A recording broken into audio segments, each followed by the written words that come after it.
Mic check 1 2.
Okay, thank you very much. Good morning, ladies and gentlemen. I guess it's really time for us to get kicked off. Thank you very much, first of all, to making time or for making time to be here. I believe that in events like this, we are usually used to having very formal type of set, and but I really am not really that guy who is very formal. So you will have to bear with me. We would like to start the program off this morning, and I would like to request all of us to please stand up as we play the anthem of South Africa to give us a kickstart of our program. Thank you.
Thank you very much, and we may be seated. Once again, good morning and welcome to our day one and the first day of the Africa Youth Future Forward Summit 2025. It's an honor to have you with us as we begin this crucial continental dialogue on governance, accountability, and youth-led economic transformation. As we proceed, I really want you to have a really good time as we go through the day of today. We will have really great sessions today. Based on our program, the first day was dedicated to focus on policy because we believe that policy is what drives action. Policy is in the base of action.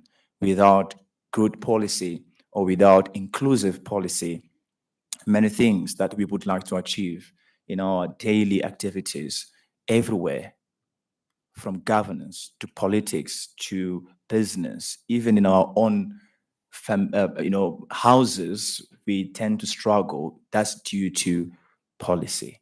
So today, this is going to be the day that we're going to be starting with. So thank you very much. And without much taking of your minutes, to deliver the opening main address, which is titled Translating the AU Demographic Dividend Roadmap into National Action Plan, I would like to welcome, and I would like us to welcome Professor Mills Soko, who is a professor of international business and strategy at Wits Business School. Please, Professor, may take the stage.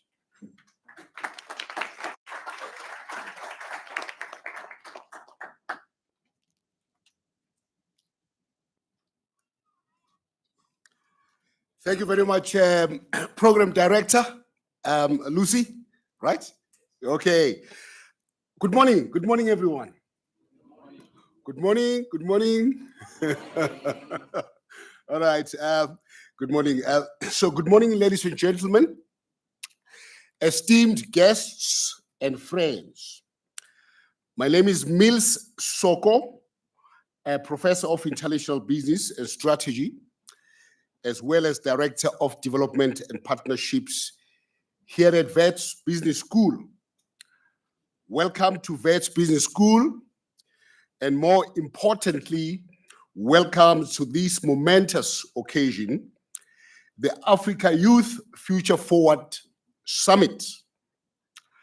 Firstly, I would like to thank and commend the organizers of this summit for bringing us together to discuss and shape Africa's future. Wits Business School and KEPSI, under the capable leadership of my colleague, Professor Bheki Moyo, Africa Youth Forum International, Synegos, and other partners. Thank you for your leadership on this initiative. Assembled here is a high-profile cast of leaders, and I would like to acknowledge their presence. Some of them are here. I will be here today. Some will join tomorrow, and others the following day. But I will acknowledge them in terms of protocol in these welcome remarks. Firstly, Her Excellency, Dr. Nkosazana Dlamini Zuma, former chair of the Africa Union Commission and member of the South African Parliament, one of the high-profile cabinet members in the South African government over the last 30 years. Honorable Councillor Yongama Zigebe, chairperson of the Standing Committee on Gender, Youth, and People with Disability, and chairperson of the Human and Social Development Cluster of Johannesburg Metropolitan Municipality. I understand they will join us tomorrow. And then there's also Miss Matsiriso Tose, Director of the City of Johannesburg, responsible for social development.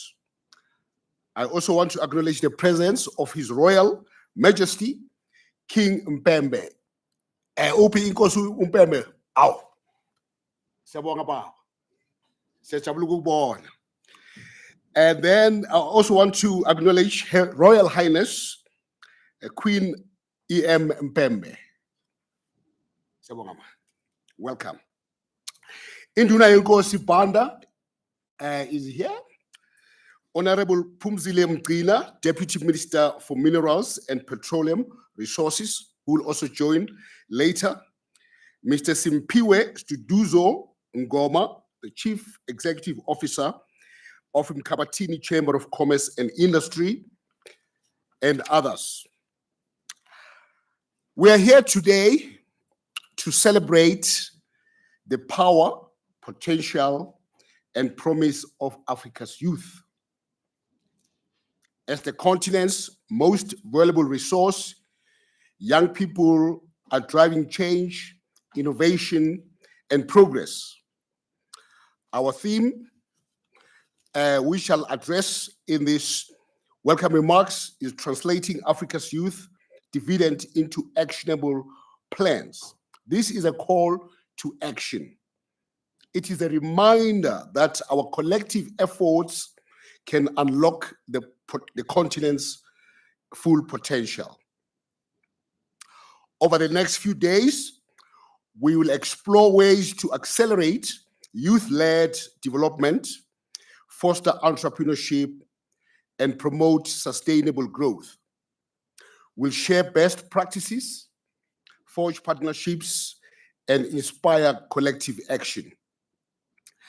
Let us harness our energy, creativity, and passion to shape Africa's future. Together, we can rise to the challenge and create a brighter, more prosperous continent for all. As the host of this prestigious summit, Wits Business School is playing a crucial role in facilitating discussions and collaborations that focus on unlocking youth potential for economic transformation and sustainable development. Our school's reputation as a leading institution in Africa, with its strong emphasis on entrepreneurship, innovation, and internationalization, makes it an ideal partner for this summit. Wits Business School's involvement in this summit aligns with our mission to drive progress and excellence in business education, while also contributing to the development of our city, Johannesburg, and the province, Gauteng, and the broader African continent. The school has a track record of hosting high-profile events. Recently, in this venue, we hosted what is called the Wits Entrepreneurship Education Summit, which aims to foster entrepreneurial spirit and innovation among students and the wider community. We are host to several research centers that focus on various aspects of business and management in Africa. Some of these centers include the Center for Digital Business, the African Energy Leadership Center, which conducts research and provides leadership development programs in the energy sector. And the may explain the Center for Digital Business focuses on digital business and its impact on the African continent. We also have CAPSI, the Center on African Philanthropy and Social Investment, which is researches and promotes philanthropy and social investment in Africa. Last year, we established what is called the Center for Entrepreneurship and New Venture Creation, which supports entrepreneurship and new venture creation in South Africa and the broader sub-Saharan African region. We also established in June last year the Mervyn King Center for Corporate Governance and Sustainability, which serves as a hub for research, education, and advocacy, driving positive change and fostering a culture of accountability, transparency, and integrity in the corporate world. I understand some of you are interested in studying at Wits Business School. Am I wrong? That's the information I got. I would encourage you to enroll and come and study with us. This is a fantastic institution which offers a wide variety of programs, as I said, in energy leadership, in digital business, in entrepreneurship, the MBA, postgraduate diploma, development and administration, and a host of other programs. So if you're interested in studying at Wits Business School, please do not hesitate to apply, and you'll be exposed to some of the cutting-edge work that our research centers are doing. Now, these centers enable us as a business school to contribute to Africa's development agenda, firstly, by fostering entrepreneurship, equipping students with entrepreneurial skills, mindset, and networks to drive innovation and job creation. Secondly, developing business leaders, providing world-class education and training to develop leaders who can navigate complex business environments and drive economic growth. And thirdly, research and policy engagement, conducting research and engaging with policymakers to inform evidence-based decision-making and drive policy reforms. Fourthly, capacity building, collaborating with organizations and institutions to build capacity, enhance skills, and promote best practices in business and management. Fifthly, promoting innovation and technology, that is encouraging innovation, technology adoption, and digital transformation to drive economic growth and competitiveness. And lastly, very important, addressing social and environmental challenges. Now, I was asked in my brief to focus my welcome remarks on the theme, translating Africa's youth dividend into actionable plans. Because that is what this is all about. It's about action. Right? We've had so many plans on the African continent for as long as I can remember, for many decades. We had what was called a Lagos Plan of Action. We had the Arusha Declaration. We had so many plans, excellent plans. The problem is we, as leaders on this continent, have failed to implement those. Now, you are a new generation of leaders. You are the custodians of Africa's future.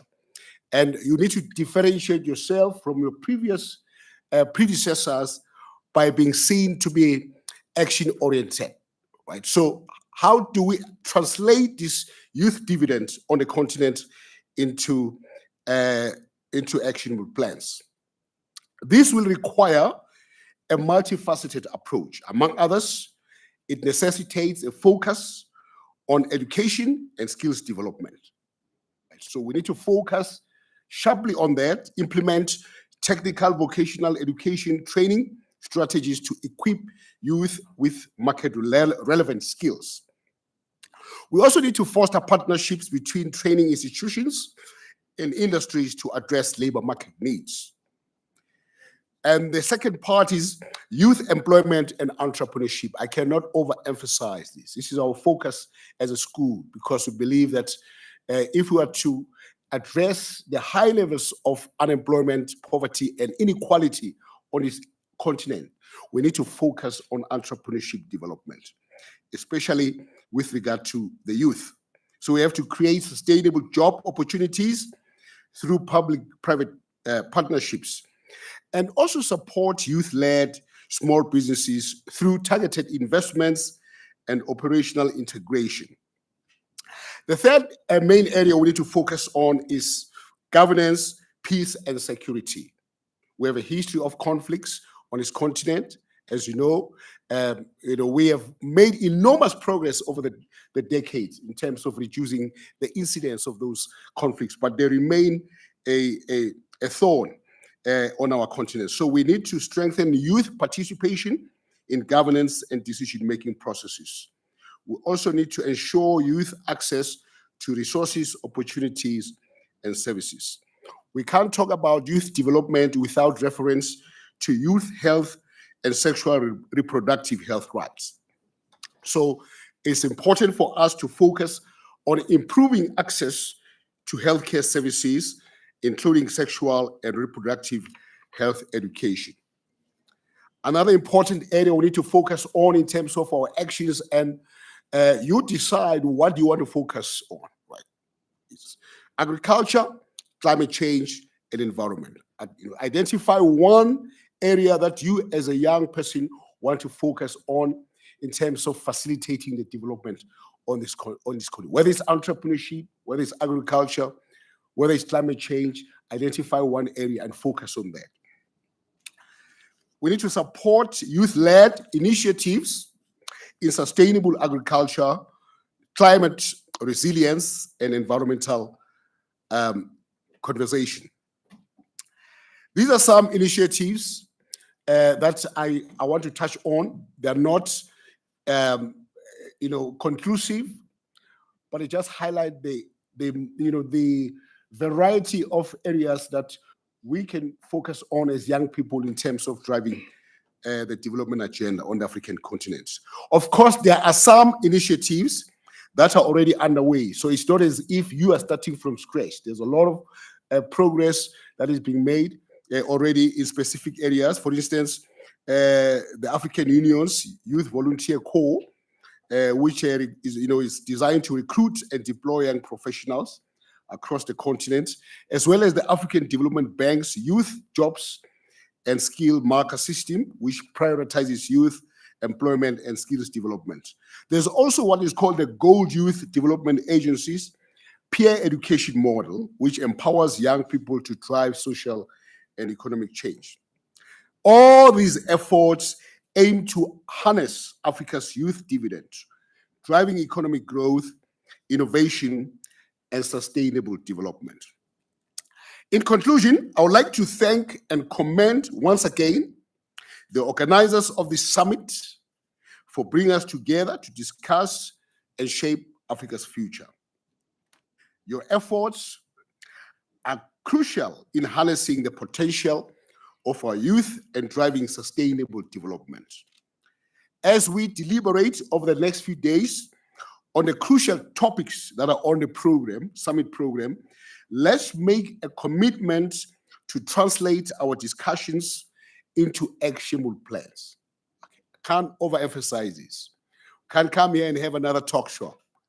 We want action, right? We want action here. Actionable plans fostering a brighter future for Africa's youth and the continent as a whole.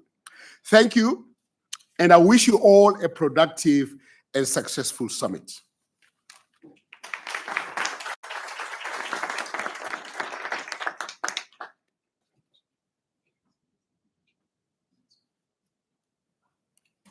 Okay, thank you very much. Can we give another round of applause to Professor Sako, please? Thank you. So, as I said in the beginning, I'm not the formal guy. I believe there's one say from the president of Botswana, I'm your boy. So that's me today here. Look, I know Professor is speaking from afar and is being able to be heard properly, but me, I have to do this. So I will suffer. Allow me to use this microphone here. So, well, proceeding. Thank you very much, Professor Soko, for the main speech of this day. It really established us towards what we want to achieve. So we would like to get to the next step of this meeting, which is we're going to have a discussion around a very important topic as well. After Professor having to give us this amazing and very important breakdown on youth dividend, I would want us to discuss very briefly on the topic that has to do with reforming governance framework for youth-led economic participation. This is why I said in the beginning that policy is very important. Once policy is not allowing integration, then it becomes the roadblock for development and for growth in a specific country or a specific geographic place. On this panel, I will be leading as a moderator on in this conversation, and I would like to have on this panel Mr. Eric Mlambo to join us, who is the founder of Foot Golf SA. If he's with us right here, please, you could join us. Can we give a round of applause to Mr. Eric Mlambo? And also, who is going to join us, Mr. Sipiwe Zonke, who is the founder and director of the panel. Round of applause for him. And we're also going to be joined by Letabo Monameti, the founder and CEO of Gaopelere Foundation and Performing Arts. And lastly, we have Cleo Wilscott, I hope I've pronounced properly, who is representing the G2G podcast. Please, can we give a round of applause to these panelists?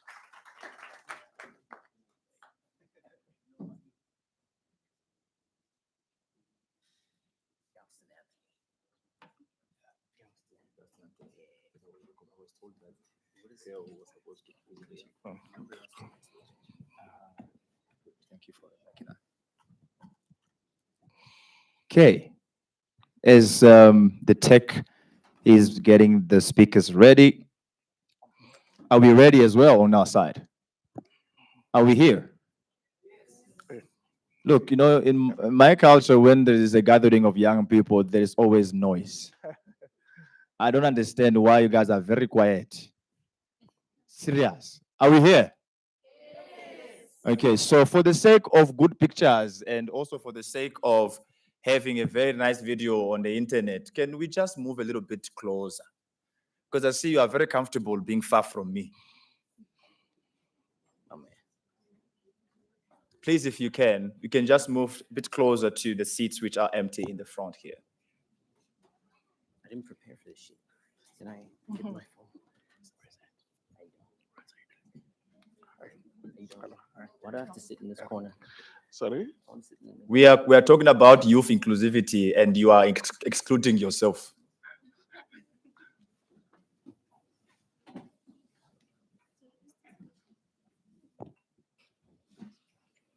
Are we ready, panelists?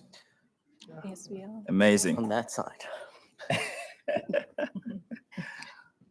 Okay, fantastic. So this is going to be an amazing discussion. I really want you all to enjoy it.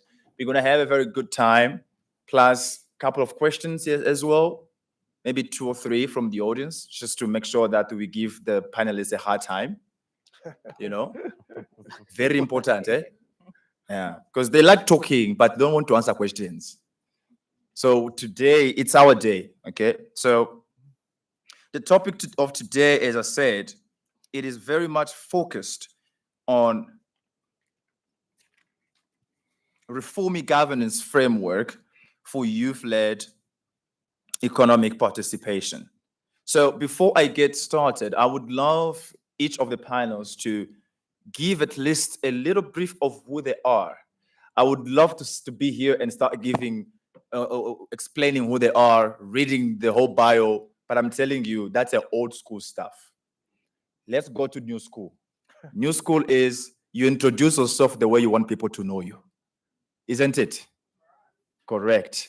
So I would start with Mr. Mlambo to introduce himself to the audience. Who is Mr. Mlambo and what is Foot Golf SA? By the way, I went to your website and I'm so interested about it. I think I'll be a champion if I do that sport. You know, please go ahead. Thank you, and I hope my mic is working. I guess you had to start with me as a non-youth in this panel. But I'm excited to be here, and thank you to the organizers for the invitation to come and speak, but also to speak about the work that we are about as Foot Golf South Africa. I'm an entrepreneur, gender activist, but my past life, I was behind the microphone. I worked for over 15 years as a reporter, spending from SABC, YFM, and yeah, when the World Cup came to South Africa, I ventured into business. I've been in the media business, but I also run a foundation which focuses on empowerment of young girls and boys in the continent, focusing mainly on menstrual hygiene, sports participation, opportunities, and gender-based violence. And obviously, I am involved in a sport which is fairly new, Speak louder. called foot golf. Speak louder. Must I speak up? Please. Is it me or the voice? Okay, cool. Apparently, I must raise my voice. The sport that I lead in South Africa and in the continent is fairly new. It's a hybrid sport, which brings the world of golf and football together. It's called foot golf. We play in a golf course. Instead of bringing the sticks, we just want you with your legs. And the attire is the one, and the etiquette is that of the golf world. We've just innovated in using a bucket which will accommodate the size 5 soccer ball. And I'm excited to also say that in the last 2 weeks, we hosted our first African Open, which was a 500-pointer. Nice. And a qualifier to the 2026 World Cup that is taking place in Mexico. So if you are planning to go watch Bafana Bafana, I think 2 days before will be the last day of our World Cup in Mexico. But I'll share more, I think, as we speak, and those that are interested in foot golf. I see my target market and most people that will come and be champions right here. And thank you for the opportunity. Amazing. Thank you very much. I would love to go straight to Mr. Simpiwe. Please go ahead. All right. Good morning, colleagues. Good morning, delegates. Good morning, comrades. Good morning, friends. Good morning, ladies and gentlemen. My name is Mpiwe Zonke. I am the founder and the director of an NPO called the Panel ZA. We've been operating the NPO for the past 7 years. We started in Bloemfontein when I was still a student at the University of the Free State. We are a Pan-Africanist organization. We deal with advocates for marginalized groups of people. We deal with women and children. We started the organization during the time when there was hashtag Men Are Trash. So the reason why we named the organization The Panel was because we wanted to host conversations around hashtag Men Are Trash. But those conversations were unending. So then we formed an organization called The Panel to deal with issues in society beyond gender. So it's economics, politics, and all of that. We've recently established a podcast with the Soul City Institute. It's called Instigating Prosperity. Please do subscribe to my YouTube channel. Like, comment, and share. And we hope to grow that channel. It's been a good journey. We've got an initiative called Goody Two Shoes, where we work with primary schools and high schools, of course, of the less privileged. We donate school shoes to them, stationery, uniform, and sanitary towels. It's I work with a lot of young people and women, Black women in particular, and I've got a very great team, and they asked that I send my regards to the summit. Thank you. Thank you very much. Please round of applause to Mr. Simpiwe. Our lady, please go ahead. Thank you very much. A very good morning, ladies and gentlemen. My name is Lethaba Munameti, and I'm a performing artist and the founder of the Gaupalelu Foundation. The foundation seeks to expose youth in underserved areas to arts education and financial literacy. And the reason behind this NPO initiative is because I saw a gap in our underserved communities, that a lot of initiatives, rightfully so, sought to expose the youth to STEM-related subjects, and there was a neglect of students and people who are artistically gifted.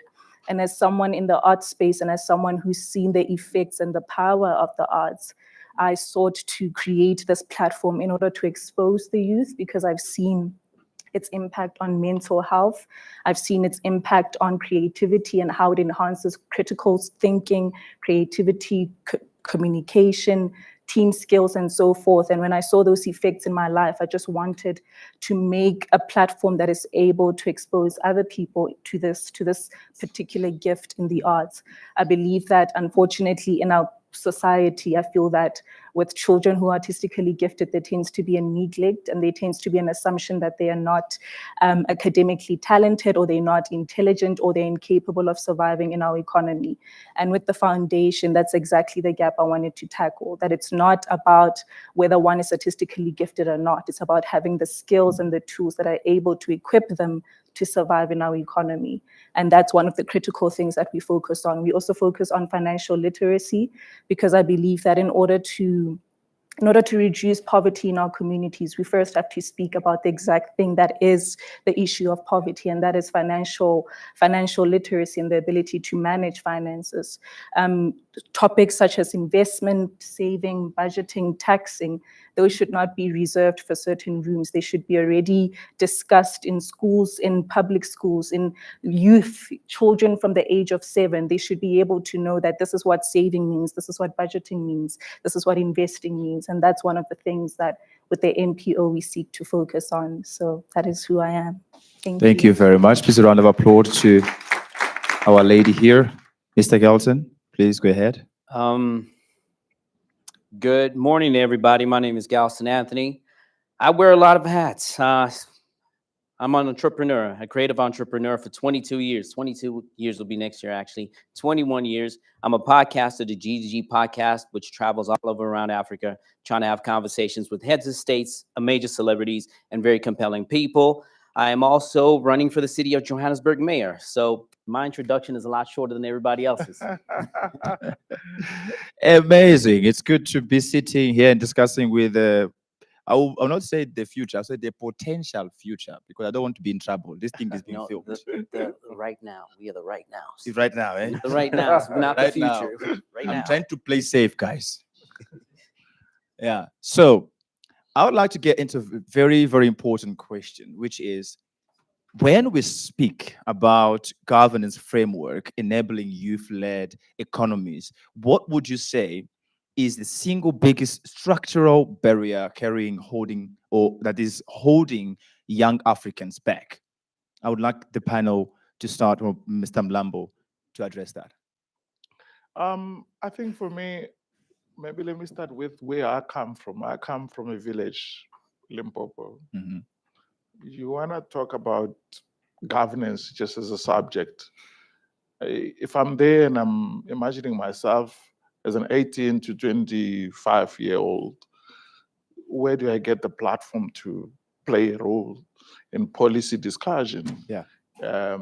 Where do I get an opportunity to engage in critical white paper discussion that the department has released for comments? Who is that official or a public representative that will convene us to have a say on the document? But wait, will there be a facility for us to meet and discuss this document as young people? Because then it means we have to meet under a tree. Yeah. And I wonder if this is not a picture throughout the continent, which is a mirror of urbanization being the only spaces that young people are then given the spaces. Universities and platforms like this, where young people are the ones with the voice. But we've got close to 1 billion young people in the continent, and where are they? So you're asking me about the barrier? The barrier is right there in the fact that we haven't really created opportunities or platforms that will then say, as challenging as it is, as our history shows that we were located or positioned in places where we cannot access, we in 30 years in South Africa have kind of continued in the same way. Yeah. So I feel that also if you want to look at how our political structure recruits people that end up being my representative, whether it's at local government, provincial, or national, it's through the window or a door of a political party that now uses a financial system to pay. It will never go to my community and find capable people with leadership skills or that can represent me. Yeah. Who has the money to pay to associate with the party, and then suddenly he is my leader. And if you look at the political system, I think it's flawed. So suddenly I might be the youth councillor for my ward, but all the young people in the area didn't even know me or have never seen me participate in any leadership. He could be leading a gender-based initiative. She could be doing financial literacy that is kind of making a difference. But where is a social development to come and get these young people that are on their system to say, okay, these are the leaders that are currently doing the work. Let's convene them and kind of take their input on the challenges that will then go into policy. What's going to happen is that we will go ship people that are making comments, or the media has given spaces to be experts to then contribute into those discussions. Wow. So yeah, I think those for me would be the initial starter, but I believe that they'll probably have more other areas that will be a disadvantage. Okay, so before the next panelist comments on that, I would like to just add a question on that so that it enhances the conversation. Based on what Mr. Mlambo you said, it for me it sounds like more that the allowing young people to be part of these type of conversations regarding policies that affects them directly is the roadblock that we're facing in Africa. And I would like to know if Galton have any comment around that, or do you think what Mr. Mlambo said could be added as something upon it? I feel like you're bullying me. I mean, they were there. They're right here. Well, I do have some comments on that. So I remember once upon a time when youths were the future. I mean, how many youths do we have here under 35? Hands up, please. Okay. Yeah, me too. Babe. You're under 35. Yeah. Okay. Remember when you were the future? You remember that? When's that People- future coming? Yeah. That future is actually right here, right now. Yeah. So what he's speaking to is that I have issues with people that are between 50 and 70, which is the average age, writing policies for youth. And the last time you were a youth was more than 25 years ago. You're out of touch. So we youths, well, I'm no longer a youth. I'm over 35, right? But youths have to be active today. They shouldn't be allowed to participate. It is for them. Wow. Thank you. It's not just about giving space to the youth to be part of the conversation, but they it is are the actually conversation. us. We have to own it. It's our Correct. conversation. We must be part of it, execute it from start to finish. Yeah. So, Letabo, did I say that right? Yes, yes, you do. Yeah. Well, I know also some people here are still asking themselves questions. What's the name of the moderator? Okay, so please, I'm Lucy, for those who do not know me. I know Professor Soko also mentioned about it, but the short is Lucy. So if you want to address me even outside, yeah, it's Lucy. Letabo, my question to you is, being a woman, right, running such a wonderful project, what have you seen in your own communities, first of all, that has been the problem for your own community not to grow? Sure. I think I'll start off with the mental effects that being in an underserved community has on people. I've been privileged with growing up in different areas and in different communities. So I've experienced growing up in an underserved community, and I've experienced growing up in a privileged community. Yep. And one of the things I picked up in those spaces is that there's a significant difference in mental thinking. There's a significant difference in how the youth in those spaces are trained to view their problems, they're trained to come up with solutions, and they're trained to almost overcome their certain circumstances. I think looking at that and understanding that the psychological effects of growing up in a space that is heavy, in a space that is underserved, the psychological effects of that ends up playing part in how the youth end up tackling their own problems. And I think, as I said, it's one of the things that made it very significant for me to tackle not only the mental effects of poverty and the mental effects of not having enough, but also just allowing the youth to see a situation beyond their current circumstances. I think exposing youth and allowing them to see a life beyond their current immediate surroundings, I think that's very significant in tackling some of the issues that we face. So yes, for me, it's been the mental effects and how they process their situations. Okay, so following up on what Letabo said, I want to ask this question to Mr. Simpiwe regarding how can governance at some point build feedback? Because I believe when it comes to how young people respond to certain things happening in their own community, it all comes down to mechanism of providing feedback, of interacting directly with the local government, so they feel like they're part of the process and the execution of what it's affecting them. So my question to you is, how can government build feedback mechanism that translates youth perspectives into actual policy outcomes? That's a very good question. Because first and foremost, the youth is out of touch with its government. The youth doesn't believe in its governments, local, provincial, or national. Yeah. It's what my leader Galston was alluding to earlier, to say that the people who are drafting policy for us are not in the youth. It's 50, 60, 70-year-olds. Government needs to change that first. Okay. It has to be the youth that is in administration, because government has got outdated ideas. They don't have any innovation in them.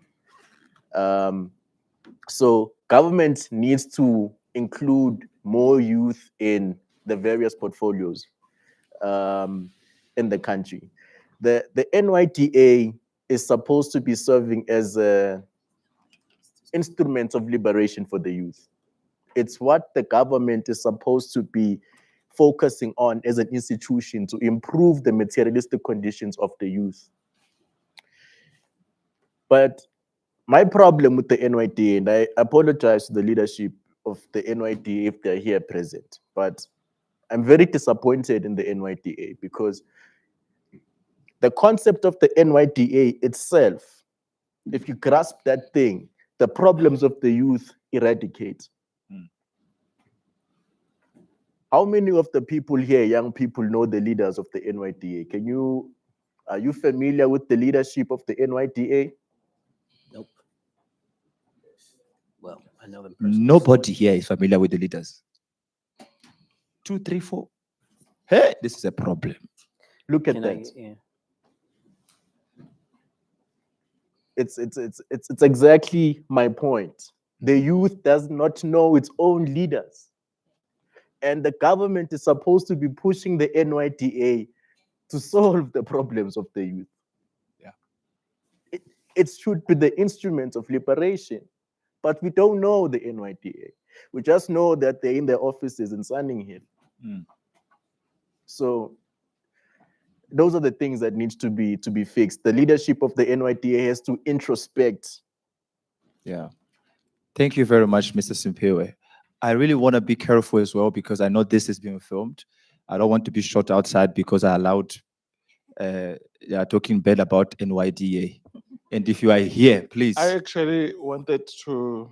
Yeah, I will come back to you, sir. So please, if you are also here, don't take it personal. Okay?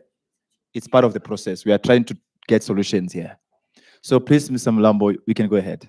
And apologies for cutting in.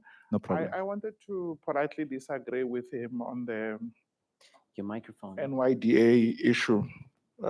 Maybe my volume is down. I don't even know how to make it up. To say, is it on? Yeah, it's on. Do Do you want to hold it? Because I think Yeah, it is you wanna- because it's Is it? slower. Oh, okay.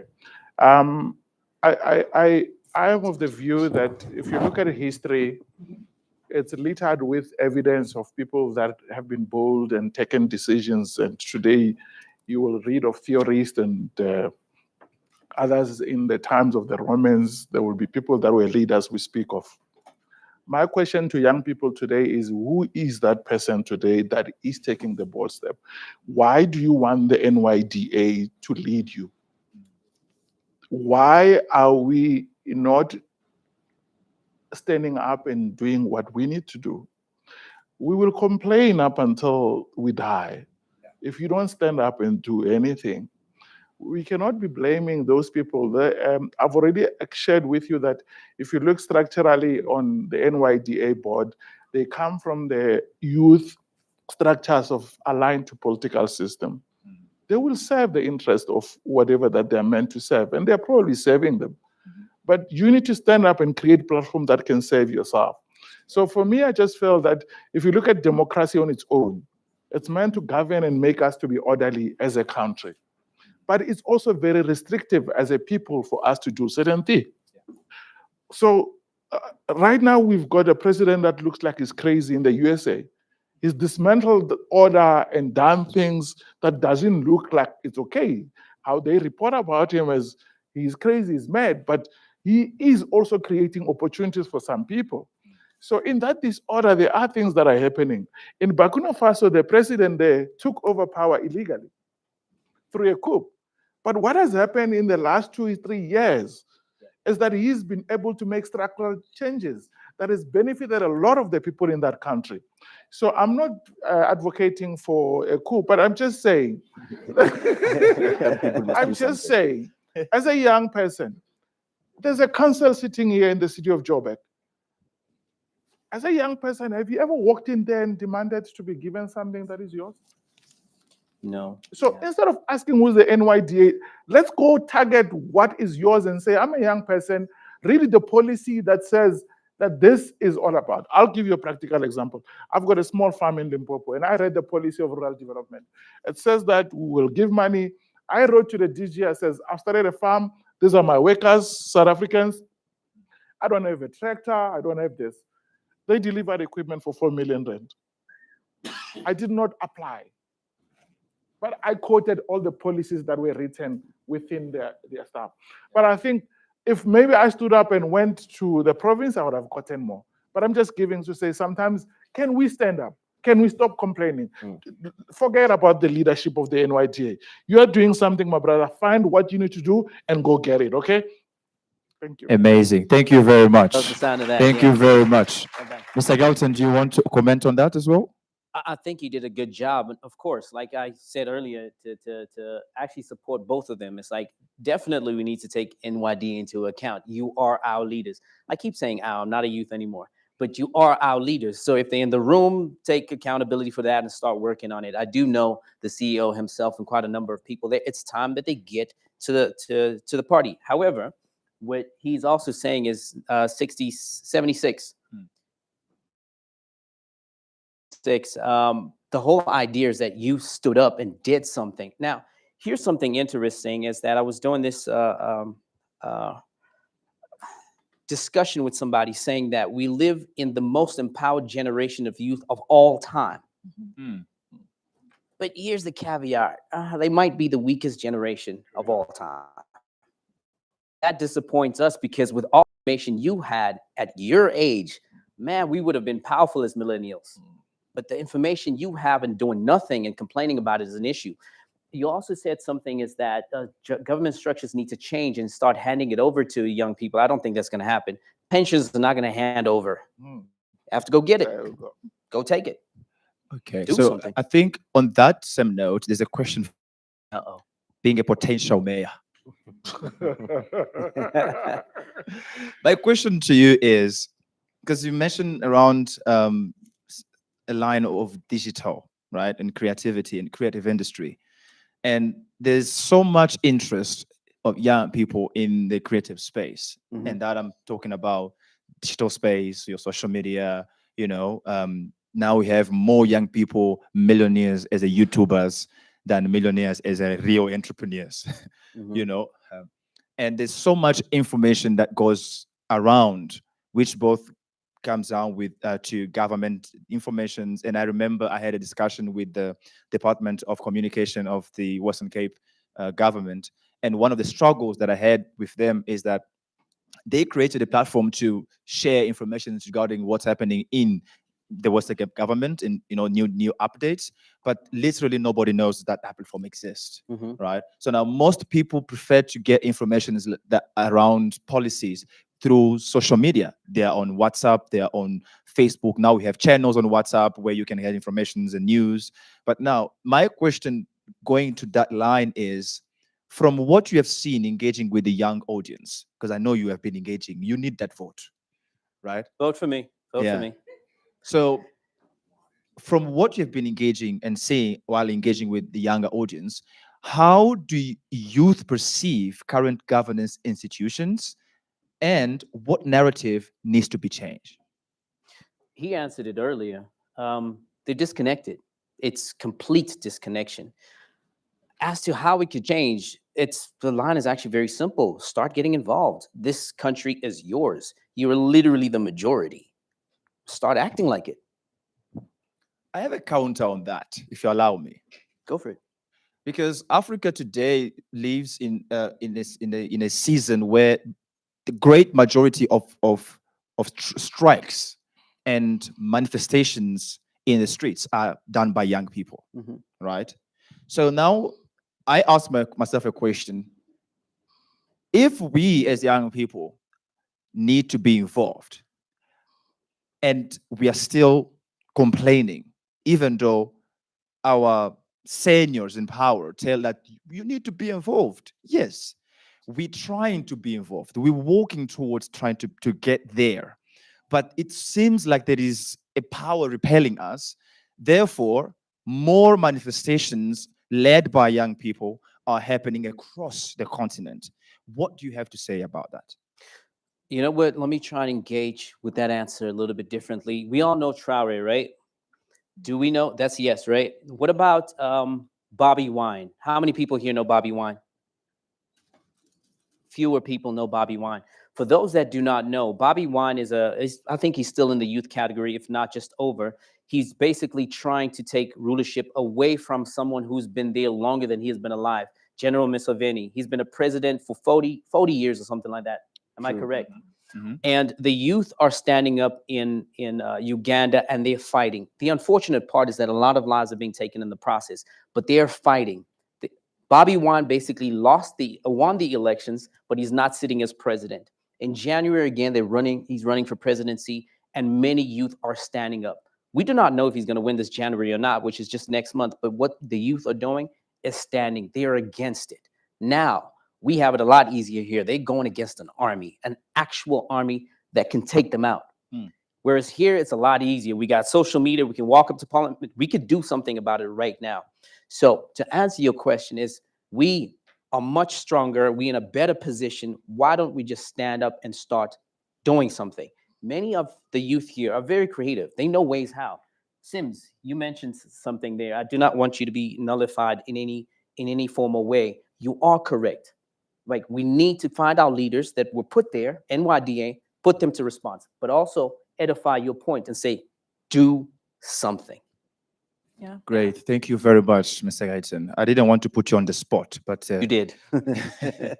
but anyway, so before we go to questions, due to our time, I want to ask one more question to Letabo, which is, you are in the performing arts space and working in both smaller communities and also, medium scale.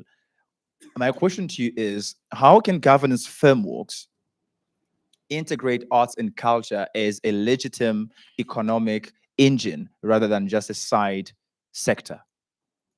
Sure. One of the things that I've been doing a lot of research on the creative arts industry. And one of the things I picked up is that during the COVID time, when the economy stopped because we all couldn't go to work, the creative economy still generated a higher GDP than other sectors in our country. Yeah.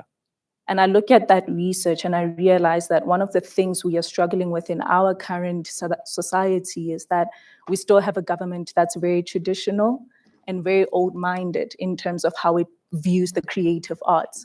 The creative arts are viewed as an additional sector there that is just there for tourism, that is there to, when legends pass on, we celebrate the legends. That's when it comes into the conversation in media, that's when it comes into the conversation in government. And I think one of the ways in which the creative arts could be involved in a larger scale is through education, is through creating educative systems in our public schools that integrate the creative arts into learning. I think that in taking on education as a tool to integrate the creative arts, I find that it will create an industry in which even the learners who are growing up, even the individuals who are growing up in the creative arts are equipped to handle the industry. Because I think one of the things a lot of people say is that artists don't know how to manage money. Artists end up becoming drunkards. There's stereotypes, but at the same time, we need to look at the systems that are in place. Do the systems create a platform in which the artists can be equipped to handle all of this? And I think including the creative arts in public schools, I think that we create a platform in which, even in an economic scale, the creative arts can be sustained.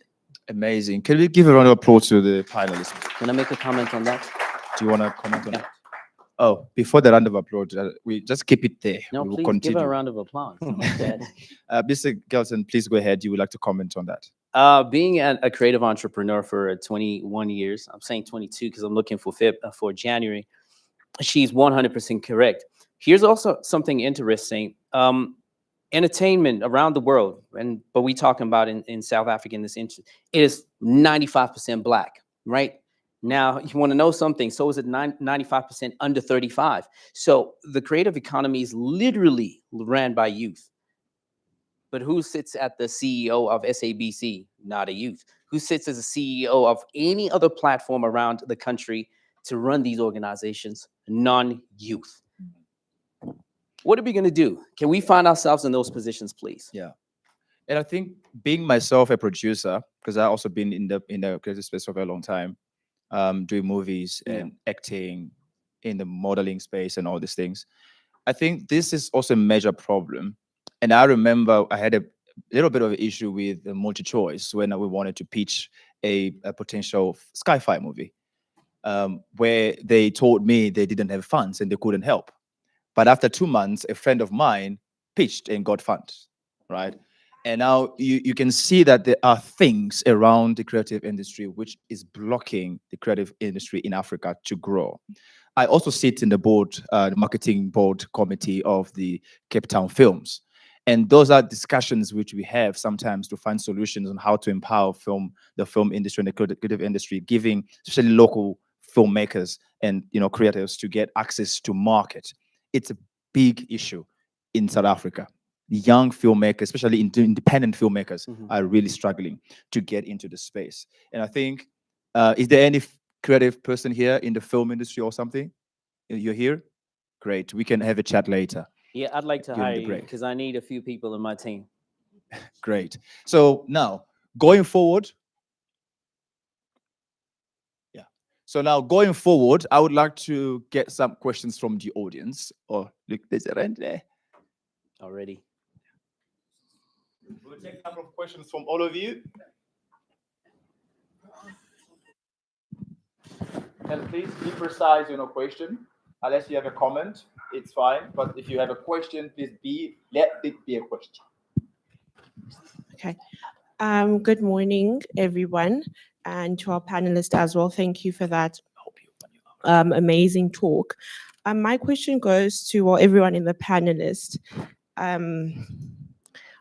We all spoke, we all heard, and you spoke and emphasized on youth participation and how government can help. My question now is how then now do we get the youth ready, in the sense that one of the lacking problems in that I find that the youth face is a lack of flow of information. So we find that many youth in underprivileged communities do not have the access to information that other youth would have. So how do you now reconcile that? How do we now make sure that there's information going all around and ensuring that every single youth have somewhat of an equal opportunity? Okay. Let us get 3 questions for now. The panelists will answer, then we can get back to other questions. Good evening to everyone. My question goes to this on the far, my left, your right. So you asked, why do the youth want the NYDA to lead us? I think let us start with what the NYDA is. It's a National Youth Development Agency. From the time whereby we after apartheid, the government has created a system whereby the citizens depend on the government. We can debate on that one later. So how can we not depend on the NYDA when we cannot have opportunities? Opportunities in South Africa, honestly, it's a cadre deployment. You get the opportunity by who you know.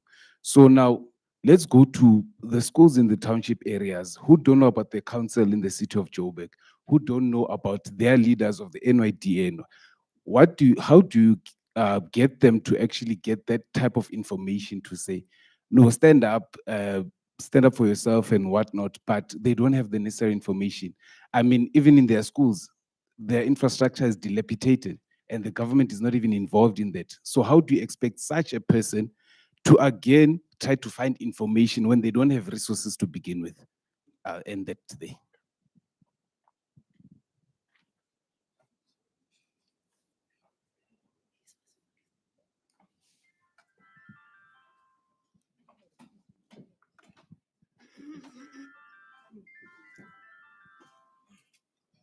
Thank you. Good morning, everyone. Morning.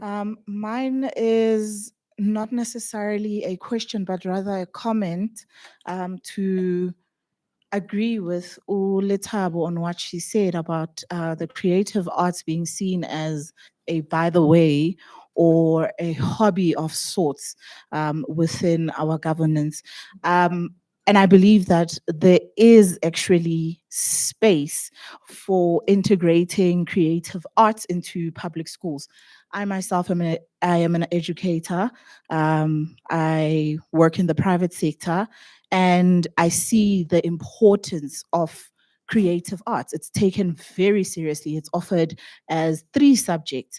There are students that take it as extra subjects and specialize in either dramatic arts, visual arts, or music, right? And the reason why I so wish that uMama Nkosazana bekakhona, because I heard her being mentioned. I so wish she was here, because then we would have somebody that at least sits higher up there to hear the fact that there is a market for creative arts. The youth in public schools is taught that sciences and the accountancy, your biological, physical sciences are the way, right? But we can't negate the fact that there are people that are more creative. I myself, I believe I'm a creative, but I was forced to take the sciences because there was nothing else being offered in the public school sector, right? So I do believe that the artists that are being seen as the failing artists, because the places where they work, it's so condensed. So the failing artists could do a PGCE, a postgraduate certificate in education, and become the teachers, become the educators in the public system and teach, so that creative arts don't become a hobby, but they get integrated and become a skill, and therefore have those students that then are now, professionals. They are now qualified and are offering a resource that they can then again be paid for. So there is definitely space for creative arts. The reason why we are not seeing the outside people of color being in the creative arts space here in our country is because the ones that are in the private schools, they leave our country and go to places that take creative arts seriously. I have a lot of students that take creative arts and they're succeeding, but they're not staying in the country because there's no space for it. Yeah. Okay. So, on the.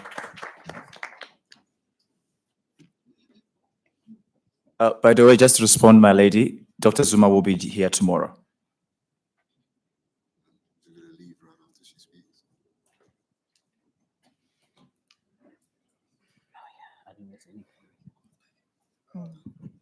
Yes, thank you so much. I think mine is twofold.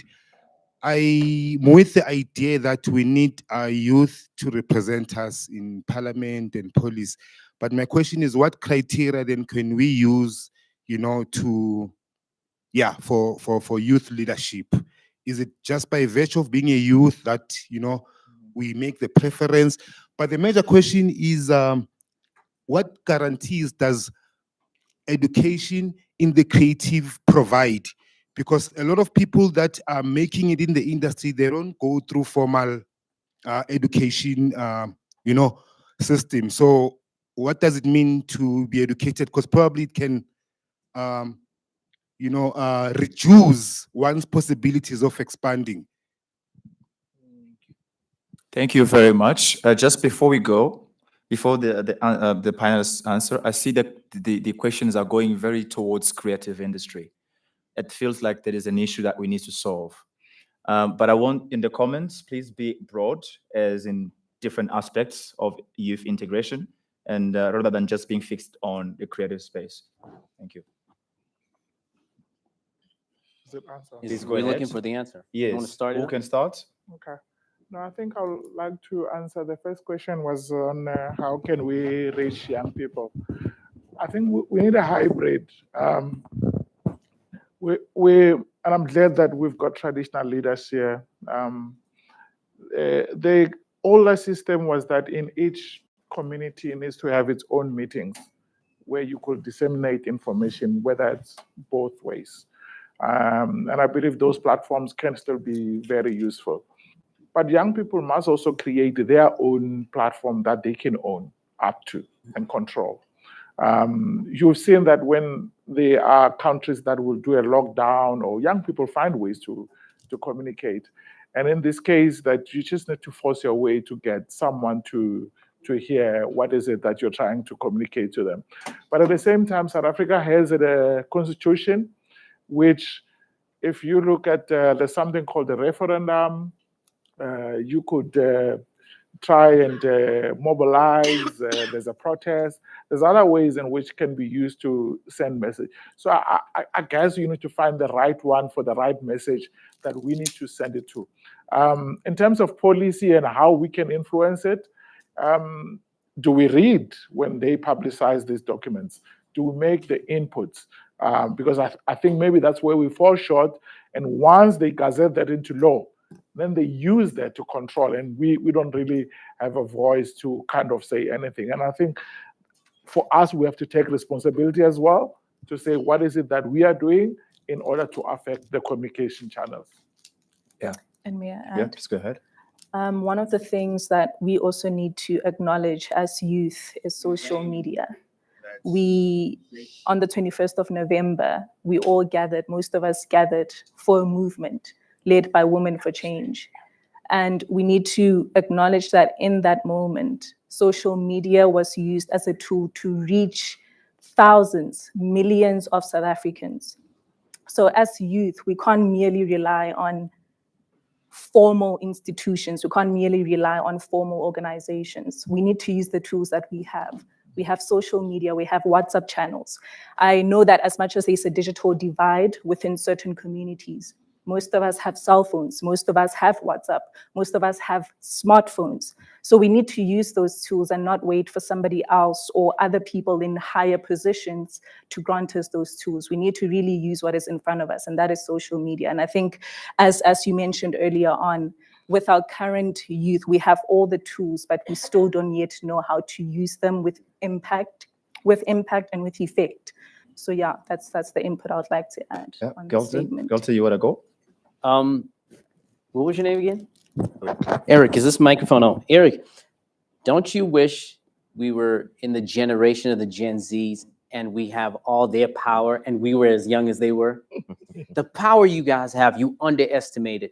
I wanted to answer that by saying that if we were younger, wouldn't we start a youth parliament of our own, maybe under a tree somewhere, right? Because we have voices and then we have those referendums and bring them to parliament. The question the gentleman asked at the back there, I think the videographer that I'm intending to hire at the back there, you said, what was your name, sir? What is the? What's your name? I'll just use Terrence. All right, Terrence Kolani. Zuza. He asked, what criteria does it take for someone to be in parliament if they're youth for what it's worth?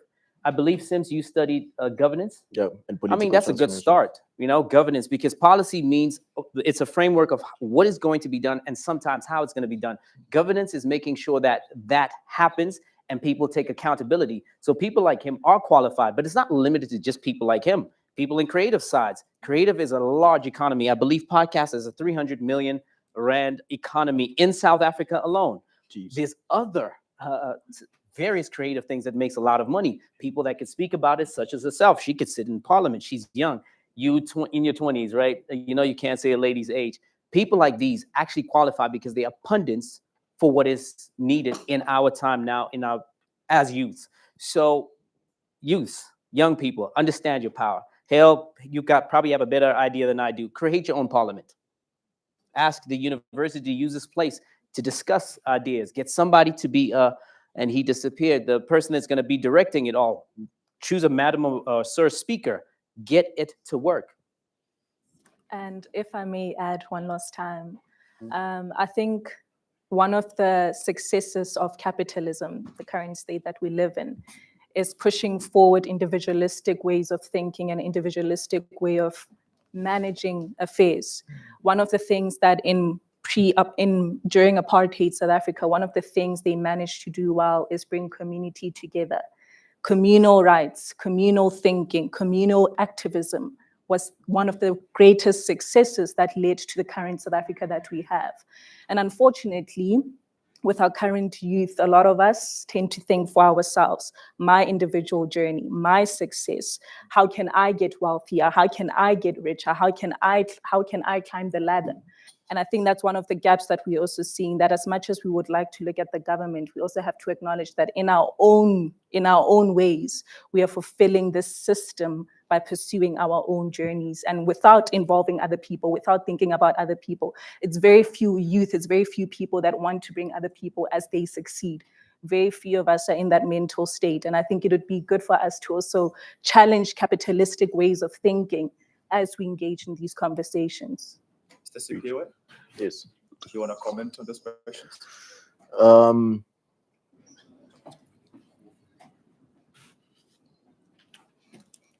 which one? Okay, maybe I had a question, direct Got some question from questions, him. Yeah, Can I answer? the guy from NYDA question. I'm obviously, I think the institution was established with research being done on what it should serve. What maybe you should be asking is, does it serve the purpose? And if not, then we don't need it, instead of bashing it. But I'm not sure if it's the NYDA only that we have an issue with. It's so many things or so many departments that are there that may not be fulfilling what they should be. So if we were to sit here and say, what is the fault of the NYDA, we'll still leave, and tomorrow it will be the same thing. So what I was trying to say to you is, it's there, it's not serving you. Are you going to bucket it, or are you going to do something that will help you tomorrow to be a better person? So let's find alternatives.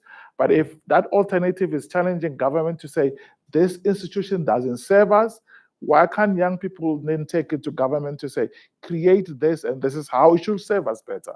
Because the policy part that we're talking about, it's what makes it not serve you today. So yeah, I hope you understand where I'm coming from. Amazing.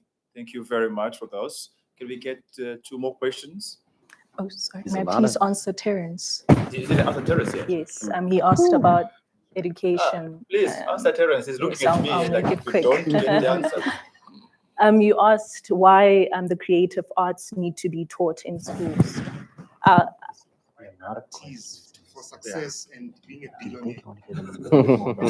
I know you've got time. Management.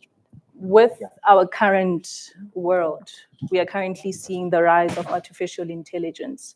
And one of the skills that is the most crucial in our current climate is creativity, critical thinking, Sorry, Letabo, innovation. Can you just bring your mic a bit higher? Because Can I my help team you at with the that? back is No, I'm trying to get the recording.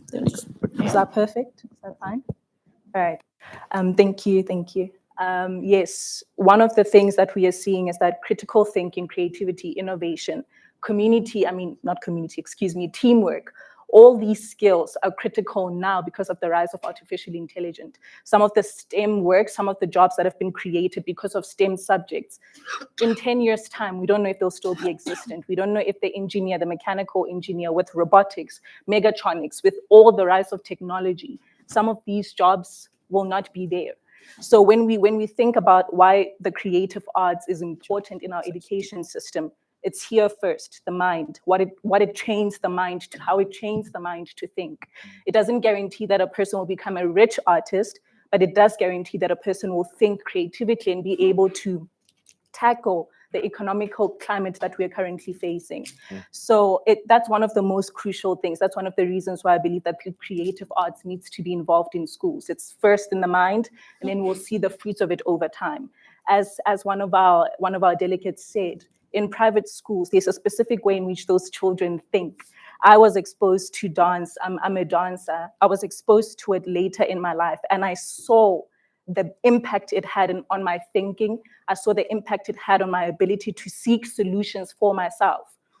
And that's not something it's not easy to just be like, okay, you get it. It's something that needs to be taught. It's something that needs to be ingrained in education so that it's nurtured, trained, and the skills can be set in the specific direction.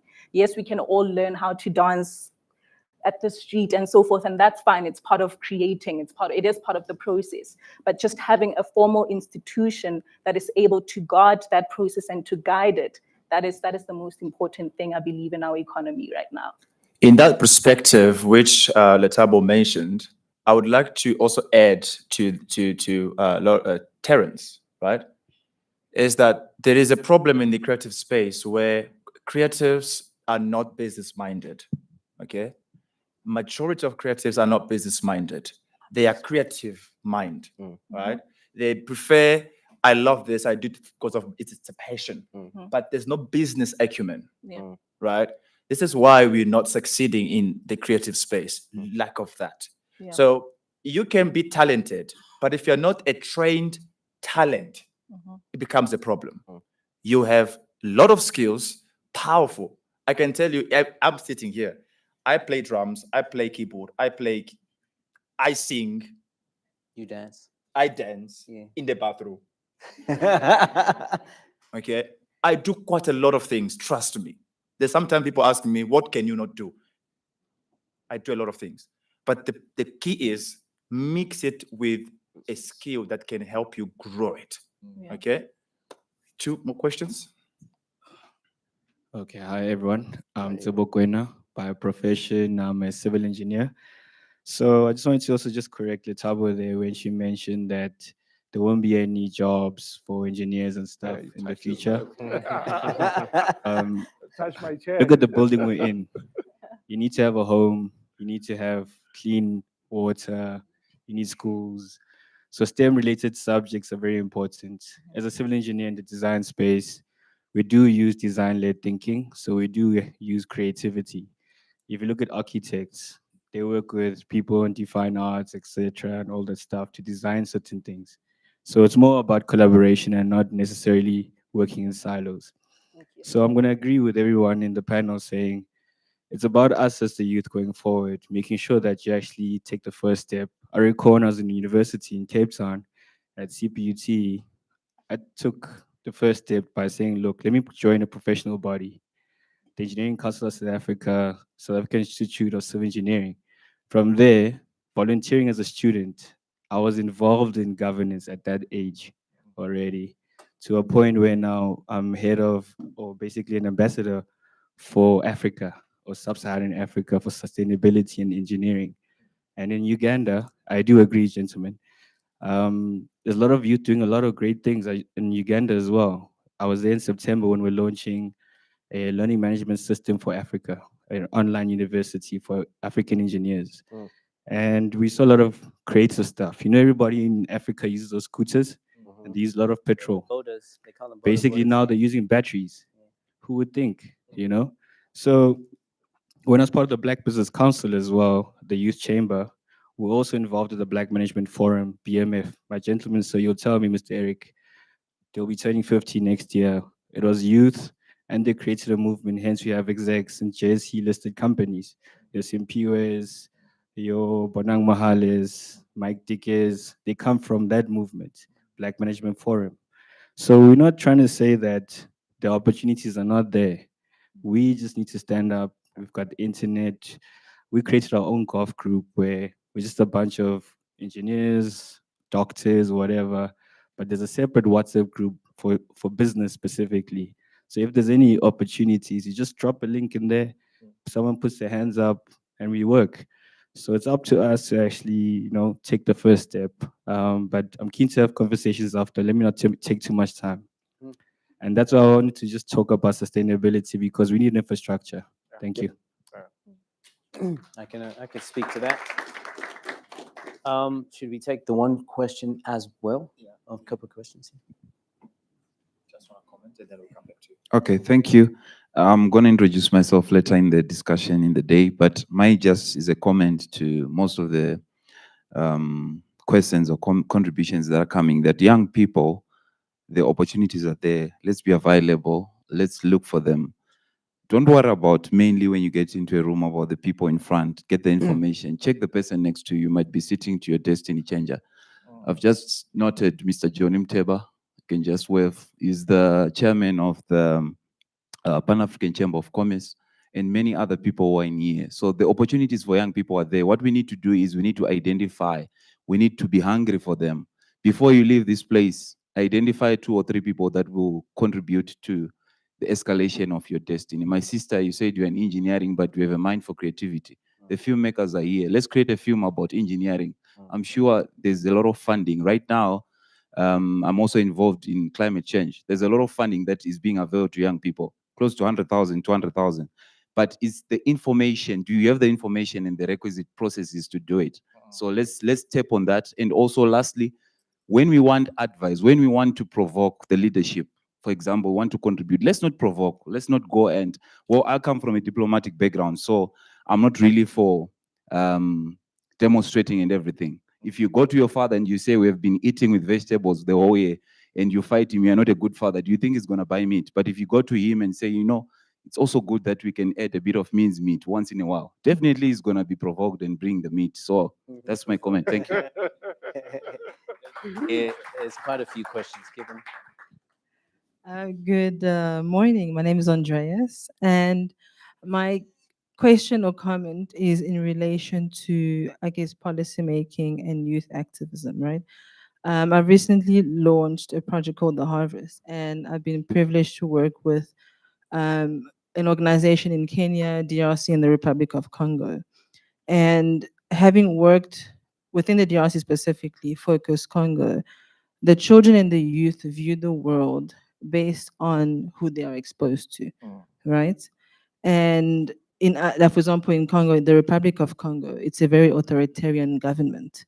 So a lot of the protest that happens is silent.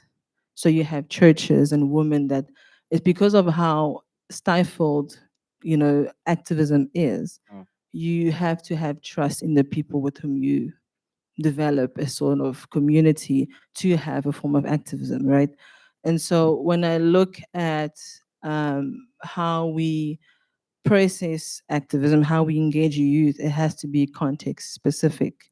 Like, for example, in Burkina Faso, it's a young leader who has a loud voice, who had influence, and therefore influence even the young communities and those who rallied with him.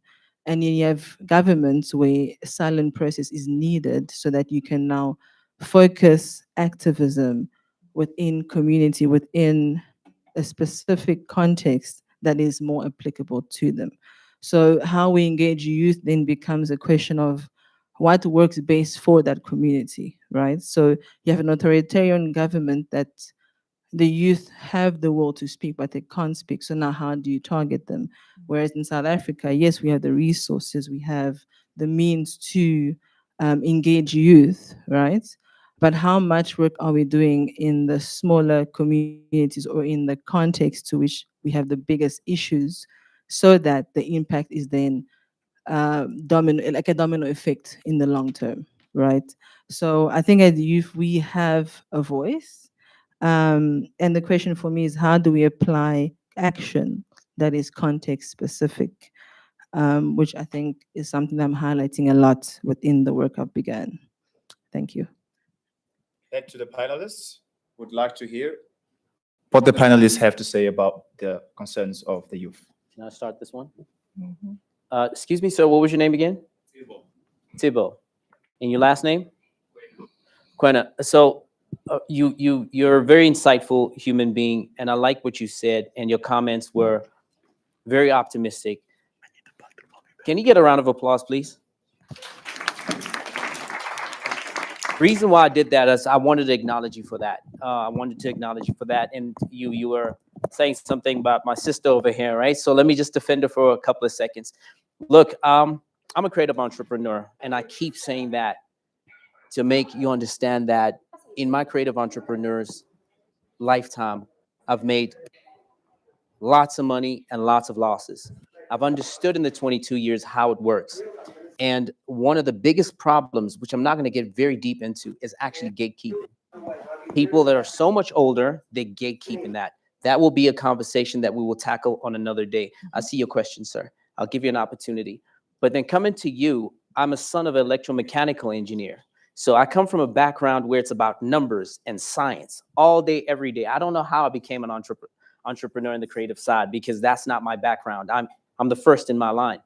And what we have noticed is that because I've become a big fan of certain things like AMGs, the engines, right?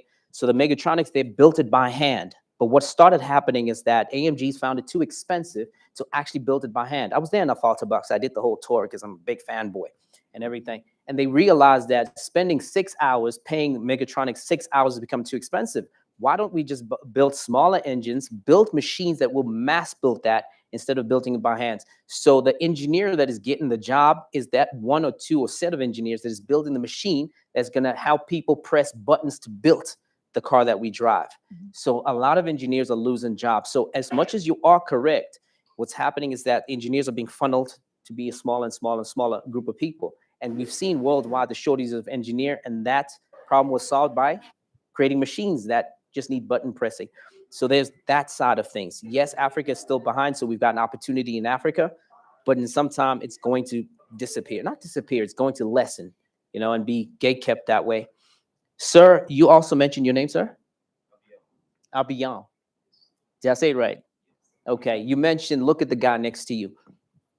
A guy like that, speak to him. A guy like yourself, and especially you, man, with the beautiful hair. Speak to people like that. The people next to you could be your destiny changer. I like how you put that.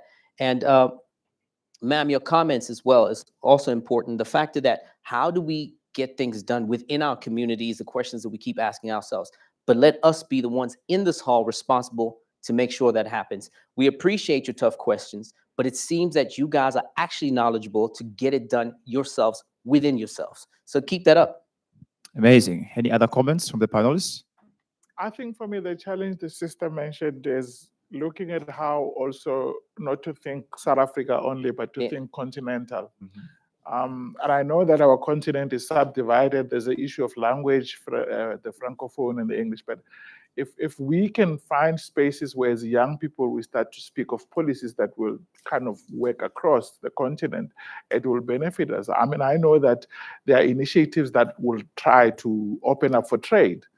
But as young people, you've never thought of the amount of young people that you can trade with, you can partner with, and kind of multiply what we're doing here throughout the continent, because those are some of the opportunities that while we are blocked here, but if you were to go next door to Botswana or Swaziland, you could actually make an impact with the skills and the knowledge that we have.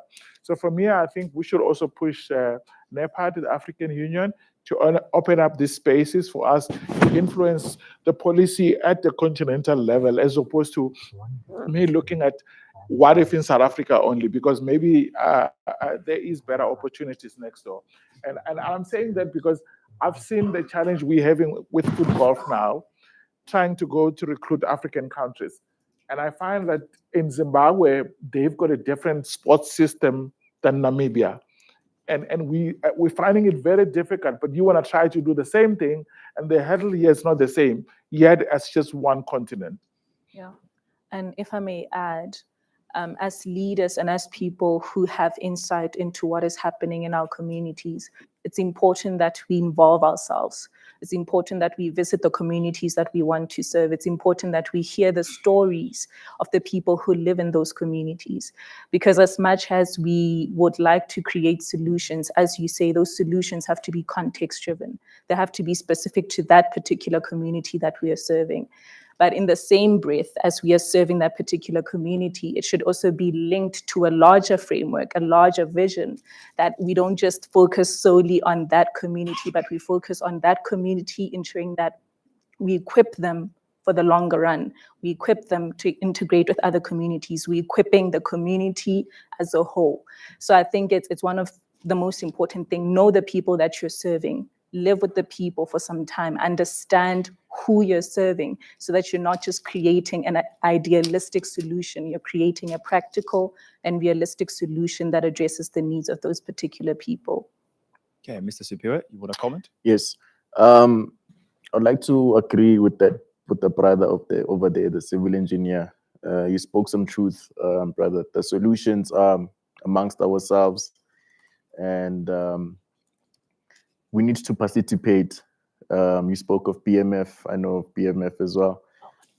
As young people, we need to be involved with organizations and institutions that will plug us with instruments and connections that will better our lives.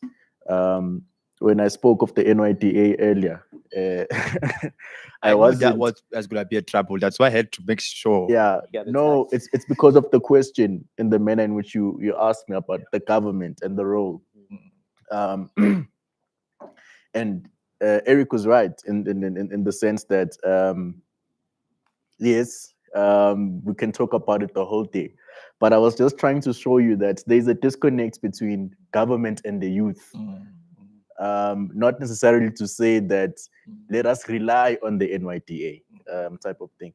And my brother, he said he's going to introduce himself later. He spoke of diplomacy. I think as a country, we are a diplomatic country. We believe in talking things through as opposed to the radical way of doing things. And I agree with that. And I don't know if you were alluding to me maybe bashing the NYDA and saying, oh, okay.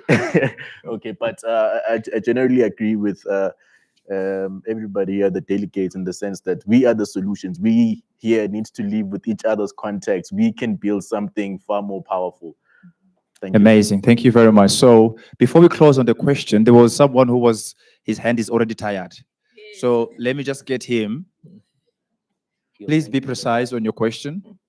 Thank you very much. All right. Thank you, Lucy. I think I'd like to assume it's still morning, but good morning to all the colleagues and delegates. My name is Ofente Mkhumuti. I am a deployee from Senegros as well as UJ. So I'm a community development practitioner, right?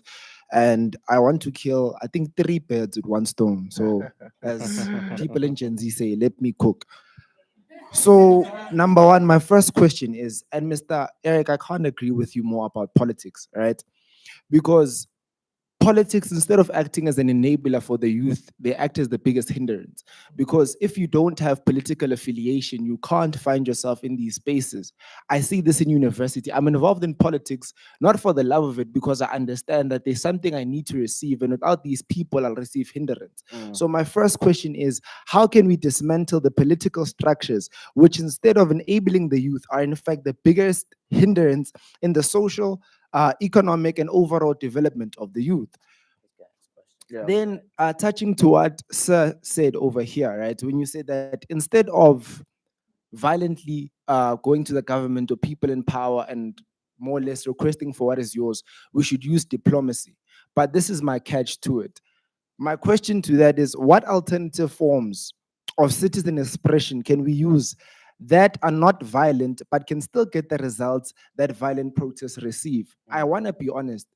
There's a lot of diplomacy that the youth is trying to do in terms of interacting with the government. However, they do not get heard. It's only until we burn streets, it's only until we burn trees or public infrastructure, then are we heard. So my question is, what alternative form can we use? What alternative forms can we use, right, to get movement from the government that are not violent? Because it seems that they only respond to violence. Ms. Letawa, you touched on what happened. It was on the 21st of November when there was a protest for gender-based violence. And how long have women been crying about gender-based violence? How long have you been asking for it to be declared as a national disaster or a state of emergency of some sort? But it was only until we flooded the streets purple were we heard.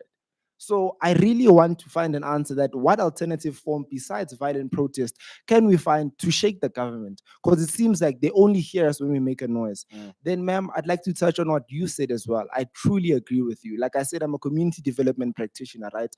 And there's something we call a bottom-up approach, right? Which is when dealing with the problems of the community, Paulo Ferreira, theorist in my course, he says that you must listen to generative themes, which is what are the things that the community speaks about constantly, right? And that's how you can alleviate or rather come up with projects that are relevant. Because a lot of people come with a top-down approach, where you as an executive in Sunninghill or Princeton come and tell a person in Soweto what they need. You're not in touch with what they need, right?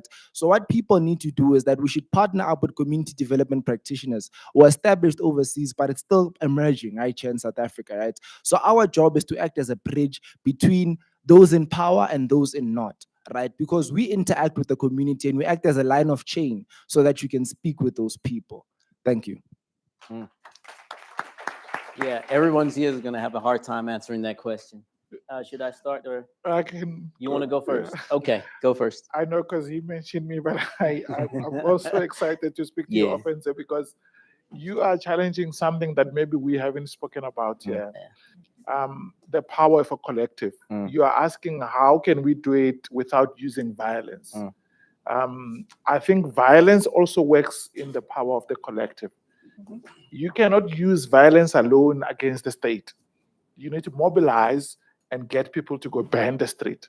In that way, that's how you become to be successful. So I think if we oppose that and say, as a collective, what is it that we can do? She spoke of capitalism and said, our current system, if we withdraw something, maybe the youth need to sit down and say, what is it that you can withdraw for the politicians to hear, to listen to you? Because then you'll be speaking in one voice.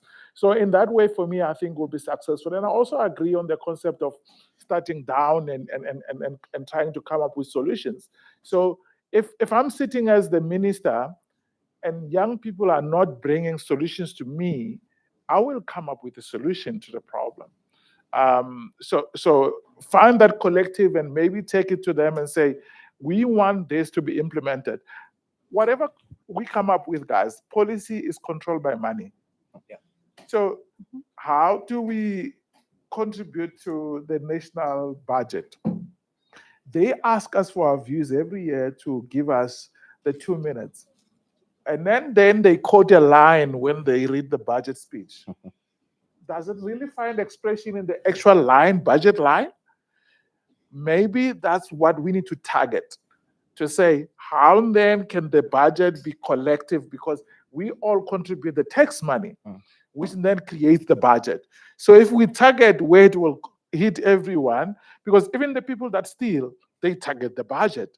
So maybe as young people, let's find a way to say one thing that we can all jointly say, as South Africans, whether you're a minister or as a young person, I have a say, is how the money is allocated.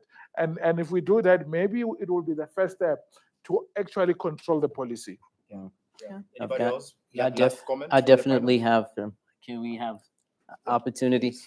Offensive, can I stand up? Yeah. Offensive, you're a brilliant man. Very. You're a very, very brilliant man. You ask questions that I don't even think you're going to get complete answers out of today, considering time, there's other panels that need to be here. Offensive, can I invite you as somebody that I'd like to recruit? Because I'm running for the city of Johannesburg, and that's the biggest city in all of Africa. And I need someone like you to run next to me, to teach me, to guide me, to make me understand things that I do not understand in certain communities. So can you talk to that lady at the back over there? Her name is Lebo Kepadisa. And we need to talk before we leave, because I definitely need someone like you in my team. You'll play the drums. I'll play the drums for you when you're part of it. Amazing. Thank you very much. Offense is touching on, again, your stool. Yeah, it's he spoke about being involved in politics in the university space, not because he wants to, but because he has to. And I can relate to that.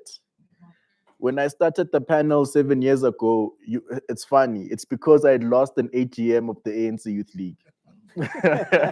So we started the panel the day after. And the reason why was because I had seen a lot of flaws in organizational politics. For instance, we have a chairperson who is not fit enough, but based on populism and thuggery, you emerge and you become a chairperson and you lead people that you are disconnected from, people that you want to rob.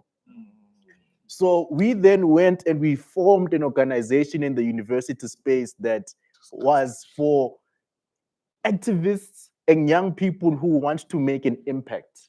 And through doing that in the University of the Free State, those who are alumni or perhaps were there during my time would know that the panel then grew to become a very big movement that dealt with just empowerment of the youth and women in particular. So we need to do more of that. We need to challenge political organizations. You don't have to form a political party, but you can form an organization that can challenge and contest the space. And if I may add, please go ahead, Letabo. thank you. Um, as you said, you asked how can we create change as youth without going through it violently. You answered yourself through this last question that you asked. Women for Change use social media and they use the power of gathering.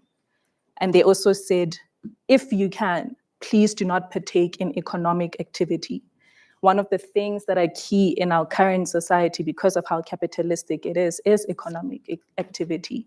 We don't need to be violent as youth in order to be heard. I'm a diplomat. I don't believe in us going through things violently because as much as, yes, it makes a statement, it also unfortunately taints the youth and it makes us seem as though we don't have the ability to reason and articulate ourselves without bashing things and destroying things. So I believe that in gathering, in using the power of gathering, in using the exact thing that is critical, which is economic activity, we are able to tackle some of the issues that are present in our society. And in terms of the politics, one of the things that is also important, which you've both mentioned doing, involving yourself in a political party doesn't necessarily mean you want to be part of that political party or you want to enhance and grow them. Sometimes it's entering those spaces to learn, to observe, and then from there, you create spaces that can oppose the system in which you've seen the flaws.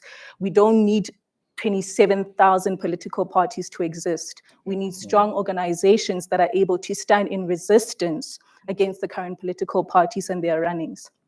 And as you say, do you mind just re-mentioning what you're studying?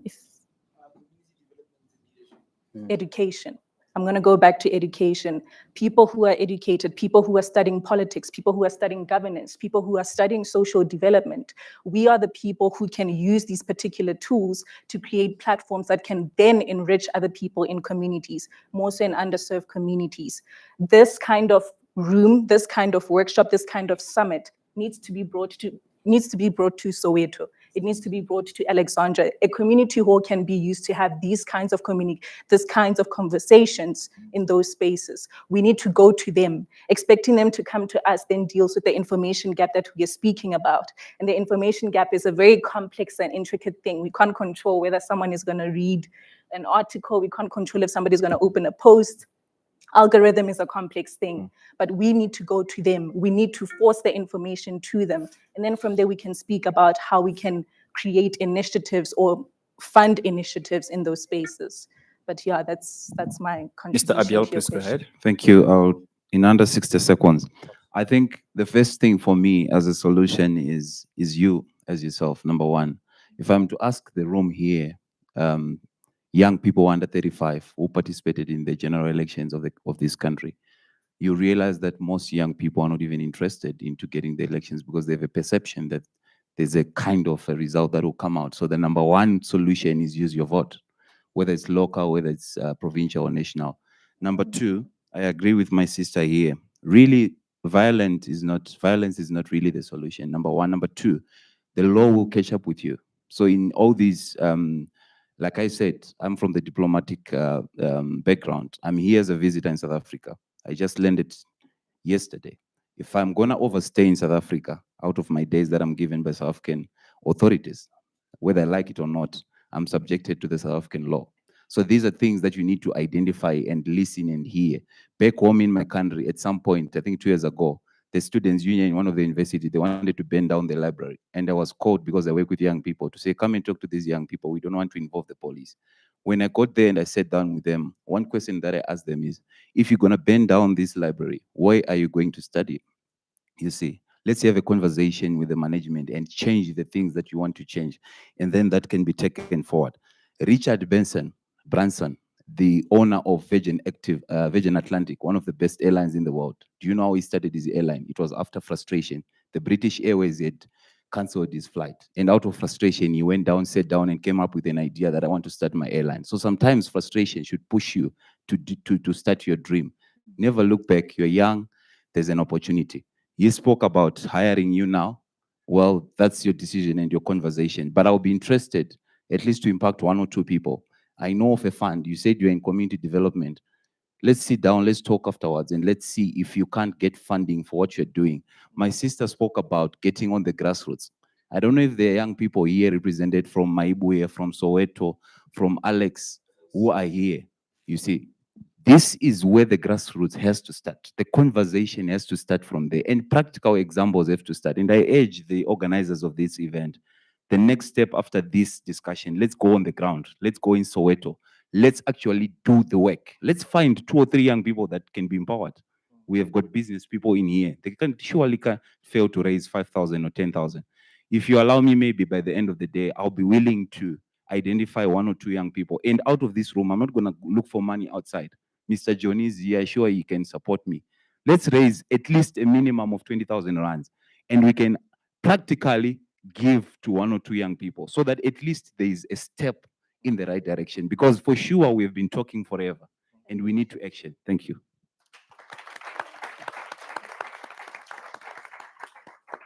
There's a lady there. So thank you very much. Can we give a round of applause to the panelists? Have we been empowered? Did we get something of value? Please give me some energy of young people. Please.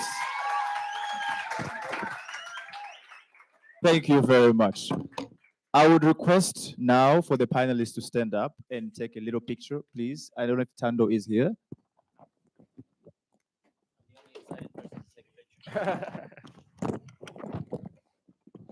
After this picture, then they will be able to take their seats and we move to the next part of our program. Yeah. And I will call Mrs. Paul to just give a few announcements before we move on.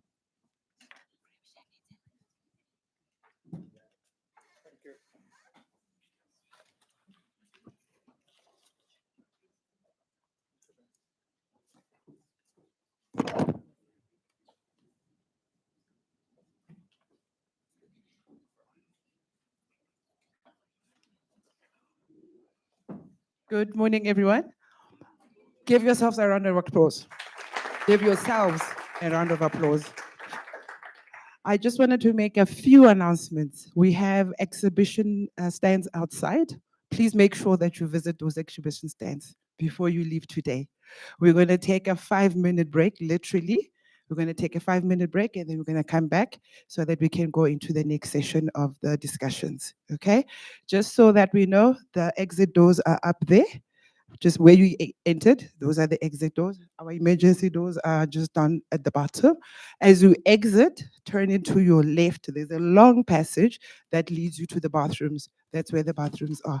Okay, we're gonna take literally 5 minutes. Okay, we need to come back.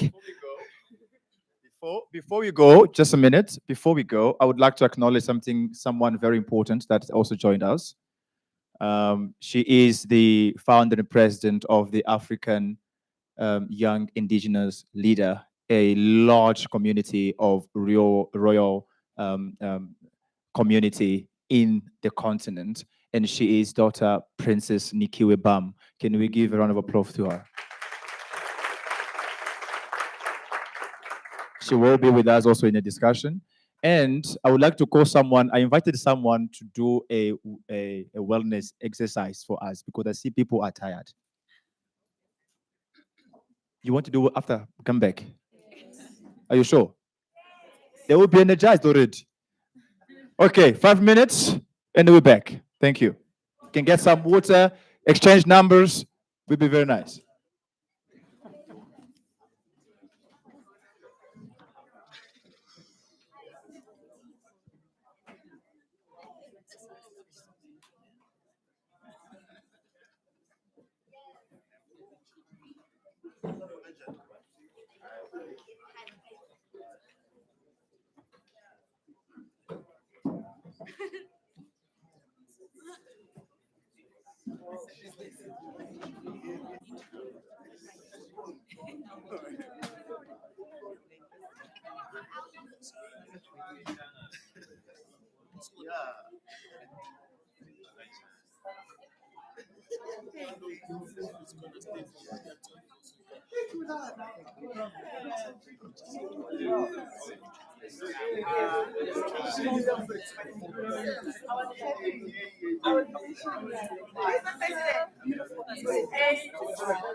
I'm around.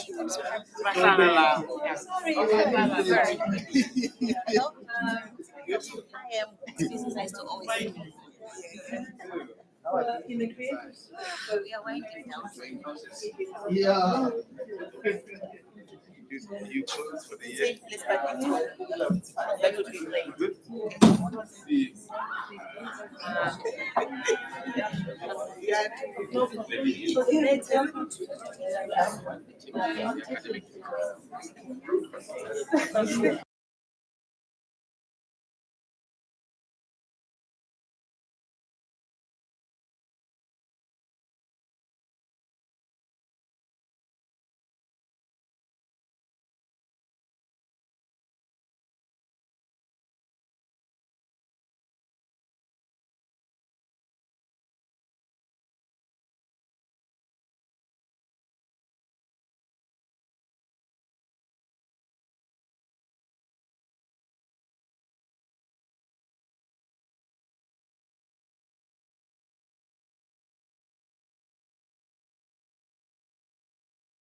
Let's have our seats. We need to hit up again as we start.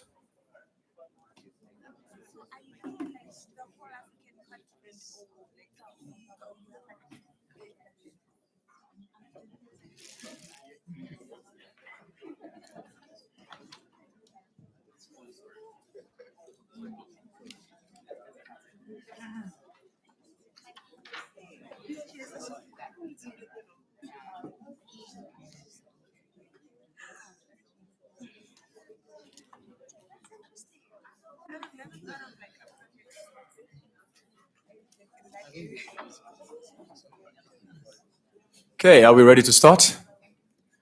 I'm seeing there are still some people standing and engaging, which is very nice, which is really, really nice.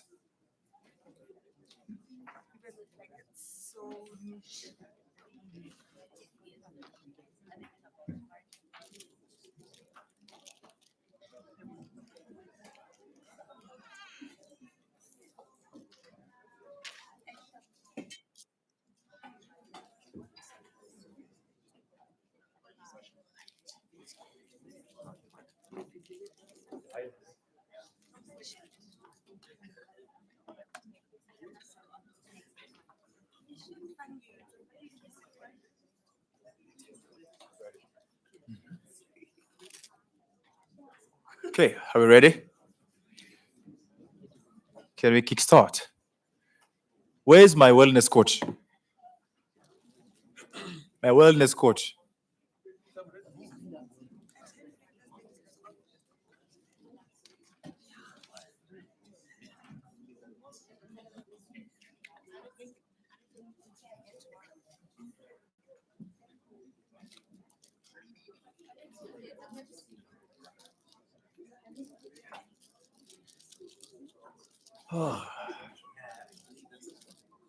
Okay, so to kickstart our second, let's say quarter, not even second starts after the break.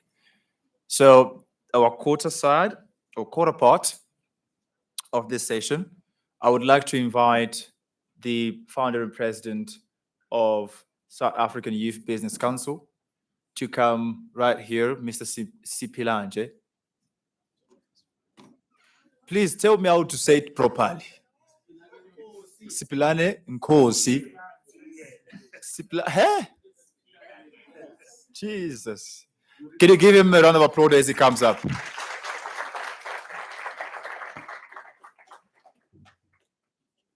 Thank you, Chair. You read my name like Siri. Right. Mine is very short. It is a gathering of young people. So the energy in the room must say that it is a gathering of young people. So you are all included. So I'd like all of you to stand up and just make sure you are behind your chair. You need to be able to move.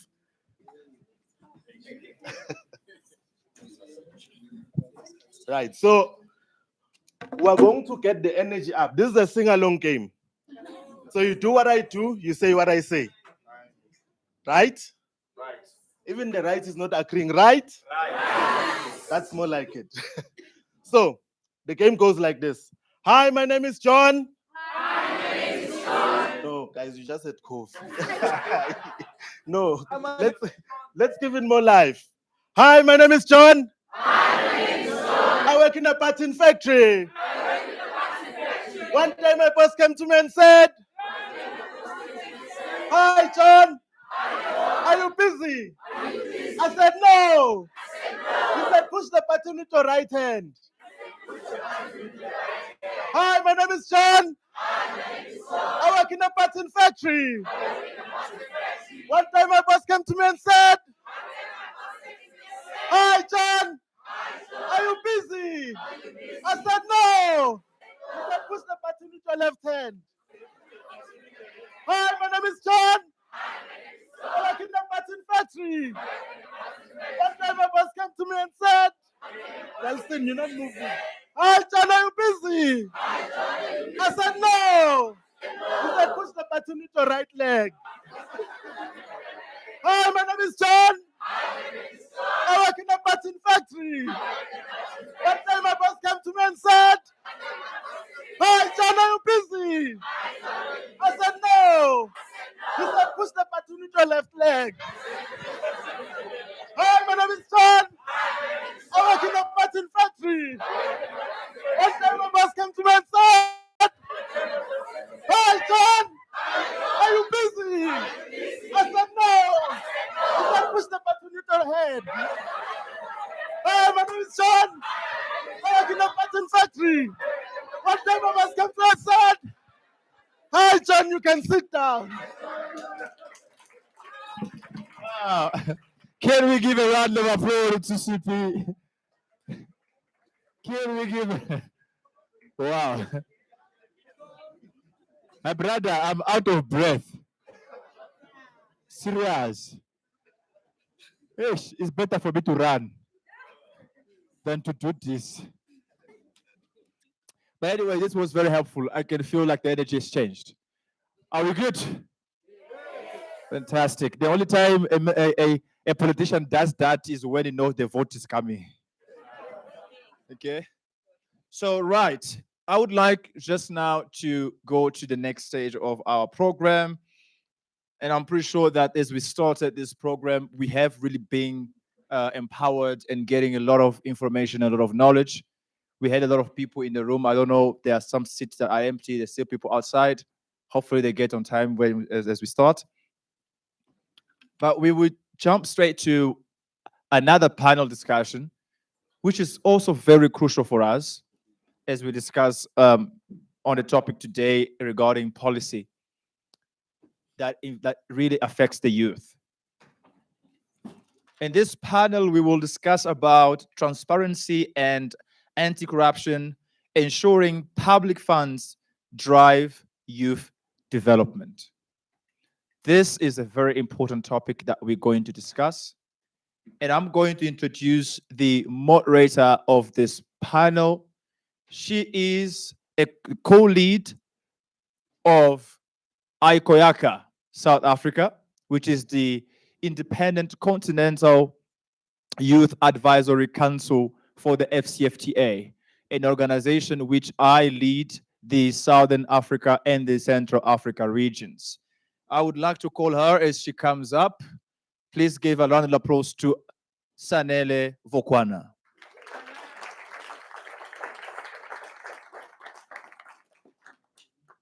And on this panel, we will be having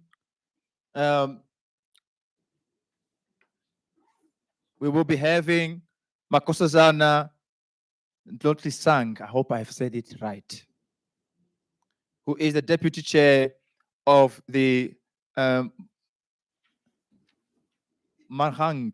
Hey, God, guys, you will understand me. Eh? How do you say that? Mahang. Mangaung. Okay. Mangaung.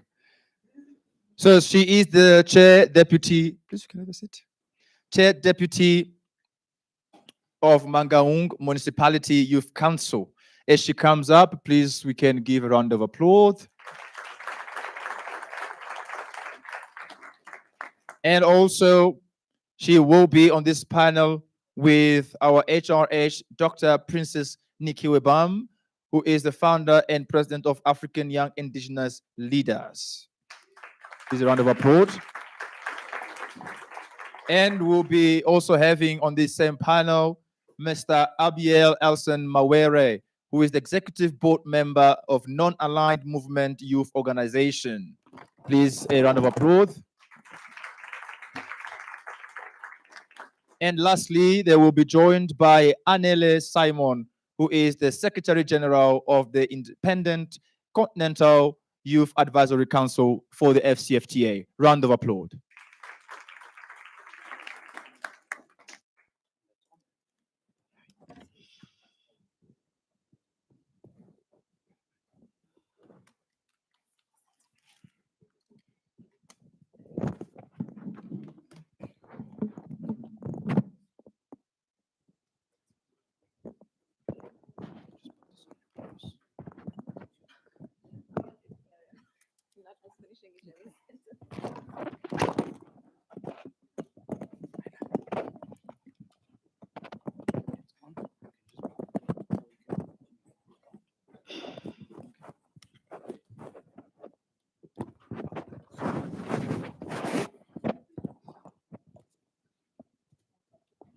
Two.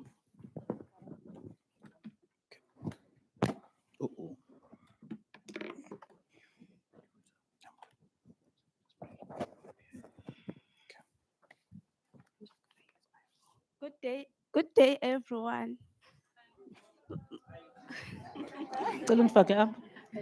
My name is Sanele Pokwan.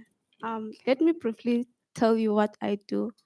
I'm part of the Independent Continental Youth Advisory Council on AFCFTA, ICOYACA in short.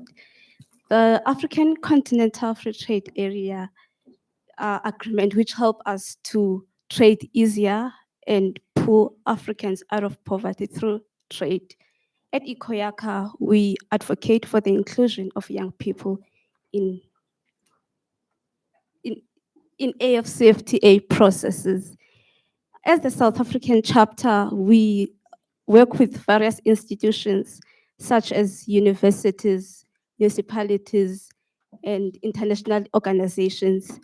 We want to reach young people wherever they are. Our topic today is transparency and anti-corruption, ensuring public funds drive youth development.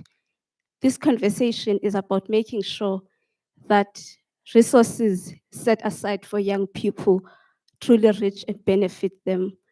Across Africa, significant resources have been allocated to youth empowerment initiatives, yet challenges related to transparency and accountability sometimes hinder the full impact of these efforts.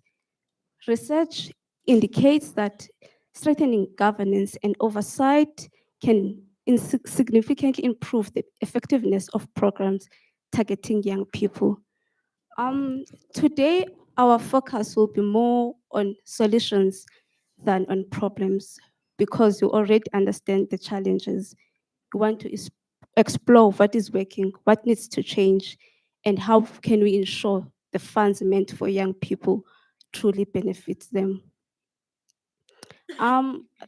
The way I want to structure this engagement or conversation, I want it to be very engaging. So I encourage you to participate. I'll start with the few leading questions for the panel, and afterwards we'll open the floor for a Q&A. Our speakers today are Nokosazana Klosasang, Deputy Chair of Mangahung Municipality Youth Council,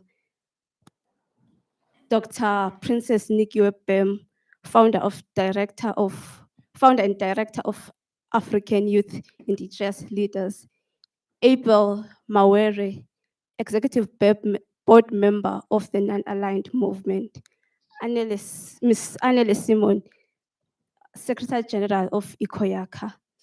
I'll give the panel 2 minutes each, actually 3 minutes each, to introduce themselves.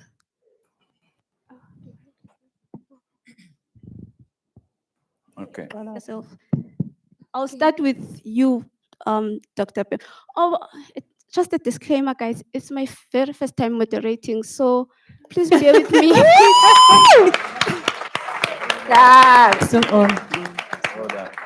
Dr. Pem, over to you. You'll be fine, Sanele. We are all here to learn. Good morning or good day. I'm Princess Dr. Nikiwe Bam, the founder and global president of African Indigenous Leaders, which is an organization that unites Africans across the continent and empowering the network of our kingdoms to restore their dignity. I do a lot of things. I'm not even sure if I have to mention, but I think I have enough time to maybe just give a brief of other things.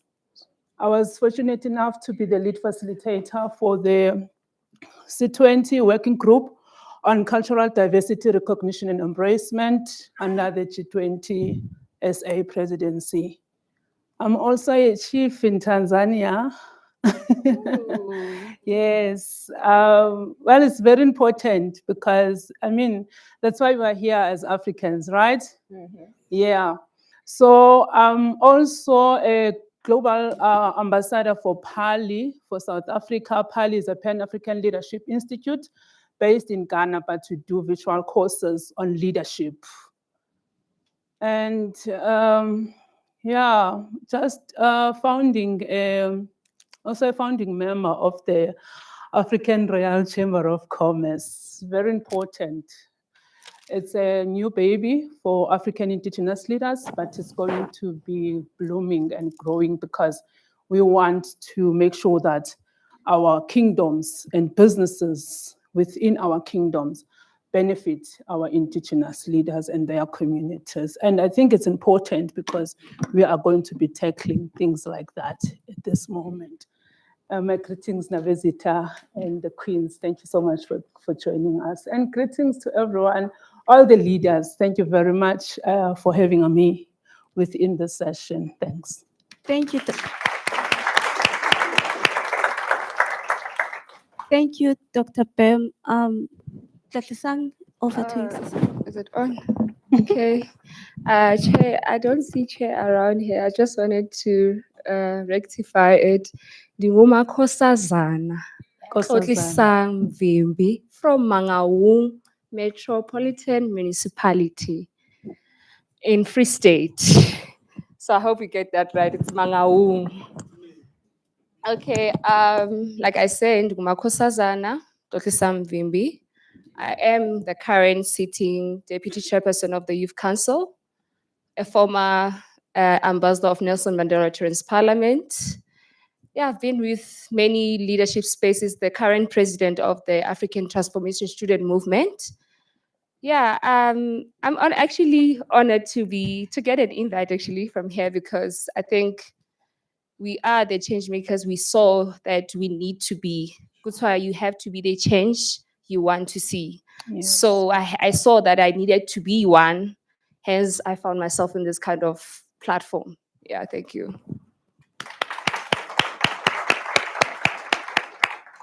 Anele. Thank you, Sanele. When I was sitting at the back, I couldn't really hear the panel here.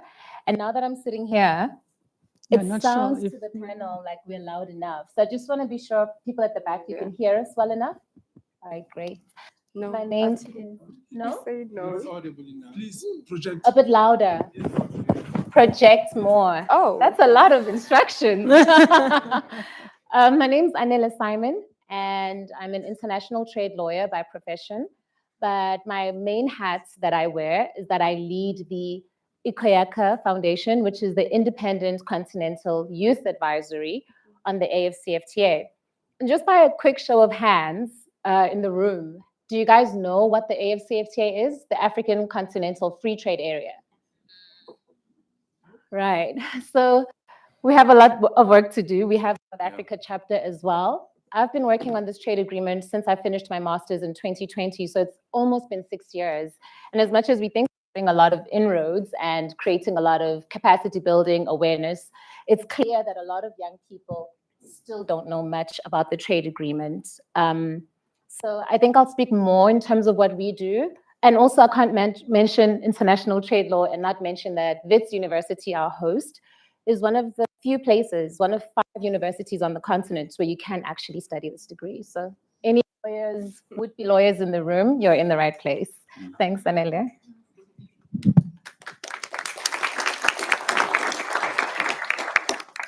Abel, over to you. Thank you. Sawubona, Dumela, bonjour, Makadi. Thank you so much for having me. My name is Abi Elson Mawere.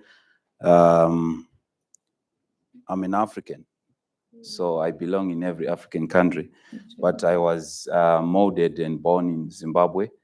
I am an executive board member of the Non-Aligned Movement Youth Organization. It's the second biggest international bloc after the United Nations with 120 member states. And from the heads of states, we have the youth wing, which I'm an executive board member. We've got 120 representatives from all the countries. We've got a South African representative. She's a lady. She's not here today, Miss Mbalingosi, but I think she'll be joining us tomorrow. I'm also the founding and executive director of the Zimbabwe Young Ambassadors, which is a forum and a platform that serves to empower young people in diplomacy. My specialty is international relations. I'm a youth diplomat, also specializing in international law. I'm a climate change advocate. And yeah, I can speak a lot. I don't want to talk much about who I am, but I'm interested to network and partner together with you. I also run a students initiative empowerment program across the African continent, and I'm happy to be invited to Wits University. I hope to come back here and initiate that program here and see how we can collaborate with the African Union. And together with my sister, we're together at the Africa Peer Review Mechanism at the Pan-African Parliament just last month. Last month, yeah. For the 50th symposium. So my wish and hope is that by the end of this event, we can have something concrete. Like I said in my contributions, I'm one person who's action-oriented. I hope that we can bring some value to what we are doing as young people. The seat, we cannot wait to be invited at the seat. This is what I always say to my leaders, respectively. I'm happy that our chiefs, our traditional leaders are here, as well as the heads of state, that we are not going to be waiting to be invited to the table. We are at the table. What we need to do is to create value for what we do. So this is the organization that I represent. That's a logo. You can Google us. It's open for everyone, every young person who wants to be part of it and who wants to join to be part of the movement. We believe in the ethos and values of resolving conflict around the world without using violence or being involved in political issues of other countries. So yes, we come from a political background, but we serve the purpose of unity, coexistence, and above all, humanity. We know that right now in the world, there's a lot of wars that are happening. I was just in a call this morning with colleagues in Sudan, and we were talking of how young people are dying and succumbing. We know the wars that are happening in DRC. We know what is happening all over Africa. And we cannot stand and sleep peacefully. This was my clarion call to leaders. We can't sleep. Young people, women are being abused in these armed conflicts. What are we doing as young people of the continent? Thank you. Thank you. Thank you, guys, for those powerful introduction. Let's give them a big round of applause.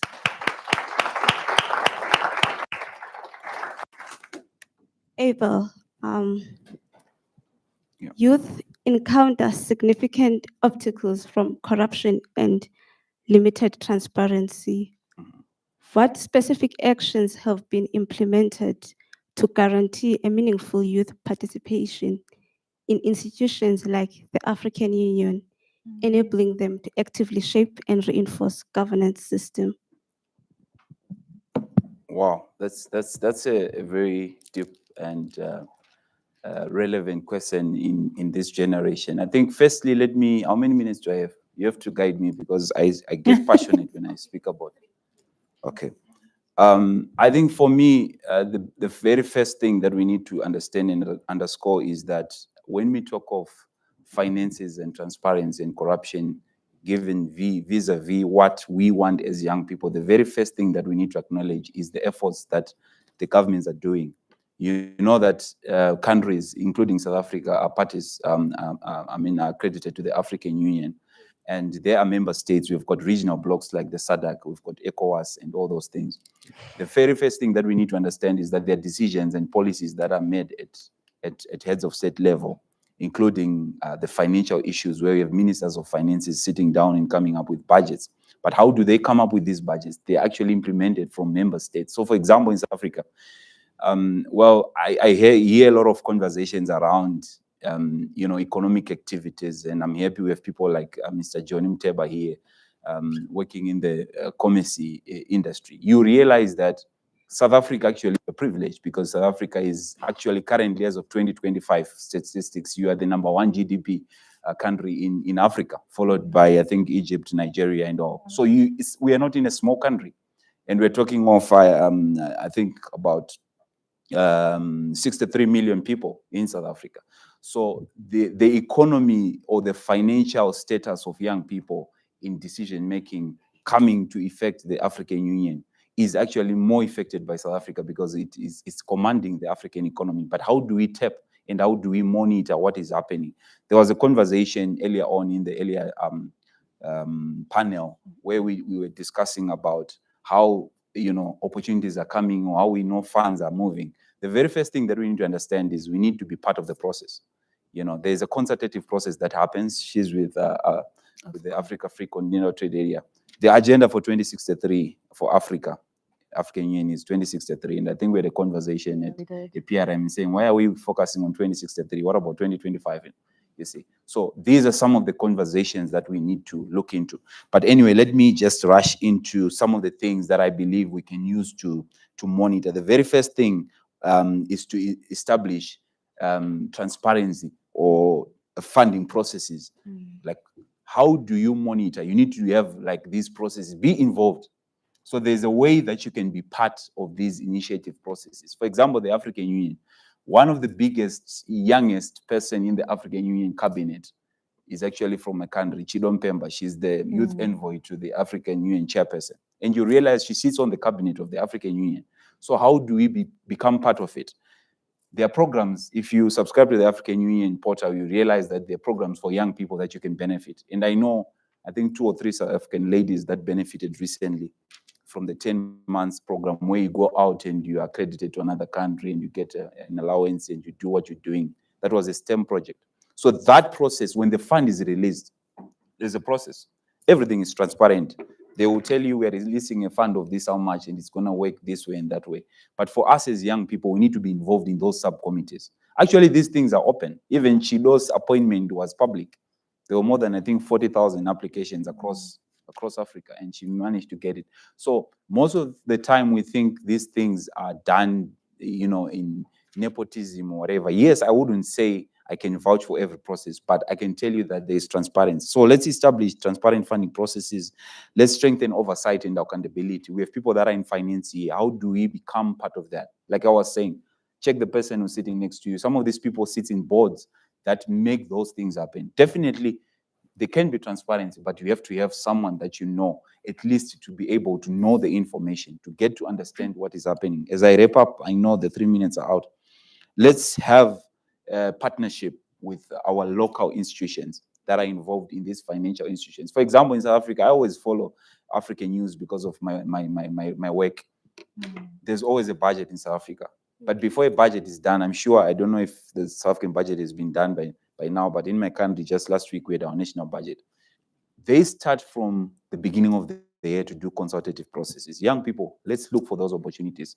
In Zimbabwe, we have a youth parliament caucus where the government gives 10 seats to the young people. No matter what, you have to be a young person to be in that parliament. So as we go into the discussion, I think I will want to have more questions than me speaking, because I think we have more people. Thank you, Abel. If I may just eat into his Okay. non-existent time, like he said, last month, along with Ikoyaka, Pali, the African Union, which many people don't even know, they have offices in South Africa in Midrand. And they had the Youth Symposium on Governance. This is a 5th one. It goes from different country to different country every year. And what we notice every time is that South African youth are missing. You have youth who are coming from Uganda, you have youth who've come from Zimbabwe, you have youth who've come from as far as Senegal, as Cameroon, but South African youth are missing. Even with our colleagues at African Union. So the way that structure works is that all the member states, you need to have fair representation of countries. They're always asking South Africans. Think of it as BEE for South Africans or Southern Africans. If you are in policy, in governance, economics, apply. They need to consider you because we don't have enough South African representation. So to Sanele's questions, where we have structures, but young people are not participating. Either young people are saying they don't know, or young people are afraid, maybe thinking, I don't want to live in Addis Ababa, Ethiopia. But the floor is there for you. These are opportunities that are set aside for us, and we're not taking them. So that's another reason, I think, why we will be seeing that in terms of governance, we're lacking. We're not taking the seats at the table. Yeah. Thank you, Abel and Anele, for that insightful reflection on youth inclusion at the continental level. So I follow both Aya Chepi and Chido, the African Youth Envoys. They always emphasize that the process is transparent. You apply, you go for an interview, and then you are selected based on merit, not connection. So I encourage you. I believe that Chido's term has ended. He has ended, yeah. Yeah. So check out the African Union website and apply when the next opportunity opens. Anele, how can we redesign governance, oversight, and youth participation to ensure that skills and training funds become a powerful and transparent driver of youth empowerment? Thank you, Sanele, for that.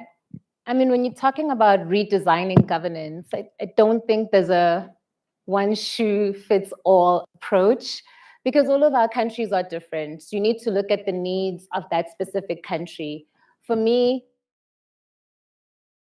and so I always look at an African view first. I'm an African that was issued a South African passport, but how do we design at a continental level to make sure that African youth are actually benefiting from the programs that are meant for African youth? I'm gonna echo Abel again, he paid me.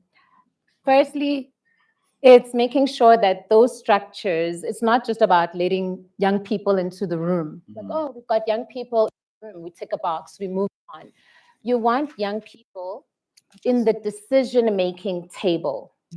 And I don't mean that, okay, I'm the chairperson and they want young people in the decision-making table. I'm gonna bring my cousin's sister's daughter and she's under 35. What you want is young people who are organized, completely organized, and then you take that organization that represents mass young people, either in that country, in the sector, creative sector, in the continent, and you put them at the table. Because now you have one person who's representing a huge voice. So you need them in actual decision-making, not just in the room. Because after this room was done, we all say, great, nice meeting you, and we've gone. Right. But there's been no use actually making the decision or influencing the decision. And then the other thing is that, again, young people don't know sometimes, which is, if we had to play the blame game, it's everyone's blame, including the young people. Young people might not know, what is it I'm supposed to do? But young people who are aware are actually doing things. There are about, I could be wrong, but if you go to the WTO, the World Trade Organization, we have currently about 378 trade agreements. And the only trade agreements in the world that actually has a protocol for women and youth who are in trade is the African Continental Free Trade Area.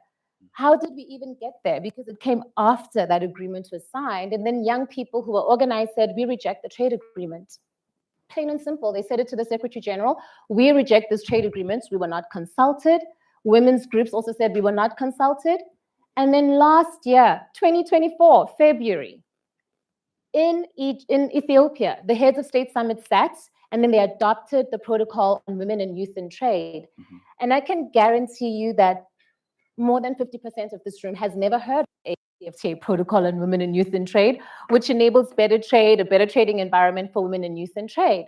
But then how did we get there? Because structures of organized young people said, you're not going to involve us or use our name for tokenism because we reject it until you do what we want. So you see how you suddenly have this decision-making power. So even in governance and funds, that's what you need. You need young people who are organized, structured to go together. Not that we're just noisemakers, but you're structured. You have your agendas, your declarations, and you say, this is not working, this is not working, this is not working. Here's our solution, solution, solution. And you will have X amount of time to actually engage and then implement. And then they will listen to us. And then lastly, just on this, young women especially, don't be afraid to be the only person of your gender in a room where decisions are being made about you. We tend to shy away, right? We tend to be like, oh, you know, I'm in these spaces. I work in international trade. It's mostly old men, old African men, and I'm always there. And I'm going to show up every day because this is a decision that involves me, and I'm leading the biggest youth organization on the continent, so I have to be there. Even if it's your age, don't be afraid to be like, oh, I'm too young. Fine, be too young, but be there. If it's you're the only race, I'm like, oh, there's too many black, too many white people.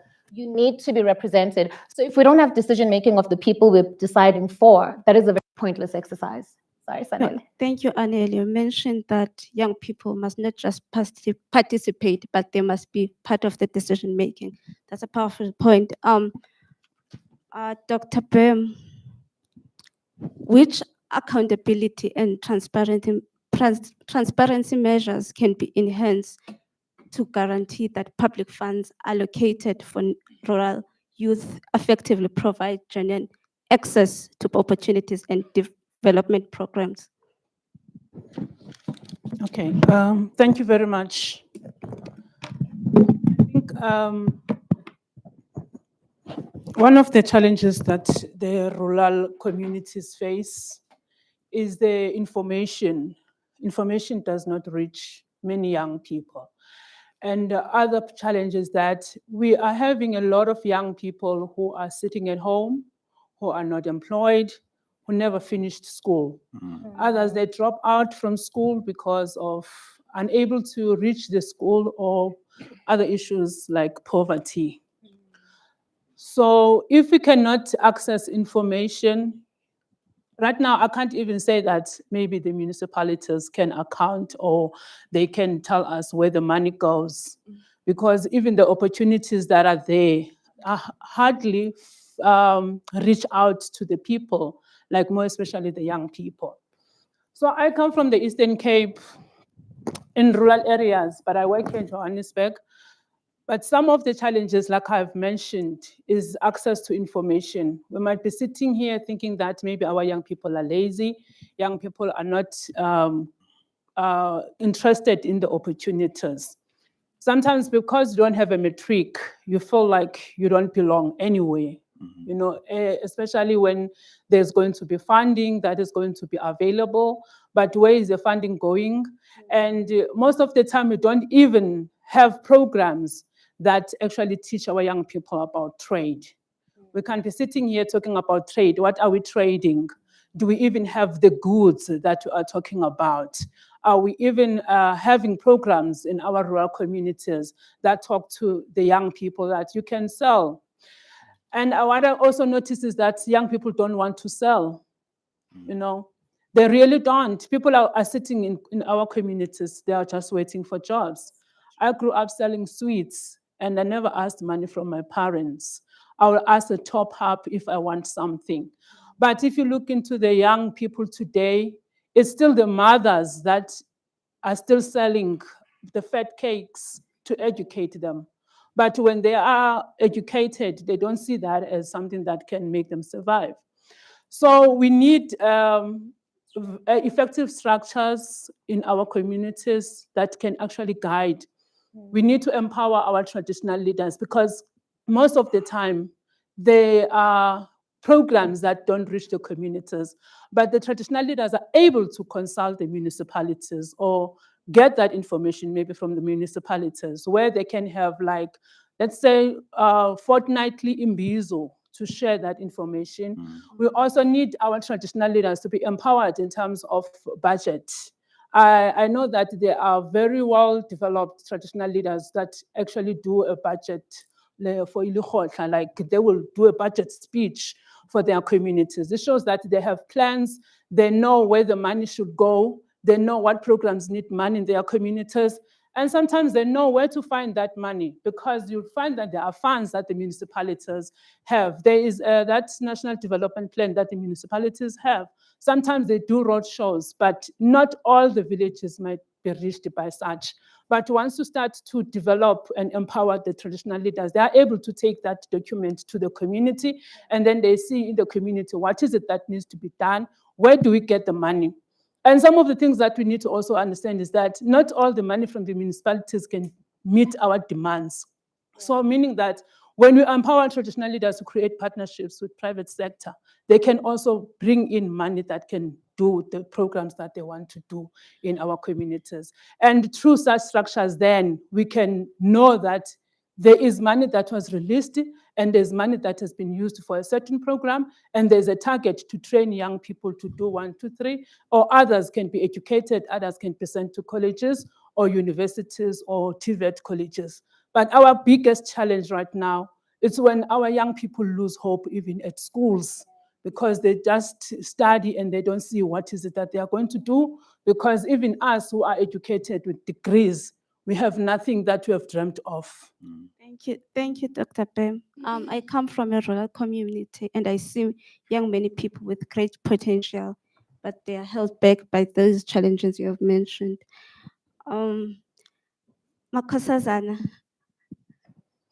what concrete systems or policy reforms can be strengthened or introduced to prevent corruption in youth-focused programs and ensure that these initiatives actively create sustainable employment opportunities for young people? Okay, You have Sanele. 2 minutes. Sorry, Sisi. Okay, 3 minutes. Okay, thank you, Sanele. Let me try to answer this question in aligning it with what I do.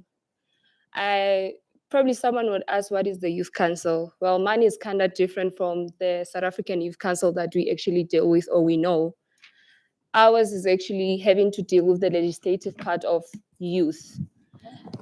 Because if there's anything that we saw that we needed, was the declinement that youth doesn't know laws, policies that actually implement whatever that we want. And which is a very huge problem, because we always have this mindset of saying government has to create jobs.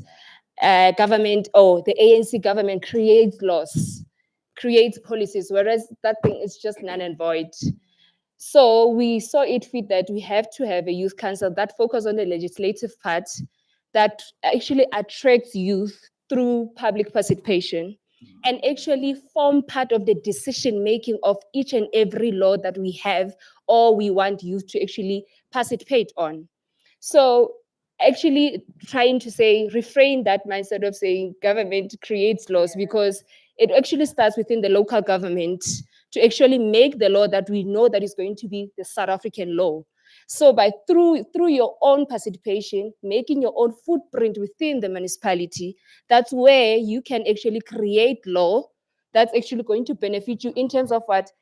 Employment, in terms of skills, in terms of opportunities. So in this youth council, it's actually having to have a good collaboration, like our colleague here said that we need to have a good collaboration with community organizations. It can even be NYDA, of which we know that very well. They gain too much access of funding, but we don't see anything. Or well, they do repetition of one thing, and it results of us actually rewarding nothing or getting nothing out of it. So in a sense of trying to create policies that are going to actually benefit youth more, it's actually, like I said, through public participation, through necessary collaborations with, it can be through lawyers, there's Council of Lawyers, there's NYDA, there's so many organizations that actually has power, that has influence to actually make our footprint as youth, as a collaboration of young people, making our footprint within, starting from the municipality, even before we can even get to the legislative part. So I want us to actually get or understand that having to do things legislatively, there's no way that the government can be able to stand in front of you, because we can talk, be verbal, but if there's no law or policy that supports us, it becomes null and void. So it's like we can have so many matches, try to even bend down schools, but if the policy is not there, if there's nothing that you haven't written in black and white, we're going to achieve nothing. So us making sure that we are having our footprint within local government, making sure we are collaborating, and making sure that there's people that actually, sorry to sound so robust, what I'm about to say, but people that are actually employed within the municipality, they're there to serve you. That you need to tell them that you are here to serve me, and as of what I have to do, it is your own fundamental right as a young member to enter the municipality and make your own footprint. They don't have that. We can actually make an example to put in place the Section 79. In South African law, a policy, rather a law, it's subjected or calculated to stand for 10 years. But Section 79 was amended 2002. Which year are we now? Because there's no public participation. It's just a repetition of one thing after a decade and a decade. Do we achieve something? No. So hence we do have to be part of decision making. That's how you can be part of the decision making as a young member, through public participation, making your own submission. And it becomes very nice in a sense that you say, you know what, I became that, I made that. I was part of the people that actually came forward to make this law that benefits us, not only us, but the upcoming generation. Yeah. Thank you, Makosazana, for those powerful points. I have goosebumps. Now, due to time constraint, I'm gonna open the floor for the Q&A session. If you have a question, please raise your hand, and the microphone will be brought to you. We're only gonna take questions, not comments, guys. We don't have time. You have 1 minute. 1, 2, 3, 4, 5. Okay. I like this kind of things. Thank you. A very good morning to everyone in the room. I won't say my name today. You will hear of me on Saturday. I think one aspect that I pick up so much is attack on government, and just zooming on what government is and what it is not. Is it not the case that many a times we use these terms loosely without a shared understanding what government is, what the role of government is, and more importantly, whose government it is? And don't you think that it's important we actually invest in literacy as far as understanding this caricature called government? Thank you. Thank you. I'm only gonna take. We are the No, government. I think let's let them. We're here to listen to the young people, so we have to take the questions. No, thank you, Chair, and thanks for the opportunity once more. I think I'll structure my question in a manner in which you ask the panelists the question. One of the question was that youth challenges, or rather youth suffer from the corruption that is that we see from government, right? And the second question to that was the redesign of governance. Now, those questions systematically tells us that we know what is the problem, and we shy away from addressing the problem. The laws of this country says that if you have committed corruption, you must go to jail, right? But we don't see these SASSA beneficiaries going to jail. We keep on defending them perpetually, so as young people, because indirectly we benefit from them. And we shy away from telling the truth as it is. Now, the panelists, they mentioned something interesting, that to the decision-making table or to the dinner table, we need to have young people.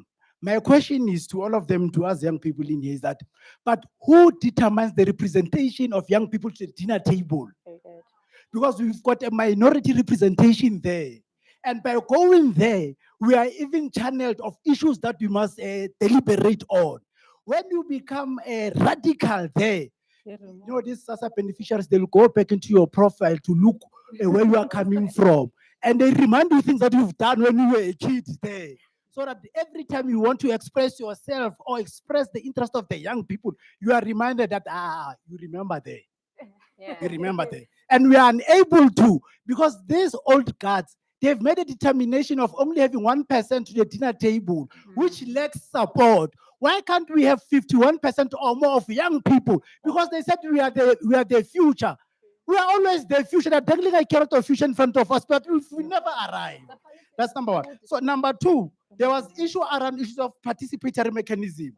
We know for a fact, my colleague there from municipality, I've served in the municipality, that this participatory mechanism, for instance, the public participation, that is well illustrated in Systems Act of Chapter 5 Systems Act.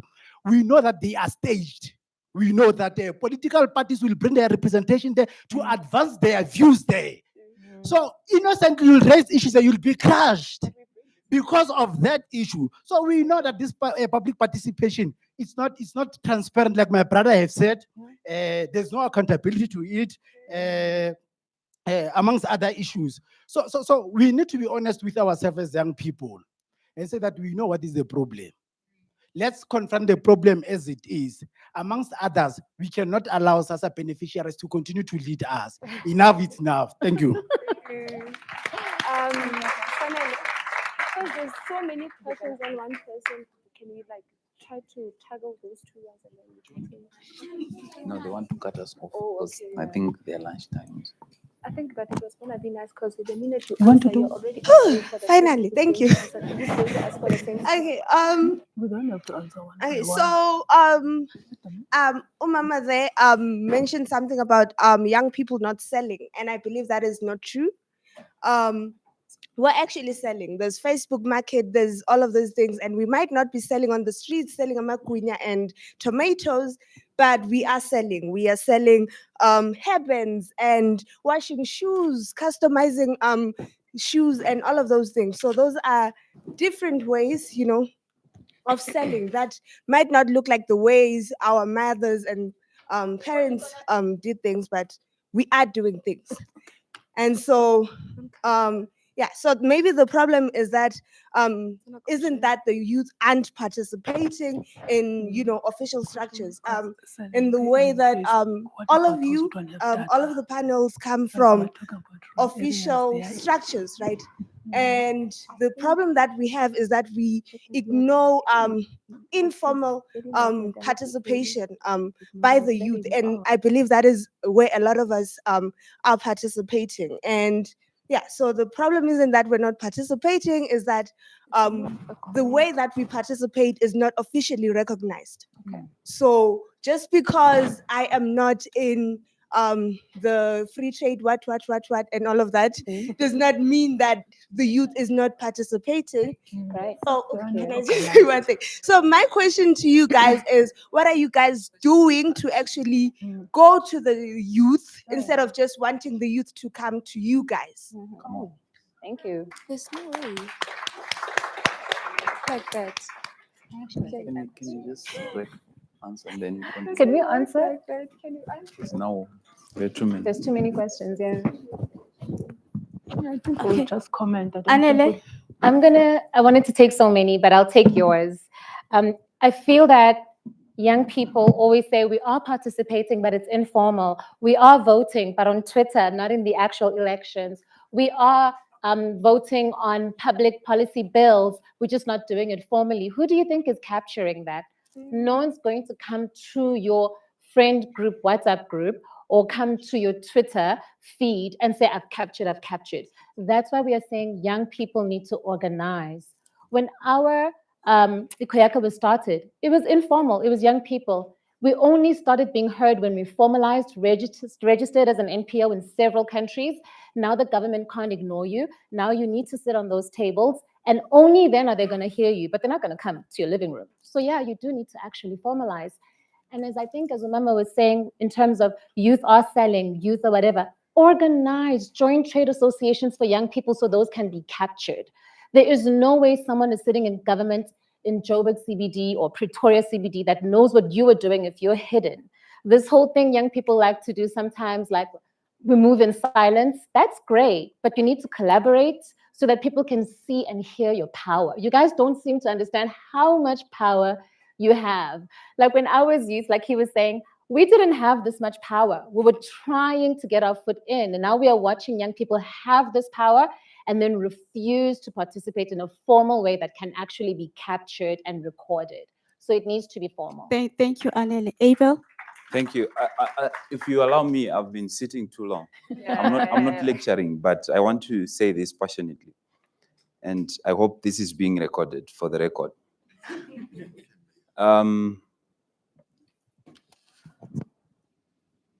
No one determines who sit on the table. You sit on the table for yourself. You make it in. I have worked hard for where I am, and I'm not even half of where I want to go. I wasn't paid to come here. I used my own money to come. Yeah, exactly. And I'm grateful why I did that. I'm grateful for the organizers. They gave me somewhere nice to sleep. But I paid my way to come here. Why? Because when I leave this place, I told you, I might be a guest, but I'm going to pick one or two that are going to take me to the next level of my platform. So sometimes you need just be present. Just be available. Be there. You don't know what's going to happen. I'll be honest with you guys. We can't all fit at the table. We can't all fit. Even in the Bible, Jesus had 12 disciples, but how many people were there? We can't. But we have to show ourselves and be there. My brother, I thank you for speaking passionately. And I can tell you, present yourself. My sister, no one is going to create a formal table for you. I was appointed a board member because of the work that I've done for the past 10 years. I have used my own personal money. I had to do it. I don't want to talk about what I've done, but create an opportunity for yourself. You don't have to wait for the NDYA. You don't have to wait for the government. Create space for yourself, and it's going to make noise for you. People are going to follow you. Dress the way you want to be addressed. I started wearing suits when I was in high school. I would bother my parents, don't buy me gifts, buy me suits. I started wearing suits when I was in high school. And people started calling me ambassador, ambassador. And it grew in my mind. Now when I sit, just look at me. Wouldn't you invite me? She said she's going to. So that's how We you finish at create. 12:30. He was talking that he wants to be mayor. I don't know him. It was my first time, but I can vote for him because of the passion and the power that he's putting. I'm not campaigning. So lastly, and I want to say this to the organizers. I'm broken because I'm sorry, I might not be invited again. There are places that I'm not allowed to go now because I speak the truth. We cannot rush the program if we have questions. This is why we came. Yes, I understand the formal program is to run, but if it shows that people have opportunities, let's create an evening program. Let's come here 6 to 8. Let's finish the core business. And I will assure you, I don't know about others. The recommendations that we are taking now, I'm taking them somewhere. 2 days ago, I've been appointed chairperson of the All Africa Youth Forum at the heads of state level. And one of the mandates that I'm going to do is to write a communique of everything that has happened. Like I told you, we want to raise 20,000 before we leave to empower one of the young people that are here. I don't speak things that doesn't happen, and that's where I am today. So, guys, it doesn't take anyone to take you to the next level. Take yourself to the next level. Empower yourself. Bring someone to the table. Empower someone and make sure that the change that we want comes, and it's going to happen. No one is going to come to save us. We've got to save ourselves. Lastly, you got to make money. Don't just show up in these events and make money as young people. The reason why people don't listen to you is because you have nothing. You don't have money. Money speaks, right? Money speaks. There are places where you go. Okay, they are saying my time is up. You're saying what? Okay. Money, they're saying I should go on. Money speaks, right? You gotta make money in everything that you're planning, whether it's selling sweets, whether it's whatever you're doing. Think about making money. One person that pushes me is my friend, because wherever we go, he says, okay, after everything you're doing, what is in it for me? You see, so you got to make money. I want to provoke you as I sit down. If President Ramaphosa was to pass by in here and you bump into him in the door, in 3 minutes, what would you say to him? Are you going to ask President for a seat in Parliament? Are you going to ask President for 10,000 rand? Have something that will make him stop and say, guys, we have to wait. I have to give 30 minutes to this young person. If Dr. Patrick Motsepe was passing around, what would you talk to him that would change? These are the conversations that should stay in our minds. Thank you. Thank you. They're not inviting us back. Okay, thank you again, Sanele. Just to answer my brother there, my boss there, I think you were not really captured, but let me try to accommodate you. When you said that this public participations are structured, or it's just formality of government trying to do things procedurally, but each and every political party has their own people. Okay, with my youth council, we actually elected in a public participation where every young member was there. It was never a sense of that a certain political party must come with their own. Yes, the program was to say we have 8 political parties in Mangaung. So how about we break it down? Already, you know, I won't mention names, but the ruling party, they were like, we're going to do the way the senior council is. Already they have a big number, right? I'm like, we're not going to do that. As long as we are a youth and we are advocating for each and every young member sitting back at home, it's 8 political parties, right? Each and every political party is going to come with 10 delegates. You understand? Already when we were there, after engagements and everything, that's how we actually elected our own youth council. It was never anything that was structured. It was us like here, if we have to create a structure and elect our own people in here. That serves as what? Transparency. So coming to the what's accountability issue, it's very easy to make the government, I wouldn't say it's very easy, but procedurally it is. Like I said, if you don't have anything written down or that supports you legislatively, you are like ingane khalayo, uyabona, I don't know, but ahluthi, uyabona, but iyakhala. But if you want to tackle the municipality, it's only through one thing, a policy. Whatever that you have to do, it has to be legislatively accommodated so that they can actually give you an ear. When you say that all these things are structured, I myself, I'm gonna make an example with myself. I knocked on doors that I know very well they were shut on my eyes. I myself. They don't even like me because they literally just don't want me there.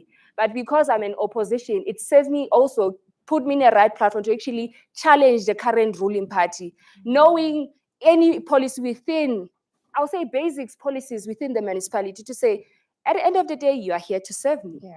You are here to serve me. You're trying to play block politics, but you're here to serve me and you're going to serve me as much as you're going to treat me as a client that I am.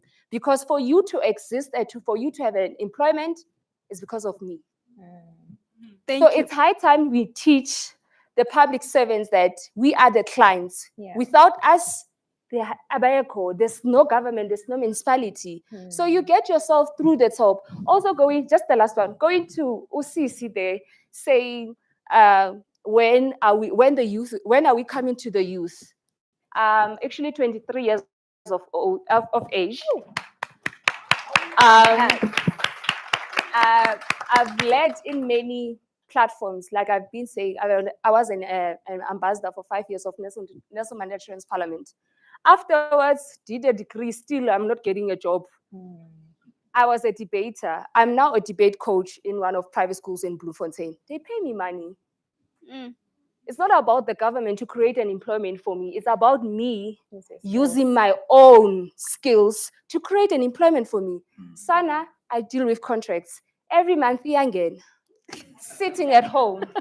We are one injalo. So you have to make sure you make yourself available to the world. It will never come to your comfort place. It will never come. So if you using this kind of platforms, networking, changing contexts, it gets you, like he said, it gets you to elevate you to another place. So honor this kind of platforms because it's not available for everyone. And just to add to that, thank you, Makasazan. I think that was very powerful. An informed youth is a very powerful youth. And that's why sometimes when we see you guys not going on to follow African Union pages or whatever VIDS pages where you can come to platforms like this, you're keeping yourself uninformed. And then that's why you'll get questions like, who creates the criteria? If you were following, then you can get to see who's creating the criteria to change the bills, to comment on policy, to design policy, to be part of implementation of policy. And we saw this in South Africa just this year. The government said to young people that if you're owing school fees at tertiary level, then they're going to change or amend that law so that you can be blacklisted.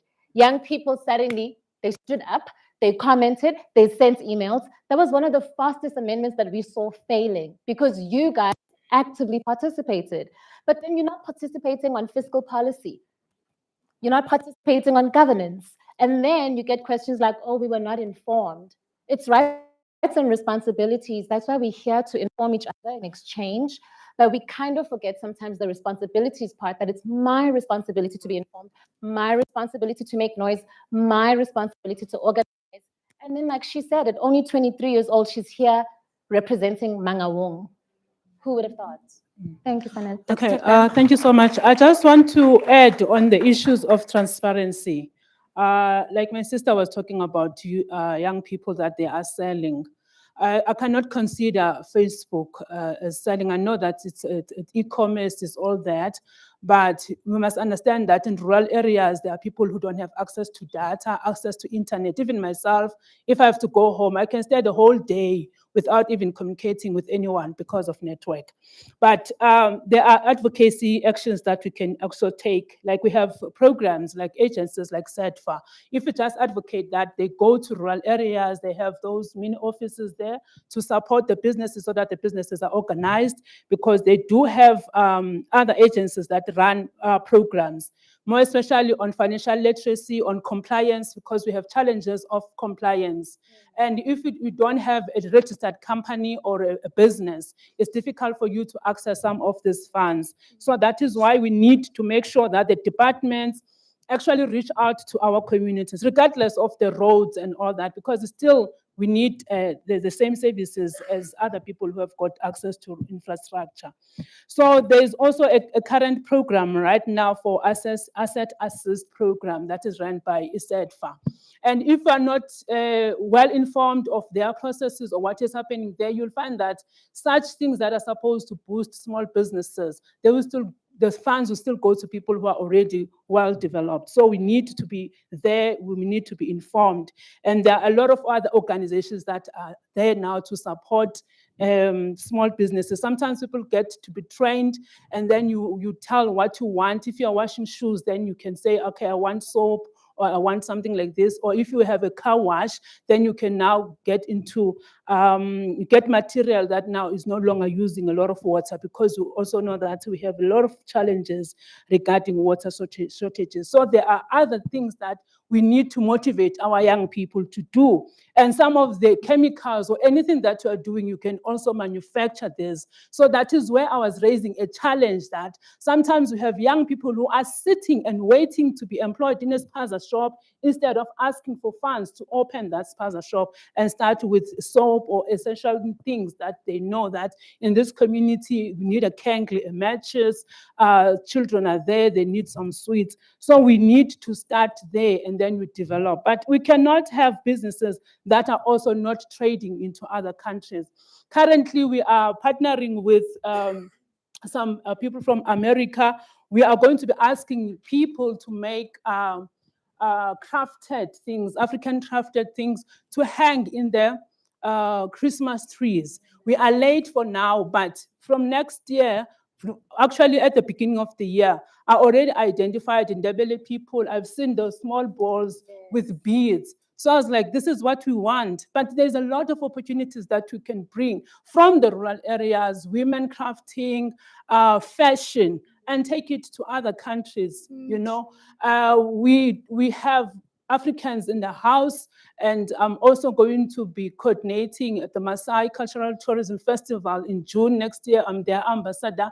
So there are people here who can say, we want to go and participate, even if it's hand soap, anything that you are making or you are selling. These are opportunities that we are talking about. These are things that we need to plug ourselves in. We cannot sit and wait and say that you are not included. We are here. This means that you are already included in everything that needs to be done. Thank you, Dr. Pam. Thank you. Actually, we have exceeded our time, but because we want to hear from young people, can I take 2 hands? You have 1 minute. Oh, wow. 1 minute. No, thank you, Chair. Mine is very short on the issue of corruption and all these issues that our youth are crying about. The Constitution of the Republic says in the preamble, a government which is based on the will of the people, as well as Section 1D. Now, a government of the people, elected by the people for the people. I put it to you, therefore, panelists in the House at large, that given that government is corrupt and that there are so many issues and social ills that this government causes, does that then not mean that you yourselves as a society are corrupt? Because that is your government. And inter alia, young people themselves, especially their leaders in this room. Thank you. Thank you. Can I take that one? Okay, I'm not a young person, but as I'm listening to some of the responses from the floor, I was still asking young people to participate in what I would call poverty economy. If their mothers were selling magwenya to take them to school, why are they still encouraged to do that? How about open example, big why are people, like, markets? How taking do they it as- access those markets? Because we can't be encouraging these young people to be doing that. I don't think it's a future. I don't think it will bring them to where you guys are right now. So what are the solutions that don't involve poverty? Okay, can I just quickly respond to this? When I was talking about Magwinya and all, it was just an example. But if you look into those businesses, we can grow maize and make meal and distribute. I mean, there are a lot of people who are doing catering businesses and all. Where are they buying their vegetables? Where are they buying their meal and all those things? Some of the things we can still do in our rural communities, but we can still export a lot. So I was just making an example. And it's true that some of the young people really, they don't want. And yes, the internet is there, but not everyone have access to internet. So there are things that we need, even us sitting here, to go and empower people in our rural communities, making sure that they upscale their businesses. Sometimes we do talk about starting the business, then upscaling the business. Some of us, we want to start big, but there's no access to funding if you have not started anything on the ground. Thank you. Can I just say in 15 seconds, all governments, a government is not an enemy of the people. That is not the intention. The government is there to serve the people. Right. But then what happens is, because the government aims to serve the people, there are challenges that come in. And every African country or every country in the world has got their unique challenges. In my contribution, my edge is that as young people, let's find solutions, let's proffer solutions that then change that. No government would want to be voted into power to go against its own people, particularly the young people, because you are the ones who put them in power. So as we fight corruption, as we do that, let's create that. Lastly, I'm gonna fight to meet I've already returned to the office, not fight, but negotiate to meet the NYDA president, the chairperson of NAMIO, and the Secretary General of the Pan-African Youth Parliament before I leave. What I would do is I want to make sure, Mr. Lucy, if we can compile a communique and send it to them, so that I want to be honest with the president of the NYDA, so that he hears what young people are saying. And in because fact, this is what Abel, is important. Lucy will correct us if we're wrong, but they were supposed to be here, were they not? So I know they attended the first meeting of when we were structuring and planning this conference. Why is the NYDA not here? They're avoiding us. Okay. Before we close, may we please have your closing remarks? Anel, I'll start with you. I'll go first. And in my closing remarks, I want to weave in what my colleague said about government for the people, by people, elected by the people. But then we're also saying at the same time that young people are not voting. So are you the people? You look at what Botswana did. They had their liberation government probably longer than South Africa did. And that election was won on TikTok by young people. And now they've got an amazing president whom they love. And then as I was planning to close, I've been quoting this young man since the APRM conference. I was in Luanda, I quoted him. I went to Ghana last week, I quoted him. I'm going to quote him again. And as I was planning to quote him, he actually walked in and I was like, oh my goodness, he's right there, Tato. Tato said at the governance symposium that we had last time, that there is a problem between young people and governments, that the relationship between our African governments and the African youth has become a tragic play where both the protagonists are wearing the wrong costume and both are blaming each other. And then just to echo that, we have responsibilities. None of us here are governments except for her. We're civil society working to work with governments, okay, and bring what the young people are saying. But young people, please understand, you have responsibilities to know. You have responsibilities to use your access. You have responsibilities to use your voice, to organize. Please organize and then go at the problem head on together. Thank you. Sazan. Okay, thank you, Sanele. To my comrade there, first, I just quickly want to make my remarks on whatever he said about corruption, that us as community members or as clients of the government, we are also corrupted. So I just want us to actually have a solution now so that we cannot call corrupted SASSA beneficiaries and all that. So all I'm saying is the only way we're going to be saved is having to refrain from putting our trust on a person, rather a political party. it's not going to save us. We're going to have so many political parties that are now going to come on ground, and we are still not getting what? A service delivery for our people. The only way is to create a system that, in a way that we know a system, whether you do bad, simple, that's going to be very robust to people that will be employed in the government. A system that's going to serve that, a system doesn't change, guys. I think it can be amended, but doesn't change. A person can be bought, a person can change at any time, but a system doesn't do that. And the system is controlled by who? By us, the government's beneficiaries. And also changing the mindset that the government influence whatever the community wants. So who are the community at this point? It's us. So making ourselves available to everything that it has to be put on the ground. Like one of the people audience said that problem is the communication. Yes, communication channels of each and every municipality, it's not proper. But what are you doing about it as a young person that is so advanced about technology, social media, making sure that your own peers are actually getting enough information from the municipality? You understand that they can be able to gain skills. It's not only, the government's job is not only to create jobs, guys. The skills that the government give the people. I'll talk about OHS, which is currently on demand and is going to be on demand for the next coming 30 years. And it's just a skill. You don't have to go for 3 years studying that. Thank you. Dr. Pem? Okay, thank you very much. I'm just concerned about the time. And my brother was saying here, we can stay maybe till late. This side, there were no questions taken. So I'm just worried about that.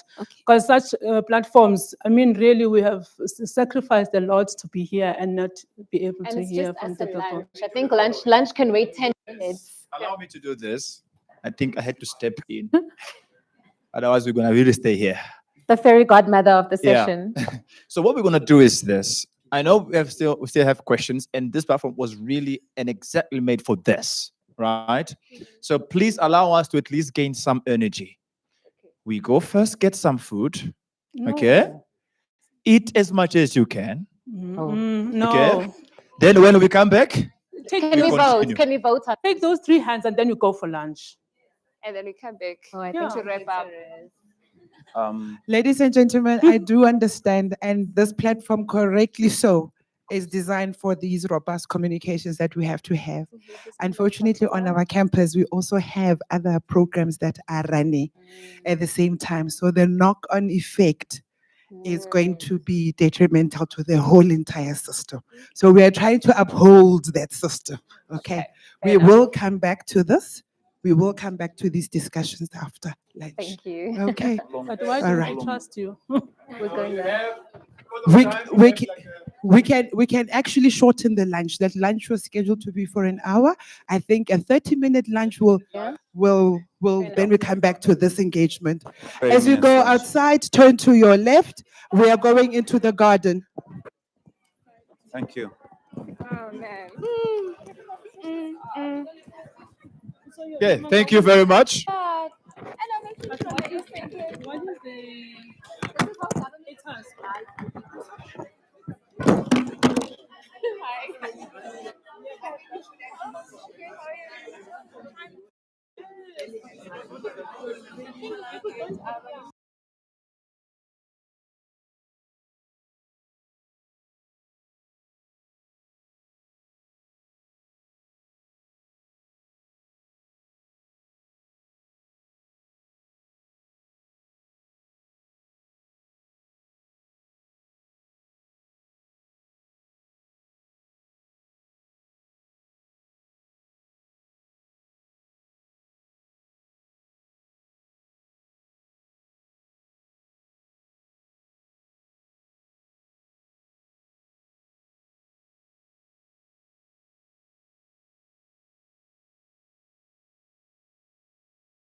Okay, thank you very much. Welcome back to Africa Youth Future Forward Summit 2025. Let me have everybody in the room. I'm hoping that we are strengthened, have energy back to go for another round. Is everybody in the room? No. Okay, there's still people coming.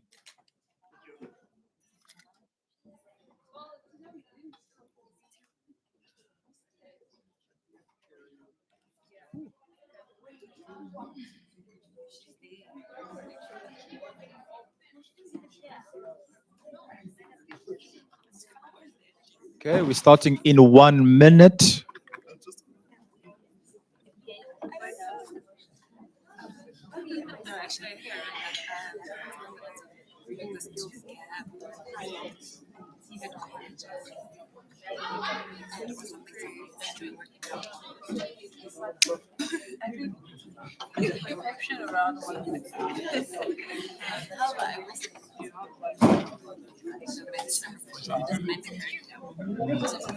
Okay, thank you. Let's kindly have our seats. Welcome back to our summit. This is presented to you by the African Youth Forum International in partnership with CAPSI and the Vets Business School. And we really want to discuss issues around Africa Rise, unlocking youth potential for economic transformation and sustainable development. This is how we want to see young people involved, not just in the process, but in the implementation, not just in the start, but in the finishing, throughout. And without taking much time, I know we really took a lot of minutes from our first part of this day. I would like first us to keep our guards, because I'm going to call up on the stage an artist to give us a beautiful performance that will cool our spirits a bit down, just to get us started for the next engagement. And she is going to do a poetry. By the way, I love poetry. I don't know if you hate it. I'm so sorry, because you will have to take it today. I would like to call our artist doing the poetry performance in this stage, this moment. Her name is Palesa. And as she comes up, please give her a round of applause.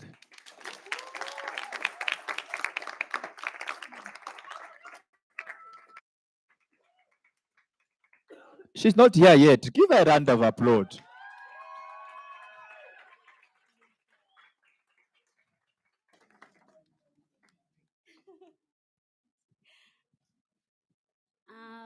Good afternoon. I hope you guys are well.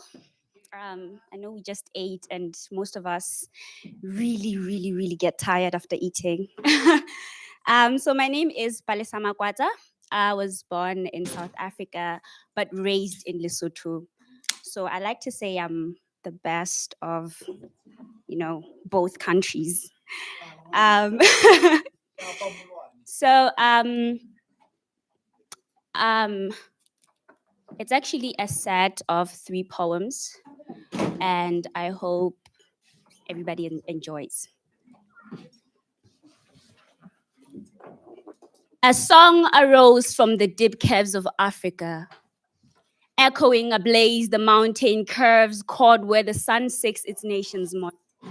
On its base, chants of the forgotten kings flamed us up that we are black and blue, isizwe somhlaba, born with abilities to interpret nature's lingo with our mother's tongue, isiZulu, isiXhosa, iChivenda, Sesotho, Setswana, Sepedi, re marema a tlo re ntse le leng. We were born with our heads cocked and our fists gripped, listening to umlando whispered by Dinuka carrying spirits of Borremkholo from the Stone Age. We were appointed as the generation to preach Africa's stories to her children, heal wounds, and restore hopes and souls of the forgotten kingdom. Now led by kings and presidents, but she birthed preachers to amend bad souls, cobblers to amend bad souls, and doctors to amend lost hopes, and African teen souls to tell tales of Bontate Moholo, Utata Mandela, le Bomoshweshwe, tell tales of Bomantsopa passing on meetlo from generation to generation through Ditshomo. On her heart lies the mighty Nile. Misikonya Ditaba lives legends untold, le banna ba basipidi dancing to bongo drums. The birds singing the song of Congo as people do the dance of tango. And when the room goes silent, re hloma mahlokwana and listen to Africa tell her stories. E reng ke le qoqele sa mohla motheo wa sa lepoqo setjhaba. Ke le manolele tsa mantsopa dithoko, ke le rokele, ke le tolokele tsa bahale, bo mohale le tshepetolwane dithoko.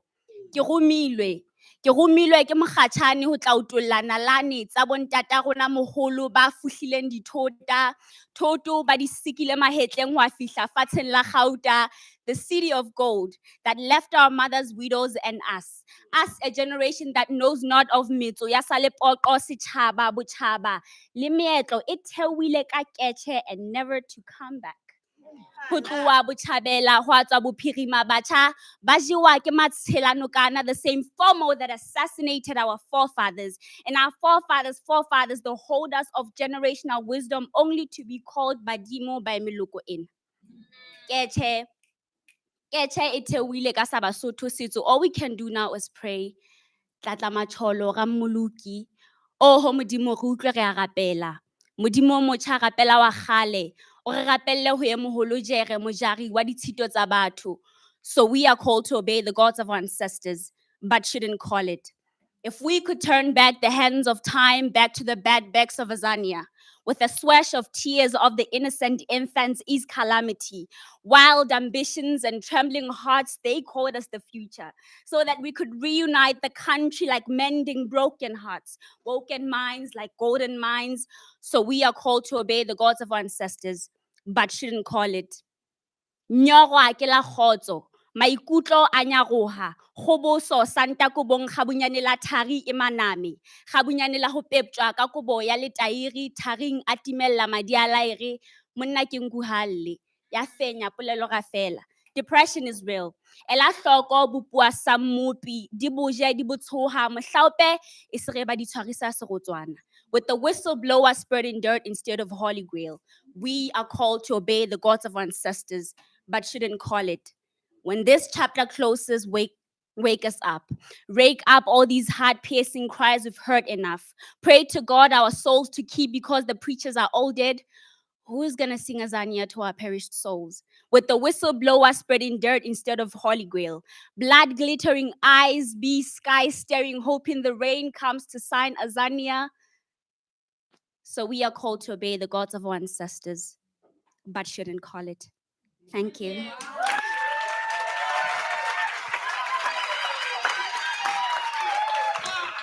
Thank you very much. Can we give another round of applause to Palesa? I'll be honest with you. If you don't like poetry, I guess today it's your day to change your life. This was amazing, even though the ha was not able to listen. Guys, I will have to learn this language, like hardly, no matter what. I have to learn to say ha. And by the way, it's good because I'm also thinking of moving to Johannesburg anytime soon. So I have to get used to this language. Back where I'm coming from in Cape Town, it's more, we don't hear the that side. That side, that's what we hear that side, right? So let's move forward. We are not going to be having a presentation by one of our partners called Senegals. If you check them on LinkedIn, it's written the Senegals Institute, if I'm not mistaken. Please correct me, Marlene. And please, this is going to be a moment that I really want you to have your pen and book. Note down what you're going to be receiving right here from the Senegals, okay? And I will be calling right now on the stage Miss Marlene Ogawa, the country director of Senegals South Africa. Let us give a round of applause for her.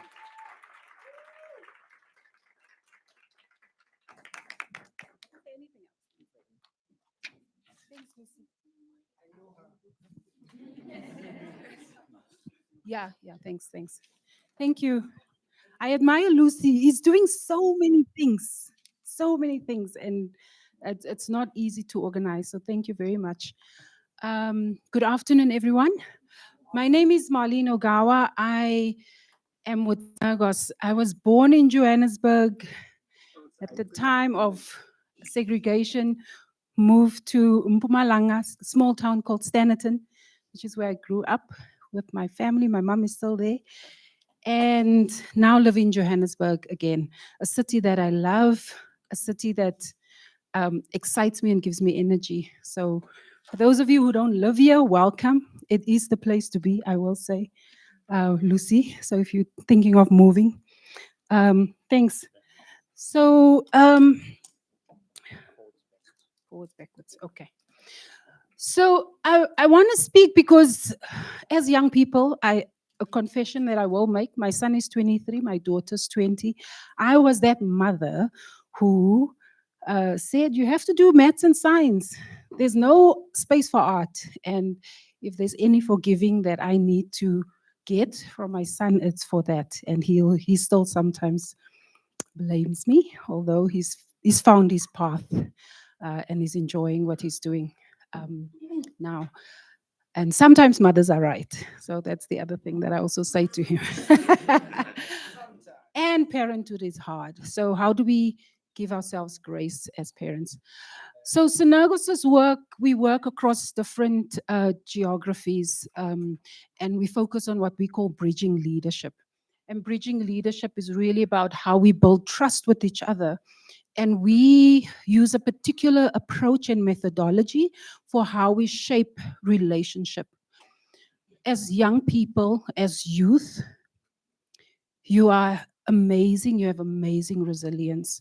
I spoke to Prof. Dihlaka earlier on. The words that we use when we describe young people matter. We say words make worlds. Young people are not lazy, right? Young people are creative, resilient. Young people, as if they are out there, you are amazing and give us hope for the future.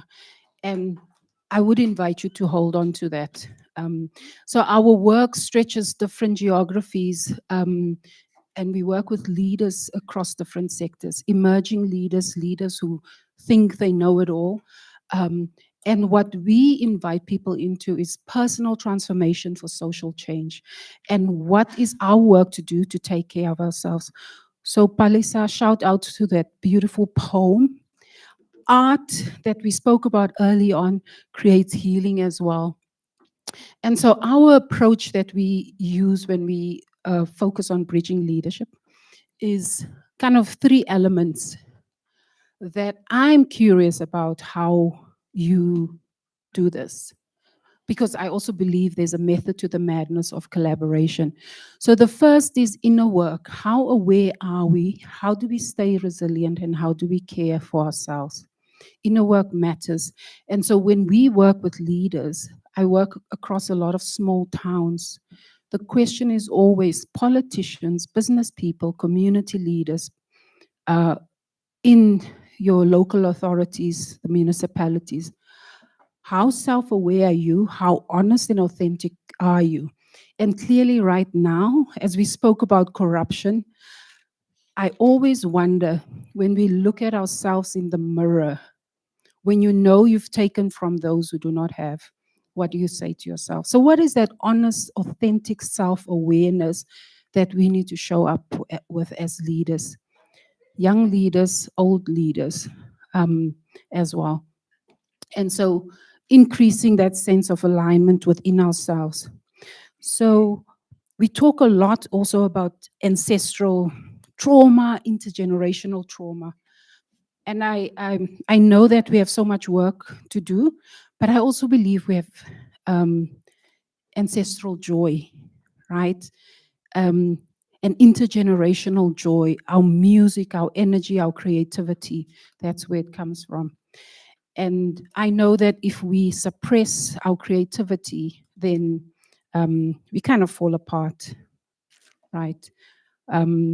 If anyone were to say, oh, you can make money from art and music, there's a lot of people who say you can't. And sometimes when artists do not do the art and express themselves, they kind of fall apart because it's such a deep inner yearning. So that is important. So we also focus on systems thinking and understanding the complex systems that we are in. We have to work with government. If we don't, the systems are not going to change, right? And how do we do that? How do we build relationship? And how do we insist, like we heard earlier on, whether it's trade participation, whether it is policy input, whether it's elections, how do we participate? The sad truth is that these systems do not allow for the kind of participation that we need to have. And how do we insert ourselves into those systems is another question. And then collaboration, working with others, because if we do, then we leverage as much as possible. We cannot do it alone. So we have these principles, of collaboration that I just want to share. And as you look at it, just ask yourself, how do you collaborate? So this is what we ask politicians as well. And this is what we ask business leaders and philanthropists. And if they don't do their inner work, and if we don't do our inner work and ask ourselves these authentic questions of how do we build trust when trust has been broken, right? We don't trust government, we don't trust business. Everyone is selfish in their own ways. And how do we rebuild? And what's ours to do, right? So for yourself as well, how open are you? How collaborative are you? Are we self-accountable? What's our level of awareness of self and others? And how do we negotiate and problem solve? And yes, protests and unrest. There's an interesting study about how we respond in times of trouble. So the fight, flight, freeze, faint, fawn approach. And sometimes we get so fed up, we use the other right? And what is the opportunity for us to flock together and come together to collaborate? So to consider that, and do we do it, right? And do we keep pushing and pushing? What we know also is that when we keep knocking on those doors and keep taking those opportunities, like we heard earlier on so beautifully, things do happen, right? We are at a point where our leaders are old and they cannot look away. And so what are we going to do about it? And how do we use approaches that work, that actually begins to hold others accountable? So that's our work too. How do we show up with this and how do we work? Just as much as we have the Millennium Development Goals, the Sustainable Development Goals, we also have inner development goals. And SDG 17 speaks about partnership, collaboration, multi-stakeholder, interaction, coordination, all those words. And there's a method to doing it. And it starts with not divisiveness and putting tariffs on everything. It starts with your relationship with yourself and how you show up and how you look yourself in the mirror and being honest, how you think and process and interact, how you relate to others, how you collaborate, and how do you act in alignment and enable the change. Right. I work a lot with philanthropists. I think that's been our journey with CAPSI a little bit. And we see even there, if a philanthropist think as an individual, you're going to change the world or your money is going to make the difference, it's not. You're just working in your little corner. So how do we create collaboration? And I'm going to stop there with a beautiful view of Johannesburg. Stormy days in Johannesburg. But really for you to just think about what is your work to do, your inner work. How do you take care of yourself? How do you stay resilient and rest when you need to? And how do you show up with your inner work so that you can change the world that you are working in and living in? Thank you.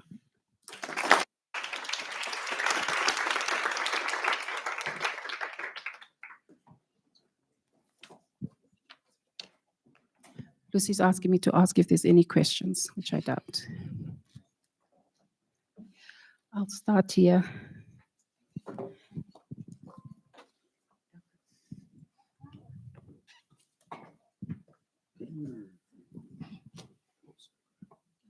Thank you so much. Hi, Molly. How are you doing? I am. I can admit. I can be honest and open. So in the slide that had the triangle with the, I'm assuming the 3 pillars, there was inner work, collaboration, and systems thinking. And you expanded on collaboration and you gave us a breakdown of it, as well as the inner work. I was really looking forward to a breakdown of systems thinking because one thing that you highlighted was working with governments. And I just wanted to find out more about that pillar specifically.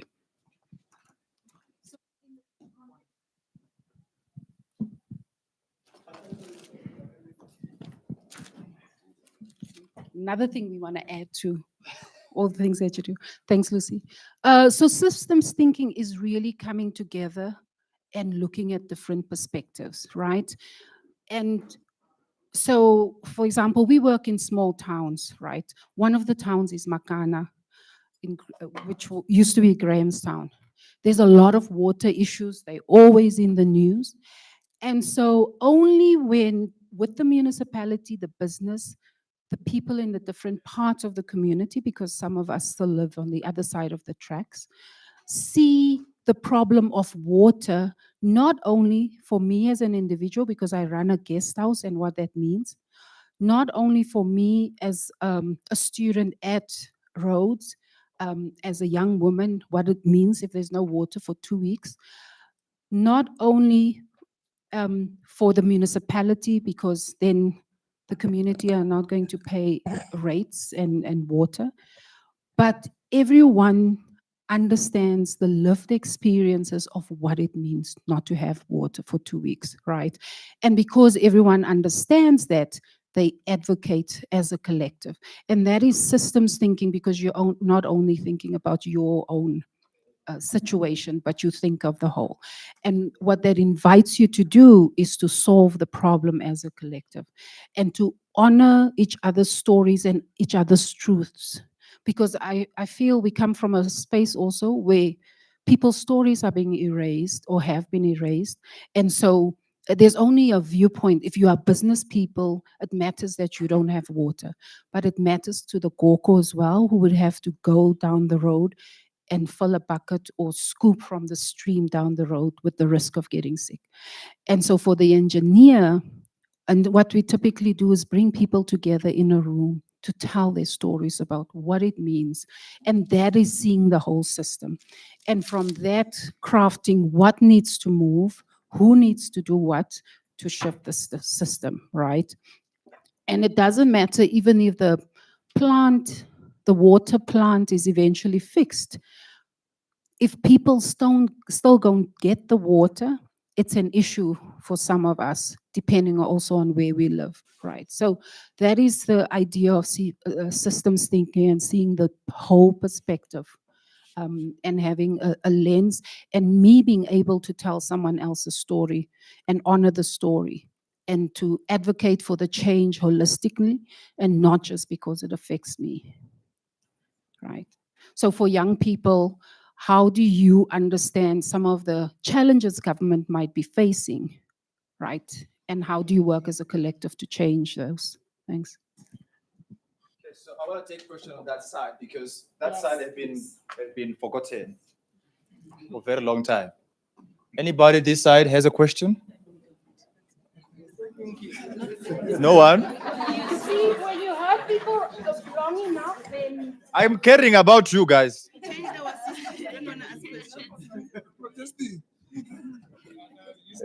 Good afternoon to everybody. I hope everyone enjoyed the lunch as much as I did. Thank you so much for such a wonderful presentation, Bridging Leadership Essential Elements.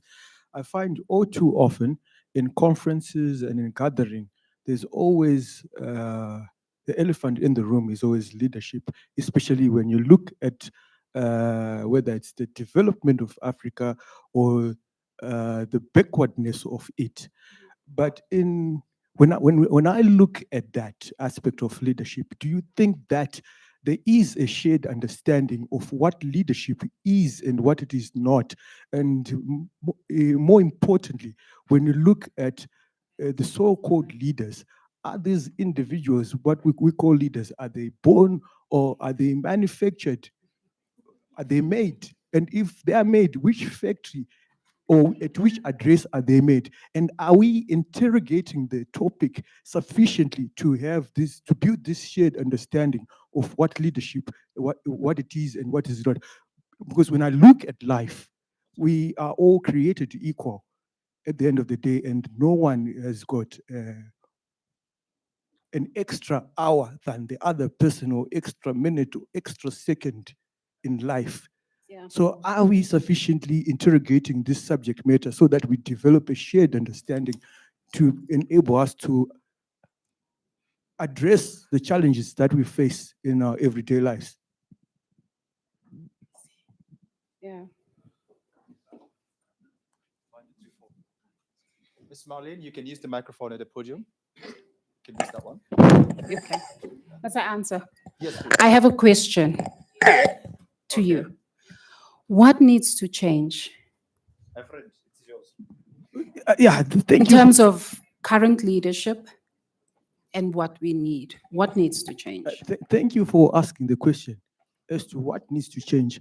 I think, firstly and foremost, what we actually need to understand in all these conversations that we have, we need to find a shared understanding. And in doing so, we can be able to understand that most of these problems that we actually face, they don't require any leader, because the so-called leaders are human beings like yourself and myself. You look at President Ramaphosa, he's got 2 eyes, 2 ears, and 1 mouth. Yeah. And he's sitting in Union Building right now. He's not capable of accommodating the problems of 60 million people in his little mind. Mhm. And he doesn't know what is happening in this side of the world when he's in Union Building. So I think, first and foremost, we actually need to understand that no one is born to lead another. Yeah. But if there is a problem in my community, I should be the first individual to pinpoint at that problem and be the first person to come up with a solution to that particular problem. Thank you. Ms. Marlene, can I take another question? Yeah. You want more or two I more? think you answered the question, so yeah. Okay, I will take The only wisdom is 2 in the more room, questions, so and then thanks. we go for other things. So there's a couple of hands that side again. Where? Ah. Yes, please give that Okay. side. Okay, I will go up, then I will come down. Okay. You see, I tried. You refused to me in the beginning. We'll come back to you. Sorry, man. Thank you so much for giving me the floor. I hope that my question does link up with what we are discussing. So I'd like to return to a point that was mentioned earlier on about youth participation. And I just want to mention three things in my view on why South African youth members in particular do not always involve themselves in such spaces such as summits, symposiums, and so on. So first of all, I would like to touch on limited funding opportunities. So unlike youth members from many other countries, South African people often do not receive financial support, right? So you'll see many of the times when we organize or when we are here, we have more African national delegates over South Africans because of the funding. And when there is funding, it's not adequate. So for example, you'll have people coming from all over South Africa needing funding, but they don't get enough to be here. Second of all, I would like to also mention that there's a lack of knowledge and awareness of these events. So for example, at universities and tertiary institutions, information is hardly shared about these events that we participate in, especially if you are a social science major or someone who's studying social science, for example. And then lastly, I'd also like to touch on a significant participation gap. Most of the times when we are speaking on policy making, we are not considering everyone of every class. We normally target a specific class of people, and hence why there's a divide between the knowledge and the people who aren't knowledge. So if we could maybe look at that, that would be greatly appreciated. Thank you very much. How did you come to hear of the conference? I always keep myself busy and I always tend to do my research, but not everyone has internet. Not everyone is as privileged to have devices to search. So, yeah. Yeah, thanks. Okay, Miss Marlene, please go ahead. Due to timing, we will have to cut it that way. Sorry for all young people with questions. We will talk about it after. Okay. Please go ahead. No, I have nothing to say. It is that like I work with UJ or partner with them, and I sent this invitation for students to attend, right? And also the logistics that go into inviting. And so you're absolutely right. And I agree, representation matters, voice matters. And as the gentleman said earlier on, the sessions are short, so let's talk outside about how we engage each other and how we create access, because it does matter. And if we continue not to have the voices in the room, it's all talk and no action. So yes, please. Can we give a round of applause to Ms. Marlene? Thank you very much, Ms. Marlene, for this presentation. Thank you. We're good. You're welcome. Okay, so we are really after time, so that is why we had to cut some of our conversations a bit short. Ms. Marlene will be here, I believe, throughout the event, even after the event today. If you have any specific question that you want to address to her, please, you are free to engage with her. Even at any other speaker that will pass here or passed here, you can engage with them, get their contacts, emails, and keep the conversation going. Even though this is for the youth, we want to solve problems for the youth, but surely we might not be able to address all questions right here. Are we together? Hey, someone say amen. Keep on going to church, my sister. Important. So yeah, I would like to do something very quickly before you go to the last panel of our session. I would like to call Mr. Abiel. He has 5 minutes to express something that he mentioned in the beginning. And I don't know if you could come up just to give that word. Please keep it very short. Thank you. Very short. So we want to do this. Like I spoke, I love to be practical. So here's how we're going to do it, because we don't have time. I think we can finish it tomorrow, but we want to start the process today. How many young people, you're under 35, you've got a business that is ongoing, that is already there, you're doing something and you're looking for funding? Okay, that's fine.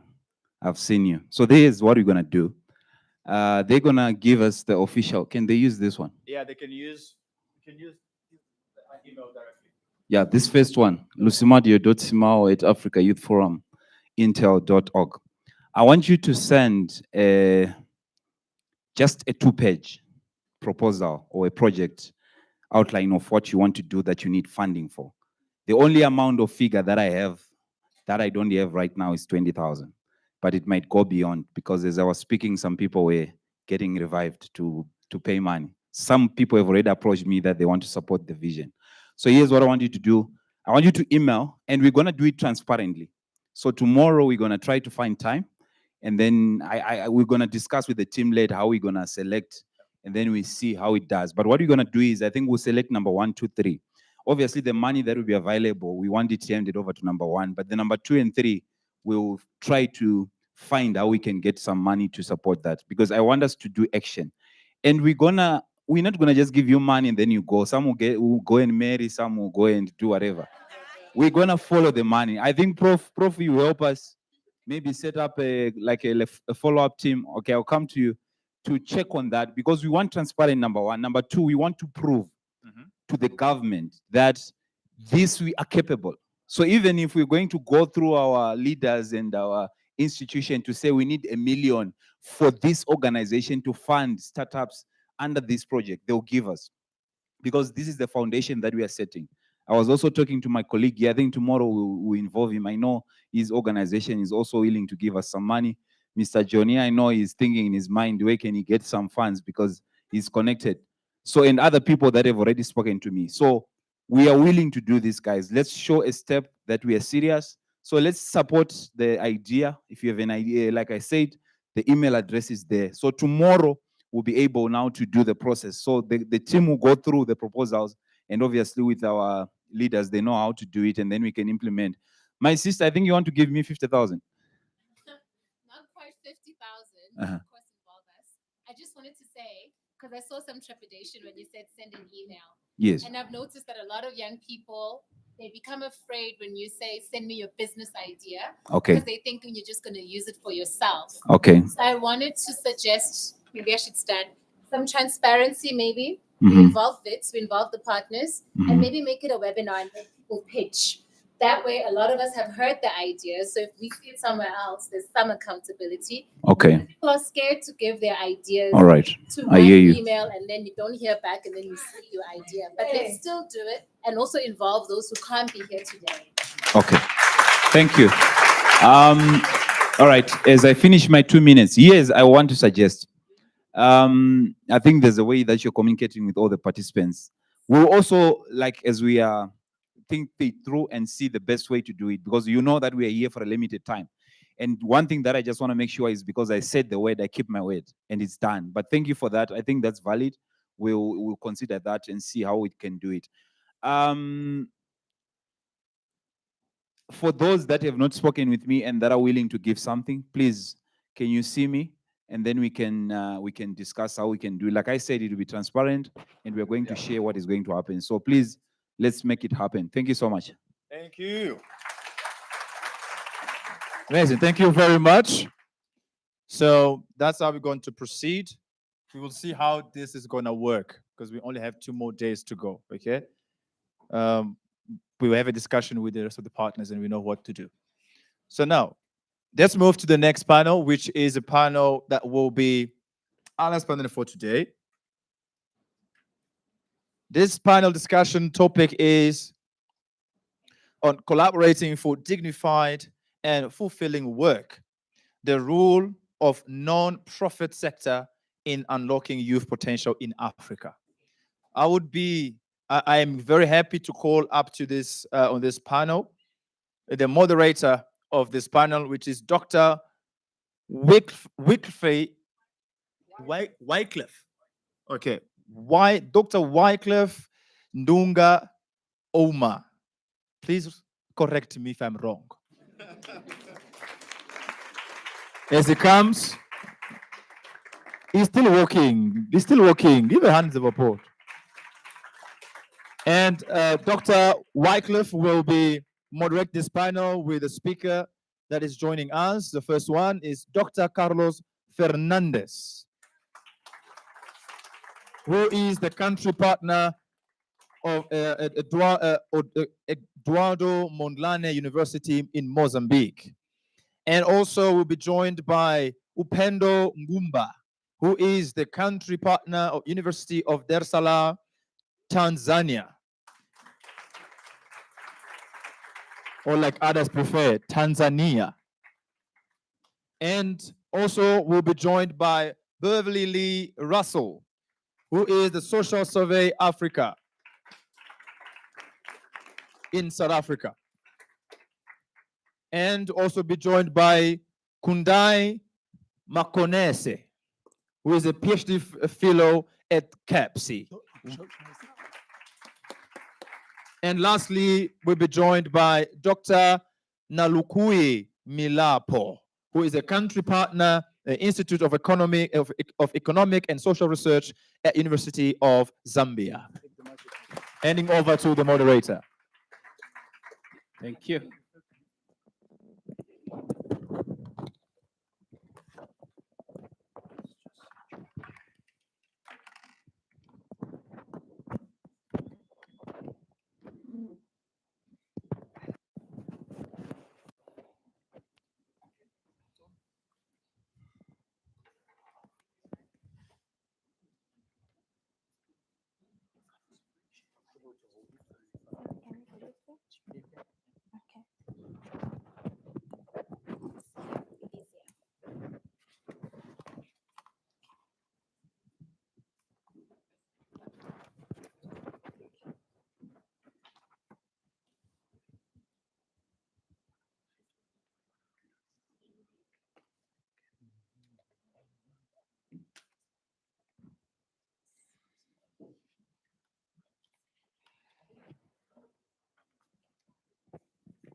Good afternoon.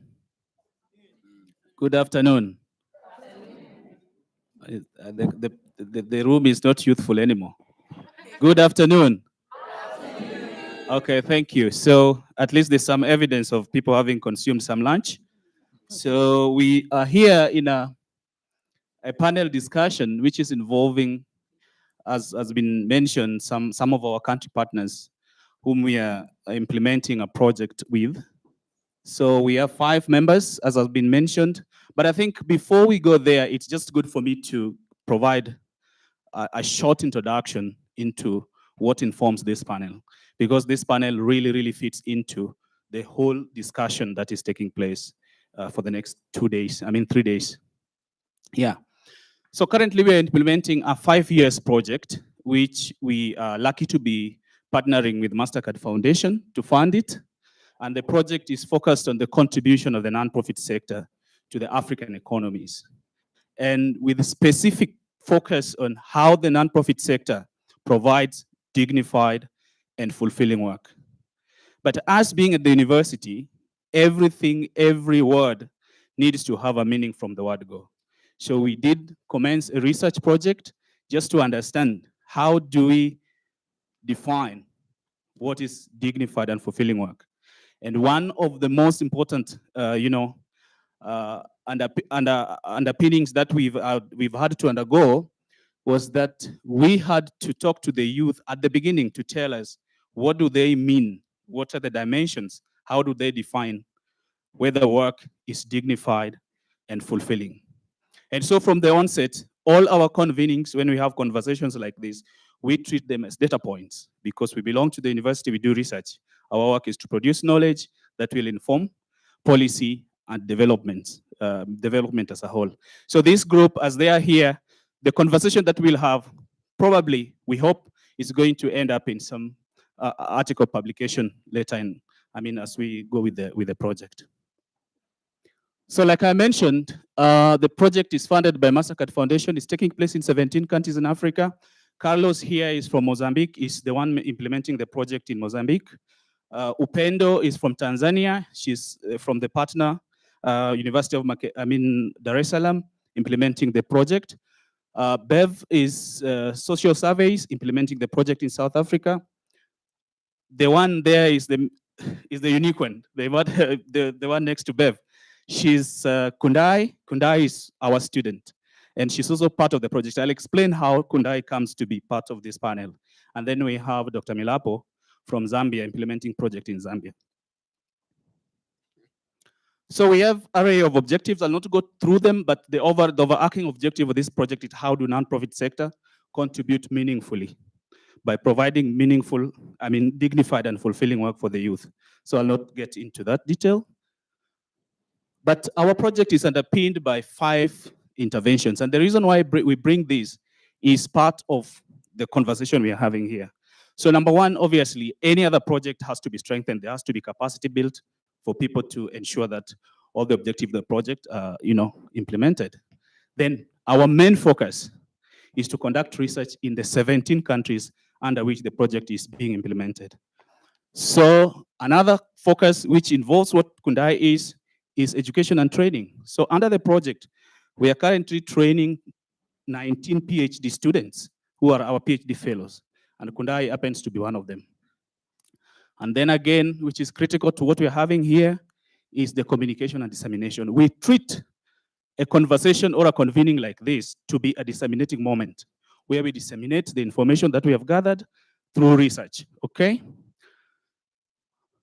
I think we've had a few milestones. I'll not go into them, but all will be born into the conversation that we are going to, to have here. So maybe for the start, I'll try to start from the other end with Dr. Milapo to introduce to us what they do in Zambia, especially on the basis of the project. Please. Thank you very much, and good afternoon, everyone. I think in terms of what we've done so far, the milestones that we've covered, and we've been working together as with other partners. We started with initially really understanding the landscape when it comes to the non-profit organizations, or what we call civil society in our country. We wanted to have a feel of who is civil society in our country, and how can we come up with a database, for instance, to understand these entities. So one of the initial things what we had to do, of course, was to approach the various institutions that are involved in registering NPOs, and we actually found that there are a number of them. So I think it's an issue that I'll touch on later on, because it becomes very difficult actually to have a number, to have statistics of the NPOs that exist in the country. So we did that. And later on, we also had stakeholders workshops just to introduce the government, civil society, and others to the project, so that they understand exactly what we're doing, and also for buy-in, so that when it comes to uptaking the findings, we don't have to have any struggle. But also, I think you know that at the end of the day, whether you are civil society, private sector, in a particular jurisdiction, you really need to anchor whatever you're doing with government. So we needed government to be part of whatever we're doing. So we had the stakeholders workshop. And then I think in terms of the data collection processes, of course, we did our tools development, we trained the research assistants. And I think just to cut the long story short, to say that so far as a country, we've already done our quantitative data collection, and we want to move into qualitative data collection. So that's where we're at now. Thank you so much, Dr. Milapo. So, I mean, Kundai, you understand the overall objective of the project. You are a student in the project. What could you say in terms of introduction, given the overall objective of the project and you as a student who is being part of the project? Okay, thank you so much, Dr. Wycliffe. I think it's been quite an opportunity and a journey to be part of this project, which talks about dignified and fulfilling work. And I'm sure we'll get into that, the definition and why that matters a bit into this panel. But I think the role of nonprofits, because traditionally nonprofits came into it as a third sector, often to fill the gaps of the private sector and the government. And so we see the nonprofit sector, they have so many different interventions that are targeting youth, which is why we're here, youth. But what does that mean for dignified and fulfilling work for youth, right? Are these programs aimed at achieving that, or are nonprofits trying to achieve targets? What is the basis that nonprofits are using to achieve dignified and fulfilling work? And also just to look at the operating environments of these nonprofits as well. I know with the study with Zimbabwe, there's also just contextualizing what the nonprofit environment is like. So I think just to start off, that's what I've seen with the project. Thank you, Kundai. I think, Bev, just to get into what Kundai and Dr. Milapo have said, I would like you to probably zero in on, from your experience, data collection, the interactions, from the training of the youth, all the convenings we've had so far. What comes out as, what is referred or what is, gleaned on as dignified and fulfilling work for the youth within the context of South Africa? Yes, thank you. I think the South African study has been very interesting, and there's some very, very distinctive features that come out of the South African study. I think what stands out is the extreme level of inequality that we experience in our country. And this, combined with youth marginalization, means that our NPO sector often becomes the first and sometimes the only pathway into dignified and fulfilling work for youth. The South African youth place a huge emphasis on respect, purpose, and psychosocial support because they are navigating trauma, exclusion, and a highly constrained labor market. The sector is also unusually large, but financially very fragile. I think the withdrawal of US aid and a lot of the European funding has had a huge impact on the sector, and that dribbles down into youth employment. And as a result, a lot of the youth, the salaries and the incomes are unstable. Gender dynamics are also stark. I'm not sure about the other countries, but in South Africa, about 60% of the NPO sector is made up of women. And in fact, about 60% of the leadership of the NPO sector is also made up of women. And this is a very important dimension of the sector for us, and means that the sector can do a lot for young women. However, the women in the sector also are the most economically vulnerable. So they're often paid less than the men. They're often in a more vulnerable situation than the men in the sector. I think all these uniquely South African features shape what dignified work means here. And they highlight why multi-stakeholder partnerships, stable funding, and inclusive policies are absolutely essential.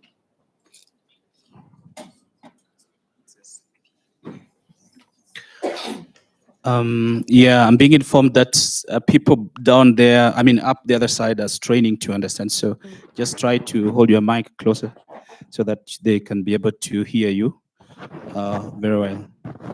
Okay, Bev, thank you so much. I think, Upendo, I mean, when we had conversations in Dodoma, it was quite quite revealing that the nonprofit sector in Tanzania is quite diverse. I mean, for the first time I saw the level of involvement of the the church, the religious sector within the nonprofit sector, and they were talking about the type of employment that they also provide, also the facilitation that they have to help provide dignified and fulfilling work. So in your own understanding so far with where the data is, all the convenings we've had, just the same question from what I've asked the other colleagues. What is unique in Tanzania in terms of understanding dignified and fulfilling work? Okay, thank you so much. So first of all, I want you to know that Tanzania has a lot of non-profit organization. I think among African countries, probably Tanzania would be top 5, a country with a lot of non-profit organizations. So we have more than 12,000 NGOs, non-profit organization in Tanzania, and young people have been continuously registering every day organizations.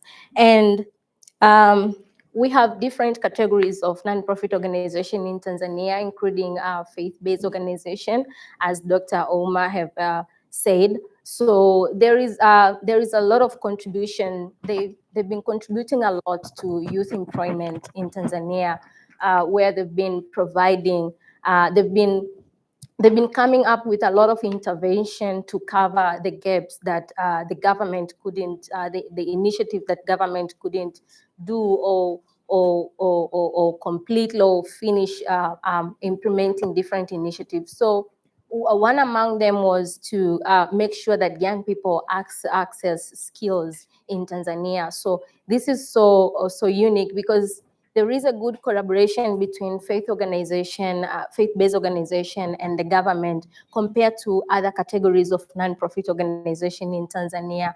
This is because what have been going on in Tanzania, considering we are not politically stable in Tanzania. So it is for the faith-based organization, they've been a good link when it comes to working with these young people in Tanzania. So I think that is the unique feature that faith-based organization have been working on. Thank you so much.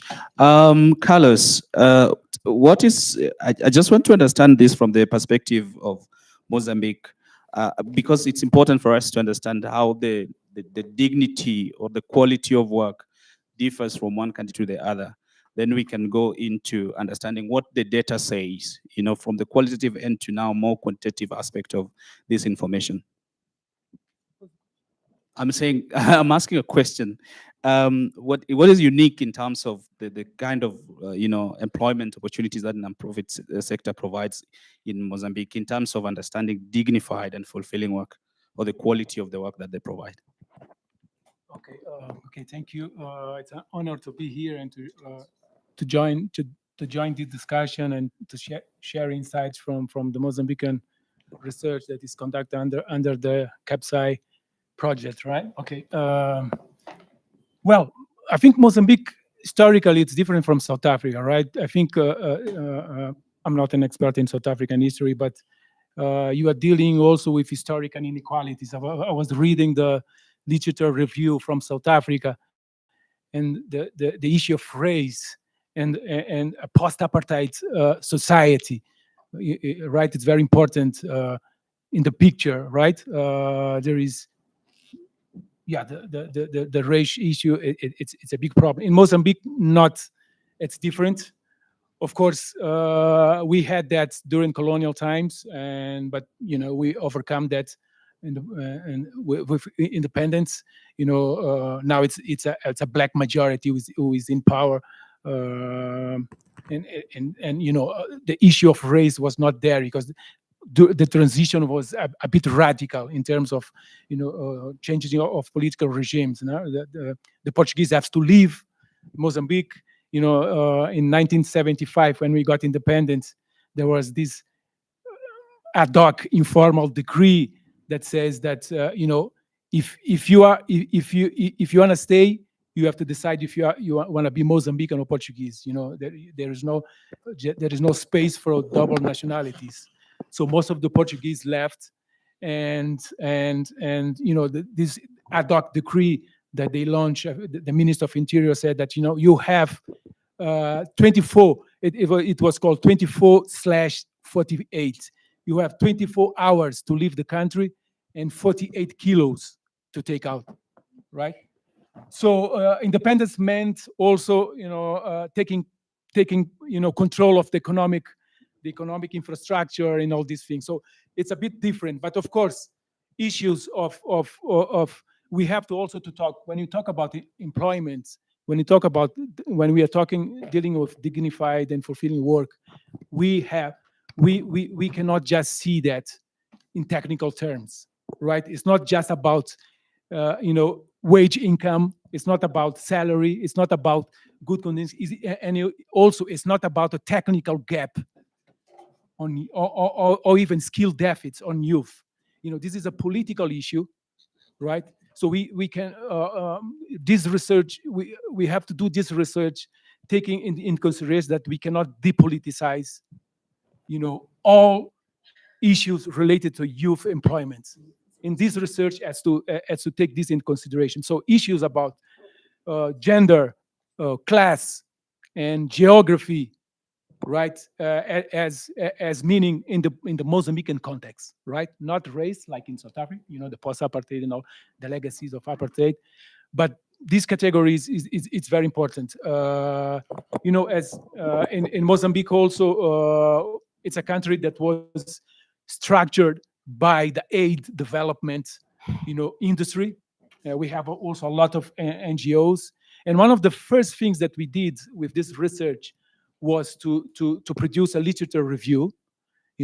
First to know, not just to map, how many youth we have, how many NPOs we have, but also to map epistemically what kind of literature we have on these issues about youth employment, and in particular with this project, that we are dealing with the economic contributions of NPOs to youth employment, taking in consideration this issue of fulfillment and dignified work. We also looked at that kind of issues, and it's interesting that we don't have actually any literature as far as we research, right, on this particular issue of the economic contributions of NPOs, right?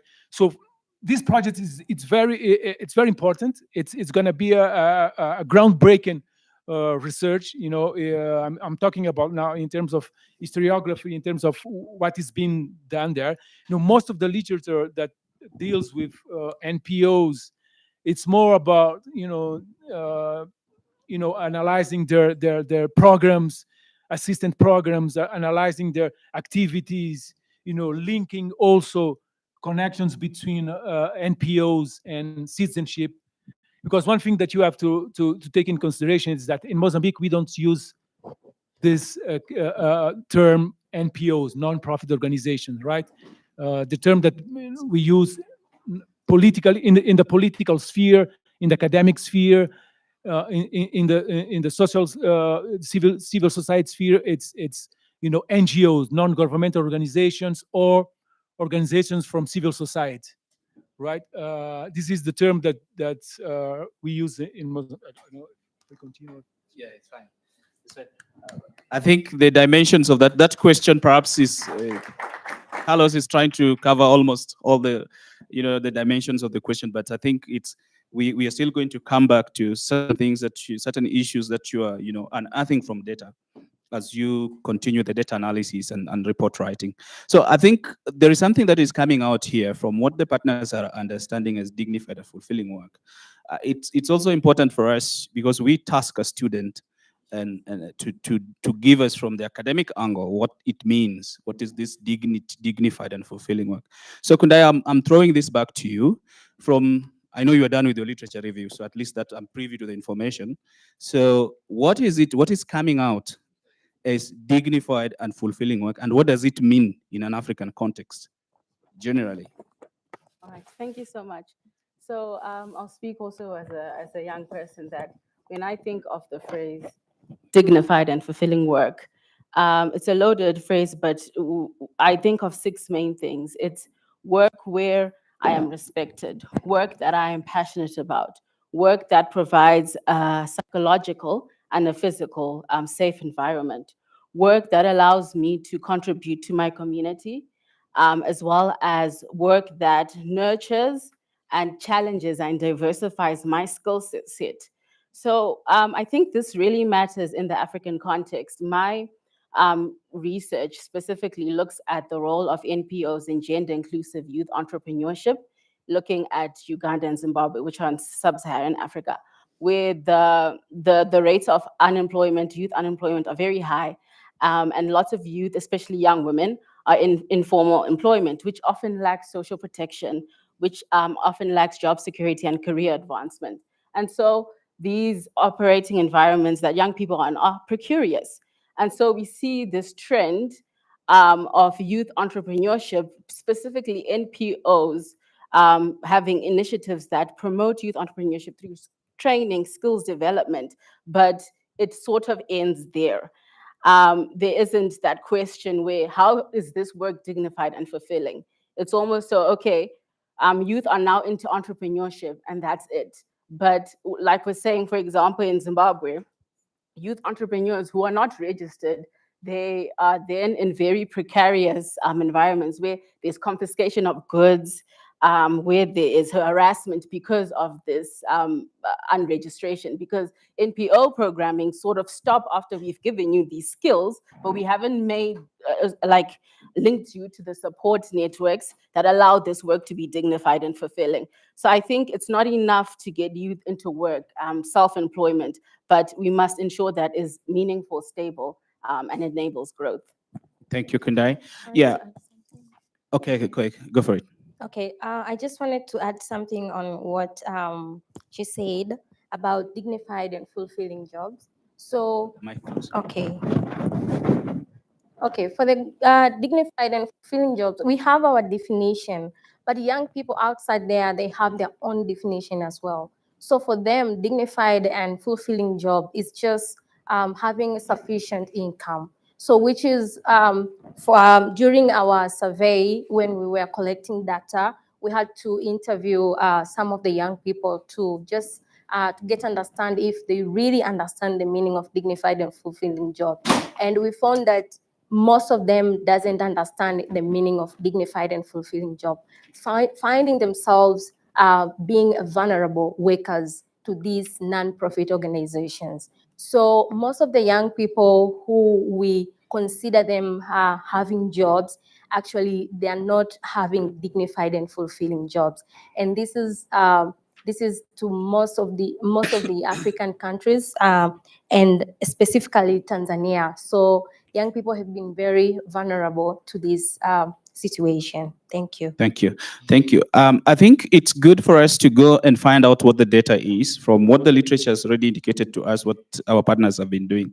So Dr. Milapo, just 1 minute, even if it is under, tell us what are the key findings that are emerging on how the nonprofit organizations are contributing to the creation of this dignified and fulfilling work. The same will go to Bev and then Carlos. Okay, thank you very much. So in terms of the contribution of the nonprofit sector to the creation of dignified and fulfilling work, our preliminary findings are showing that about 11% of the youth that we interviewed have been given jobs by the non-profit sector. However, we see a contradiction because we did a youth survey, and also we interviewed the NPOs. So when we look at the results from the NPOs are indicating that about 71% of them are providing employment to young people. So that's a bit of a contradiction, and I think it's something that will follow through when we are doing the qualitative data. And then when you look at the kind of work that's being provided, I think it also becomes a problem because we have unpaid trainees. I think about 65%, about actually 66% said they were untrained, but they consider that as work, okay? Because we looked at work through the whole spectrum, volunteerism and so on. And then we had volunteers who had out-of-pocket expense stipend at 63%. And then a huge number, of course, are also doing volunteering work without pay at 45%. And then we have the ones that have, I think that would consider actually the actual work, 41% that have a contract, okay? And for those that were in paid employment, apart from a salary, the reports were that the NPOs provided various benefits to the youths. And by these, we mean what would get in other institutions, say government or the private sector. So they provided the whole range in terms of maternity leave, you know, meal allowances, social security, which I think is important, responsibility leave and so on. So for the 11%, okay, I think we see that the NPOs are trying to provide, but I think we still have this issue of young people volunteering for so long, you know. So when you look at these young people, actually, they've been working as volunteers, most of them for 5 years. So at what point do you say this is enough? You can't volunteer anymore, okay? And then beyond the job creation, that is the work that they're being given, about 20% acknowledge that NPOs provide a range of support services, okay, that enhance their ability to access, sustain, and grow, of course, in the labor market, okay? So for instance, they get entrepreneurship assistance, and when we ask what this is all about, they say that there's access to a workspace, which I think is important for them to navigate the labor market. There's mentorship, okay? And they also get financial assistance. In fact, financial assistance is at 50%. This was the highest. So that's what they're getting, and also networking. Then there's also training and capacity building programs. And we find that 13% of them get this training and capacity building, which helps them then, you know, leverage their skills into the private sector or government and so on. There are a number of them that actually transition from the NPOs into government and the private sector. And then they also are provided with education and scholarship opportunities, okay? About 11% reported that they had gotten that. And then they also get microloans or grants, okay, from the NPOs. And it's quite actually minimal. That's just about a 5%.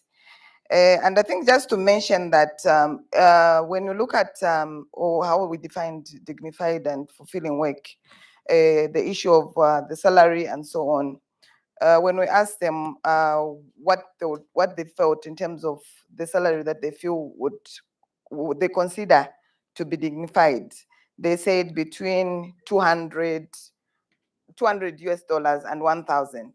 And most of them were getting below 400, even in the NPOs. Yeah. So you can see that I think that's a challenge when it comes to provision of dignified work. Thank you. So I think that's it. Okay, thank you. I think, Bev, I want to ask you the same question, but not to belabor so much what Nalukwe has said. It seems that there are pathways through which nonprofit sector is contributing to the youth employment. It might not be direct, but from what Nalukwe is narrating, the nonprofit sector seems to be using certain avenues to provide, you know, work for the youth or employment for the youth. In the South African data, what really comes out as the major prominent pathways through which nonprofit sector is leading the youth to get dignified and fulfilling work? Okay, thank you. Can everyone hear me this time? Good. I think firstly, before I actually get into the pathways, it's very important to note that NPOs are often the first doorway or pathway into work, especially for the marginalized youth. So it provides them with kind of structured pathways involving volunteerism, internships, entry-level roles, especially for young women, rural women, refugees, and those facing stigma. Their biggest impact is in building employability, training in life skills, digital skills, and workplace readiness significantly boosts their confidence and job preparedness. The MPO's supported roles enhance dignity and purpose. Young people consistently report feeling respected, valued, and able to contribute meaningfully to their communities and through their MPO work. This came through as a very strong theme in the South African study, and dignity and respect was absolutely critical in this process. Income stability is still a problem, and as I indicated before, the funding withdrawal in this country has become a real issue, although to some extent it was always an issue in an underfunded sector. Entrepreneurship and education pathways exist, but they tend to be small in the South African context. Scholarships, mentorships, and microfinance are transformative when accessed, but they reach far too few people. So NPOs support transition into formal work, though at a very limited scale. Once again, we have like my colleague here, we have a very large volunteerism sector, and although some NPOs do have processes to try and move people from informal to formal, this is fairly limited and restricted. So NPOs are not the largest employers, but they are amongst the most inclusive, values-driven, and developmentally impactful actors for South African youth. Their contributions lie as much in building dignity, skills, and purpose as in creating job placements. Through financial sustainability remains the sector's biggest constraint. Thank you, Bev. Carlos, sorry, Upendo, I'll come back to you later. But Carlos, from what you're, getting from your data so far, is there something that is unique in Mozambique from what I'm hearing from Zambia and South Africa in terms of how the nonprofit sector, contribute to dignified and fulfilling work for the youth? Okay, before I get to your question, let me just say one thing that my colleague here was saying. It's, we have to understand one thing here. It's, and I recommend if you are interested in if you're writing or researching about youth dynamics, I think you should, maybe you already know, but the book by Alcinda Owana called The Times of Youth, Work, Social Change, and Politics. This is a seminal work for this, and she uses this concept of waithood, right? And she says that, young people are in the limbic state of waiting, right? They are suspended between life and creative survival, right? And it's like the passage from infancy, like let's say from teenage, from young people to adults, adult social status. It's taking a lot of time, and then they stayed in that kind of waithood, waiting for something that never happened. Someone who today was talking about the future that never comes. So this is very important, and also, this is also related to all the social protests that we are having in our countries. Social unrest, violence, destroying infrastructures, and we also discussed this in the morning, because this is these people that are in this limbic state, right, waiting for something that's never happened, and then suddenly it explodes, right? And she also says that the majority of the population in Africa, more than 50%, is under 25 years old, right? And this is people who are, working, not working, studying, not studying. So this is what she calls a marginalized majority, right? And we are all our countries, African countries. There's some common threads that we have. Precarity. So when you go to a youth, young people, and interview them and said, what is the role of NPOs? Even if they, even if these NPOs are dealing with, skill deficits, are dealing with assistant programs, they will talk wonderful about them, because they are getting, taking them from this creative survival. So for us, it's important not just to hear what the youth said, what is dignified and fulfilling work. Of course, it's important to hear them, to hear their definition of dignified and fulfilling work. It's very important, and you have to bring that emic definition to our work. But also, we have to look with the eyes of the researcher, and because with that eyes, we're going to unmask things that are beneath structural problems, that these youth, or the common sense tend to depoliticize, right? Structural inequalities,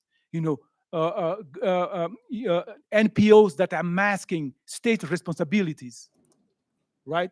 So all these things, like in South Africa, post-apartheid South Africa, all these things are very important, right?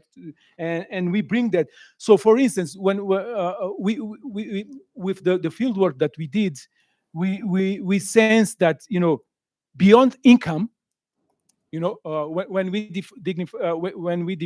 define dignified and fulfilling work, we talk about reliable and sufficient income, safe and fair conditions, respect, recognition, sense of purpose, belonging, things like that. This is very important because this is issues that are beyond income and issues related to social recognition, to community belonging, to autonomy, not just wages, are very important to bring to the surface. So I will go now to some of the data. I think it's a bit boring to listen to percentages and frequencies of this, but the question goes to that direction. So we interviewed in Mozambique has 12 provinces, and we focus only on 2 provinces, right?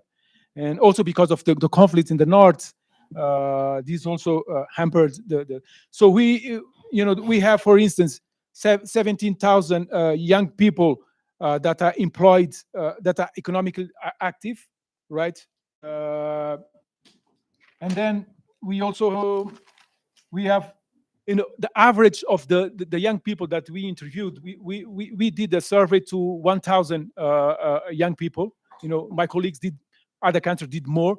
We grapple with a lot of, maybe we're gonna tackle this kind of issues in the later questions. Constraints on the research practice, the social constraints, the political context that influences how you produce knowledge, in certain contexts. It's very important to see that the difference that we have in terms of the samples, the numbers that we got, might vary, not just because of the workers, the dynamics of the researchers, but also influenced by the social and political conditions of the context that we are doing the research. This is also, so the average was 25 years old. We interviewed, young people from 15 to 35. Locations, we did urban and rural. We have, in these 2 provinces, we covered 769 youth. It's about 76% an urban area. And then in the rurals, it was 233 young people, about 23%. This is the total of the 1,002 that I said that we covered with the survey. We did the survey, with tablets and all these things with students. From gender issues also does not vary too much. We have 53%, and males 46. Marital status, single, it's the majority, 77. In terms of education, upper secondary education had the biggest number of the sample that we did the survey, right? This is not the whole population. It was 40% of, so as we can see, we have a lot of young people with metric. I think you call metric here. Yes. Metric, yeah. But unemployed are doing work, are mostly, in the informal sector. In terms of ethnic, linguistic, and religions, we have Xixangana, which, of course, because we target the province in the south of Mozambique, Xanganas, 57. But of course, because of the migration, the conflict in Cabo Delgado in the north of Mozambique, displacements, we also interviewed Muslims and other religions. So yeah, Christians, majority, 84 percentage. In terms of labor market situation, employment, we have 57% that are employed in NPOs, right? Within NPOs, we have formal contracts, we have no contracts, and we have recent employments, right? So the majority are in the formal contract, 38% are in formal, and no contract, 29. And then recent employments, we have working for 1 year, just 1 year. Most of these NPOs have contracts like that, 1 year. We have the majority, 26%, and then less than 1 year, 25. Income, 94% receive a salary. And then I finish, I have a lot receive. And the role, and I'm going to just to finish, the role of NPOs. In terms of perceived contribution, most of the questions was about that, trying to capture, their perceived contributions. In terms of direct contributions, 74% said, they have direct contribution. Indirect, 74% direct contribution. Indirect, 70%. So you can see that it does not change. So in conclusion, in trying to deal with this data, we can say that overall, this data shows that a generation of young people are navigating challenging market conditions, related to what Owana was saying in that kind of limbic state, and we can see a remarkable resilience in this kind of youth, trying to do odd jobs, creative jobs, in the informal sector,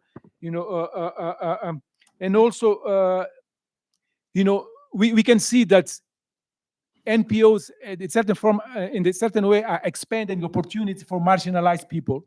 But of course, maybe we can discuss this later. About marginalized people. How can we tackle? How can you study marginalized people and the limitations that we had in this kind of research?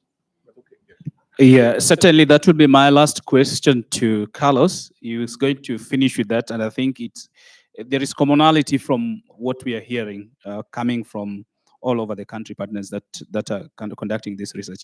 Just to be sensitive of time that we have consumed now, I believe that there is going to be more questions from the room, because this is hard data. These people already sitting with the data.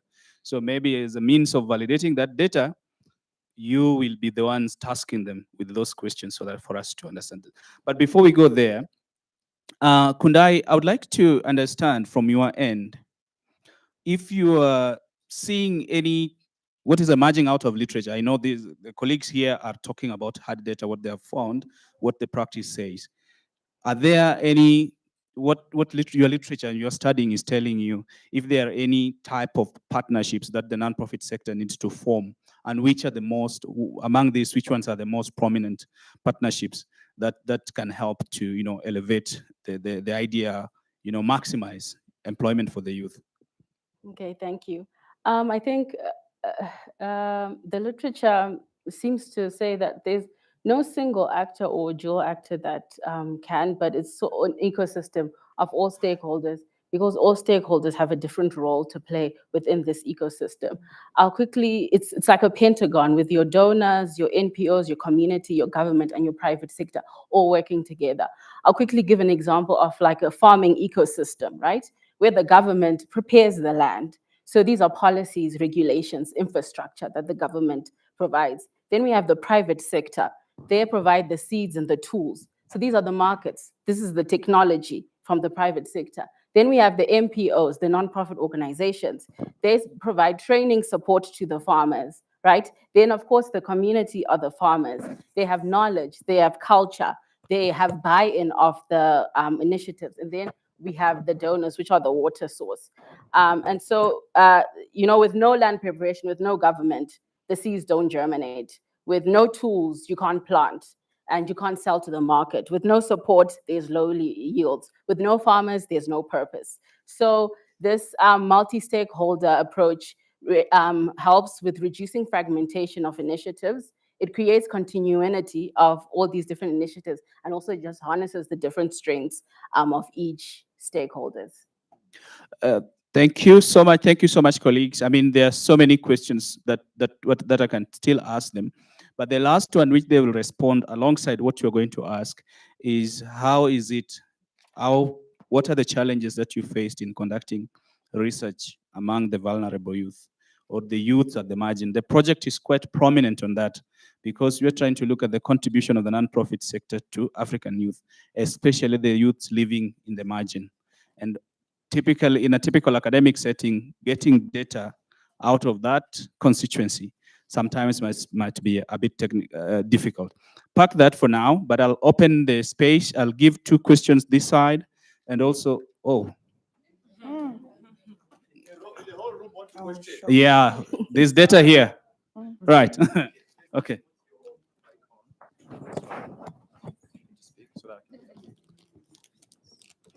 All right, so given, okay, fine, give her here, this one first. I would choose by face. Yeah, thank you. Thank you very much. Let me greet everyone in the room. And okay, Chair, my question is actually regarding. Do I have to stand up? No, you can stand if you Okay. your legs are strong. Okay, Chair, my question is actually directed to okay, I believe before I became a youth member, I was a kid, right? So my question is actually going to kids because okay, this is a youth summit, I understand. The reason why I'm asking, this, in April, I was in Africa's Children's Summit that was held in Sandton Convention Center, where it was 40 plus minus 40 countries, African countries there. And other countries, children, I'll put it like kids who are under the age of 18, they actually labeled South African kids as privileged and that they don't have an time-to-time engagement. They only meet when they have to go to another country. And there was a decline in engagements from, I'll say from other countries, except South Africa, since the event was held in South Africa. So my question is to the unlocking the potential in Africa to the non-profit organization. I heard that you said you guys have like 100 and something, plus minus 102 or 120 non-organization profit. So my question is, what opportunity exists for non-profits to collaborate with governments and other stakeholders to promote child participation in Africa? Okay, let me take the question so that then the panelists can respond all at once. All right. Yeah, go ahead. All right. And then I'll come up. I want to address my question to the lady doing the research on Uganda and Zimbabwe. Yeah, and it is, how are the non-profits responding to the changes that are presented by the implications of the digital economy and autonomy and automation, in regards to youth employment in Africa?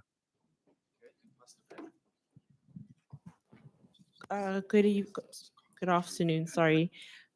My question is regarding research. So I see that you have a PhD candidate who is also assisting with the research, and you spoke on collaboration with PhD candidates, volunteering and internship programs. Now, my question is, are there any opportunities for undergrad or honors students who are interested in pivoting into research?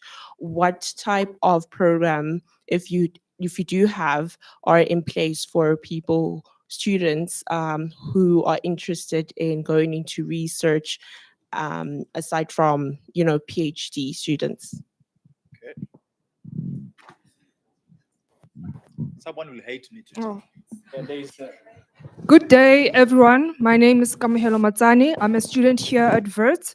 And my first question is directed to Ms. Kundai. As a PhD fellow, what's your perspective on how can the African cultural identity shape young people's vision of dignified work and creating a space for them to be part of the nonprofit sector? My second question is directed to Ms. Upendo. What ways does the nonprofit sector drive innovation for youth employment in Africa without replicating the Western models that may not match with the African realities, rather using them as a framework for transformation? Then my last remark or my last question, it's for Dr. Milapo. We are aware that promoting entrepreneurship is one of the key strategies for youth development. Now, my question is, how can this approach succeed to unlock youth potential when systematic barriers limit access to finance, markets, or legal protection for youth businesses? And how can we ensure that entrepreneurship isn't about just working for oneself, but we use it as a reform to challenge the youth unemployment and we bring about economic and sustainable development? Thank you. Sorry, there is a hand that I've been seeing so prominent behind the gentleman in white. Yeah, thanks.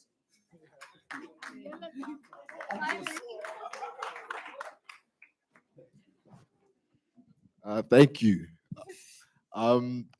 Firstly, thank you to this panel because this is a question of mine that precedes from the previous panel we had just before lunch. To Kundai and to Carlos, you guys spoke about a multi-stakeholder agreement and working through that. I think there's a mindset that we have that a lot of the work that we have to put in as youth has to come from ourselves. It's I have to do this, I have to do that. And in a country as young as us, especially South Africa, because we've only reached democracy 30 years ago, or 31 years ago.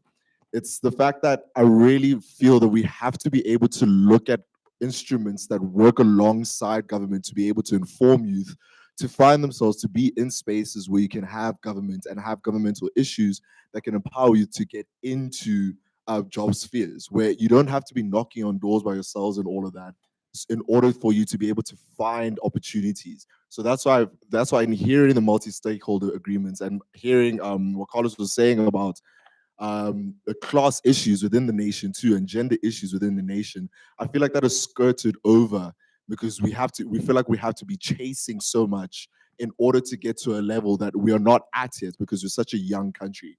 This is not much of a question. This is more of a comment, and this is more just to say thank you for bringing up these points because I feel that in my personal capacity, I haven't heard much of that throughout this whole summit, and to hear that now is actually a good start. So yeah, thank you very much. I know you have question. I know you have question. Just give me time. I know you have question. I know. Let me give a mic. I'll come to you, my brother. I know you want to shout it to me. I'm coming to you. Sorry.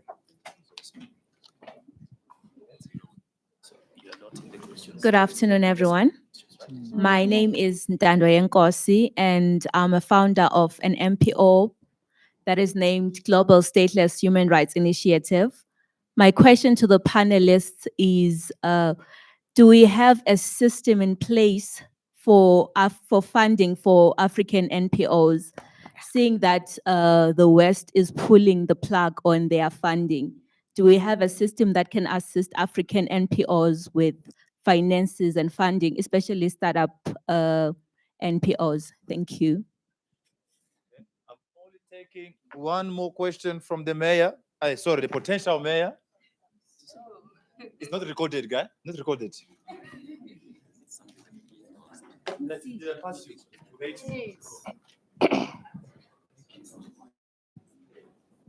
Okay, good day to everyone in the auditorium. So my name is Unati Toli Zuzani, and I'm here on behalf of Releasing Eagles and my NPO called Toli Tuba Athletics. So I won't go much through what we do because there's pretty much no time. But yeah, so what I'll ask is that because the barber doesn't shave himself, I'll need your assistance. So could you please, if you have time right now, please follow us on Instagram, which is Releasing Eagles South Africa and Toli Tuba Athletics. Yeah, thank you.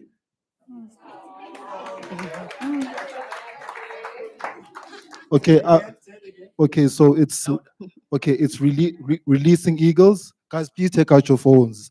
I know like some of you are texting your partners, so just few seconds, yeah. Releasing Eagles _ South Africa. Yeah, it's a mentorship program. We never pregnant, but we always deliver. So always do our work. And then, yes. And then could you also please follow Toli Tuba Athletics? Yeah. Thank you so much, guys. Thank you. I was recommended to go there. Okay, this is the last, guys. Please. And please ask a question, not comment. No. I actually want to ask a question. Thank you. So my question is, so my name is Tabi. So I actually work in publishing. I tell social impact related stories.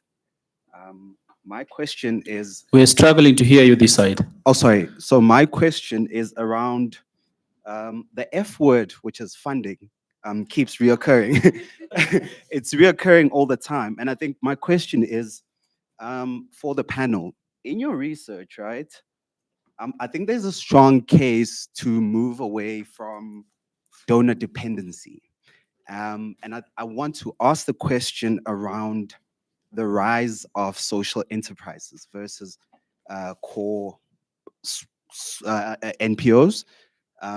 What does that data look like at the moment as far as social enterprises are concerned in Africa? Because I think that's where profit meets impact versus core constantly asking for funding. Yeah. Okay. Back to you, moderator. Oh yeah, thank you. I think from my selective point of view, I would just want to start with you. That's a very good question. And in terms of our endeavor to understand the dynamics and the dimensions and the evolvings, in the field, I would like to ask my country partners in your data collection, especially interacting with the NPOs, the question of the social enterprises. Just deal with that. Bev, please. All right, very briefly. Not in this research, but in other researches we've done, social enterprises in South Africa is massive. And more young people are starting their own social enterprises. Unfortunately, many of them are very small and very informal. And there certainly needs to be structures and processes in place to try and move them to be more formal. But it definitely is a very vibrant sector, but unfortunately too informal to start replacing the large donor organizations. Thanks. Okay, Dr. Milapo, maybe you can respond to one of the questions. And Kundai, I know there were two questions to you. If you can wrap them into one, just respond. And then we go to Pendo, and then lastly we'll have Carlos. Please go. Okay, thank you very much. I think I'll touch on the issue of funding. I think it's a big problem for the nonprofit sector in my country, because you find that the majority of the funding actually comes from individual contributions, and these are very, very minute. And then the second is from international donors. And we already know that the plug has been pulled on that. So I think that the issue that she mentioned, that we need that partnership, that collaboration among the government, the private sector, and the NPOs. It's that network is very, very important if young people are going to get out of the mess. I think I'll call it a mess that is there, because the issue that we're seeing now with young people volunteering, not being paid, it's just not sustainable. You can't sustain it. And so I think it also begs the question, are we going to see NPOs flourishing in, for instance, in my country going forward? I don't see it happening, because you also find that, in fact, from this study, we also found that a number of vibrant actors from civil society are being co-opted into government. Why? Because there's no funding in the NPOs. They're not getting salaries. So the people that have been skilled, that have been trained in NPOs, even to fundraise, are now being co-opted into government because they don't have a salary. If you have a family, I think if we look at it even from, not just from research, but if you look at it from a personal perspective, there's absolutely no way you're going to be in a job when you have a family and you're not being paid. You have no, social security, you don't have anything. So I think it's a big, big question that we need to address. Thank you. Kundai, you had two questions. Please try to wrap them into one and then respond. Okay, thank you so much. I'll try to be quick. With regards to NPOs responding to technology shifts, I think lots of NPOs in both countries have tried to adopt digital solutions via teaching digital skills or the use of digital platform, but the pace in which the digital space is developing and the pace in which NPOs are trying to merge their programs under this is far behind, because with these countries there's still a lot of lack of community buy-in, and so I think there is a long way to go when it comes to the uptake of technology in these countries. And with regards to African culture shaping dignity, 100%, I think this research is actually what that was the idea behind this research, because the definition of dignified and fulfilling work for a youth in South Africa, in Zimbabwe, in Zambia, in Tanzania, and Mozambique, and Uganda are all different, and it's a result of culture and upbringing. And so those different meanings impact the research that can be conducted and the indicators that are used when speaking about dignified and fulfilling work. Thank you. Thank you, thank you. I think before we go, Bev, I'm going to get back to you again. Before we go to Bev, how many in the room have worked for the non-profit organizations or the NGO, CSOs? How many? Can I see by the, okay. The data that, according to the conversation that we are having here, is that data real? Does it speak to what your experience is? That non-profit sector largely provide pathways to employment, and that the employment is usually precarious. Is that the reality? Or is a mixed reality? It cannot be yes throughout. I believe so. Okay, fine. Because what the data is telling us, which I want Bev to tell us actually, what are the mixed signals that the non-profit sector? It's a question, trying to just amalgamate so many questions that came into from the room. What's the mixed bag that the non-profit sector has in terms of the type of jobs that they're providing? Just to respond to that, because somebody I think was asking something in that relation. So the types of jobs, the prominent types of jobs that these organizations are providing to the youth. I think social enterprises is coming through hugely. I think the women part of the sector, there's a lot of involvement in social services, whereas the men are more involved on the agricultural side and the more hard skills side. while women tend to involve in the whole caregiving side and the social services side. And just in terms of job security, I think the issues were that, you know, people didn't always feel they were earning sufficiently. And, you know, when asked how much was sufficient, they were asking for as low as 5,000 Rand a month. But many people weren't even getting that. So, you know, the amount of money, it was inconsistent often, and it was unreliable. So those are the main core issues sort of facing the reliability side.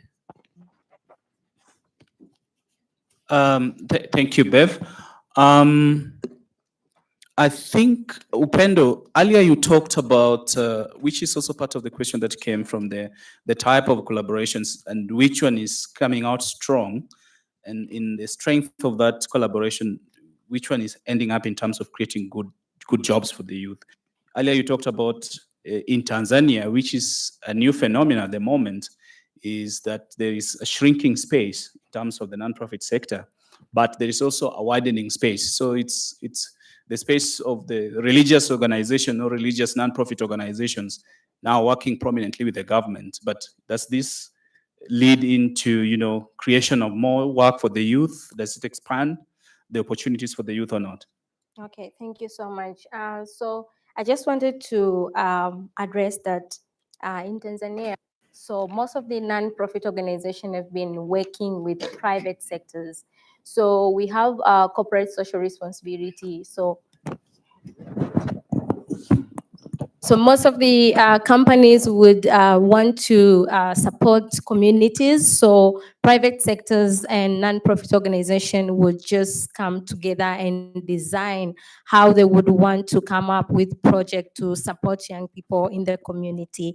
But also responding to some of the questions that were asked. So you cannot implement youth projects without leaving behind goal number 17, partnership for goals. So for the partnership for goals, sometimes it's necessary to work with government as well, because we know government are the ones that come up with development plans each year, the budget, the annual development plans, the development visions for the country. So if you avoid working with the government, it will be very difficult to align how you're gonna design your project with government priorities per specific that year. So sometimes it's really necessary to come together when designing this project to align with government priorities. So lastly, somebody asked about the system for funding. So Tanzania, we have been utilizing on the local fundraising model. So we started to fundraise locally instead of depending on international donors, but also the use of private sectors as well, I mentioned earlier. So this is what I can contribute. Thank you. Carlos, is there something that has not been addressed by this by the four that you'd like to touch on, because we need to wrap up now? Yes, I think the question about funding and you know, Kundai was saying about, you know, people being co-opted, and you know, the dependence on donors and all this. I was wondering if we're going to put that on the report, because this is you know, other part of the story. It's not just to see the positive impact of NPOs, you know, their economic contribution, but it's also to see all these layers that implicate other dimensions, you know, the political economy of unemployment. Because, you know, this is not just about giving employment, you know, giving programs, assisting young marginalized people, you know, raising their wages. This is about structural issues. You know, this is about politics. And this is, I think this is the critical part of our work, you know, because, you know, NPOs have been have been a central economic actor in Mozambique, and I think in Africa, you know, in terms of employing people, channel donor fundings, influencing public policies, delivering service. But the question is not just, how many jobs are they creating, but it's also what kind of jobs are they creating, what are the people are they integrating, and what are the people they are excluding from this? What are the politics behind the works of these all NPOs? Because most of the times these NPOs are taking the place of the state. The state is very weak, it's invisible, and they are taking, and they are, as I was saying, masking all these state responsibilities. And I think this is a question that we need to answer. And also, we need also to pay attention to the bureaucratic power of these NPOs, right? They, regardless of their development successes, they still are getting power. It doesn't matter if they have good programs, if they're having good, changing social, changing. They're still getting power. This is a political issue. This is related not just to development issues, but also to the funding cycles. Because in order to get more fundings, they have to give measurable results. They have to provide these reports, with results measured. But the real impact of their work, we still have to investigate. And I think that's why this research it's very important. Yeah. Yeah, I mean, there's a lot that's to share. Just for perspective, Carlos's report is about 100 pages, so he cannot talk about all of it here. The same is Nalukui's, and Tanzania is about 160. So it's a lot of work that is in there. We cannot talk about everything that is in that, but I believe that you can relate. For those of you who have worked in the sector, you can relate that the data that we are getting, you can validate it here, but there is an opportunity to further what the nonprofit sector is doing. I was told that there is one question from the room. Is that one? Yes, I'm going to give you the opportunity. But there was a question from my sister down there who was asking the opportunities for undergrad and honors students. Presently, the study that we are conducting is only on how the nonprofit sector is working, and we are generating information through research-oriented process. Therefore, it's only intended for PhD and our country partners that are conducting the research. But CAPSI is having a lot of other opportunities in what they are doing, and my colleague will come in later after we wrap up the conversation here, just to take you through some of the programs that CAPSI is implementing as a research institution and also as an education institution providing courses. So my sister. Now, okay. Okay, thank you very much. I think something that is missing from the NPO side is the issue of foundations. We normally notice that a lot of people with companies, businesses, and a lot of money, they form foundations to channel that money into those. And some of these, they also lead to issues of corruption because people steal money and then they put it into foundations. And after that, when they lose positions, then they start to run a certain foundations of which they have taken all the millions that are supposed to go to the public. And also the issue of what is this, CSI, the corporate social responsibilities. Sometimes they limit because you find that the company will sort of agree with a certain organization maybe for 3 years, and all the other organizations that maybe are requesting funding, they miss out on such opportunities. And lastly, the issue of what NPOs actually create jobs or channel. I think it depends because there is NPOs that actually look into academics that support young people and then they're able to perform well or gain skills. But there are NPOs that are actually formed by activists, and sometimes they are so sidelined when it comes to funding because activists, they actually fight against any human rights or inequality, and then most of the time they are sidelined. and there are those that are actually funded to create chaos. So I just want to check, like, in your research and studies, but it's not a question that maybe you can answer now. Maybe the institution maybe might answer at a later stage. Thanks. Thank you. Thank you for the question, the opportunity to ask the question. My question might be a little bit technical, but this is a really important question, and it might speak to some of the problems that the entire room is speaking of, right? Little background. I travel a lot, so boa tarde, senhora Fernandes. Como está? Muito bem? Okay. Jambo sana?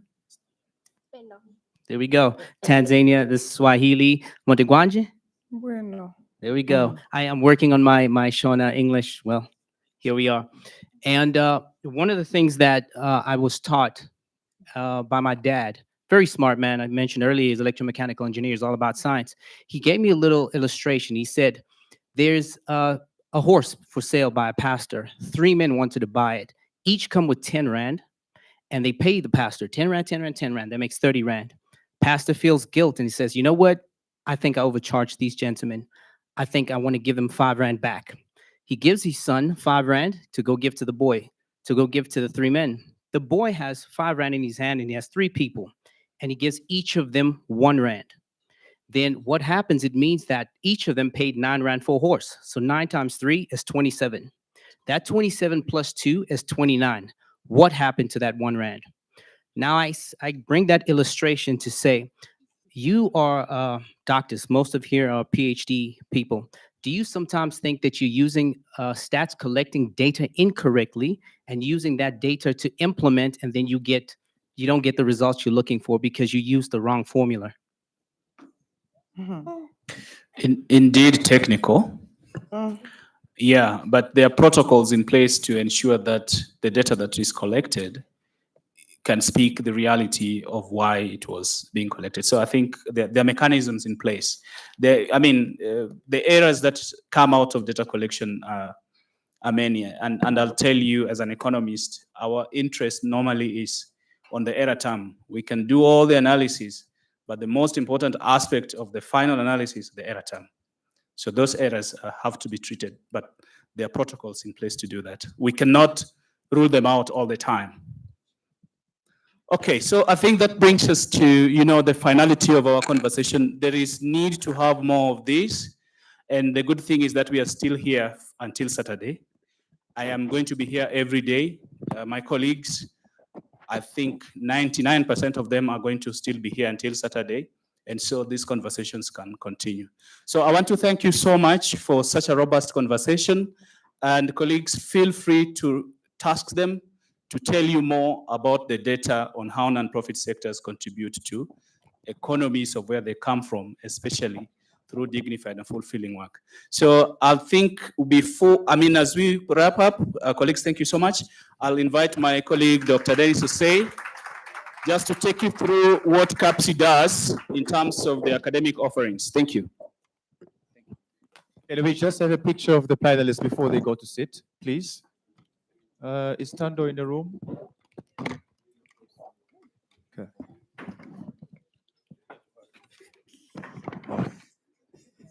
Just a quick one. Please join them. So where do I start?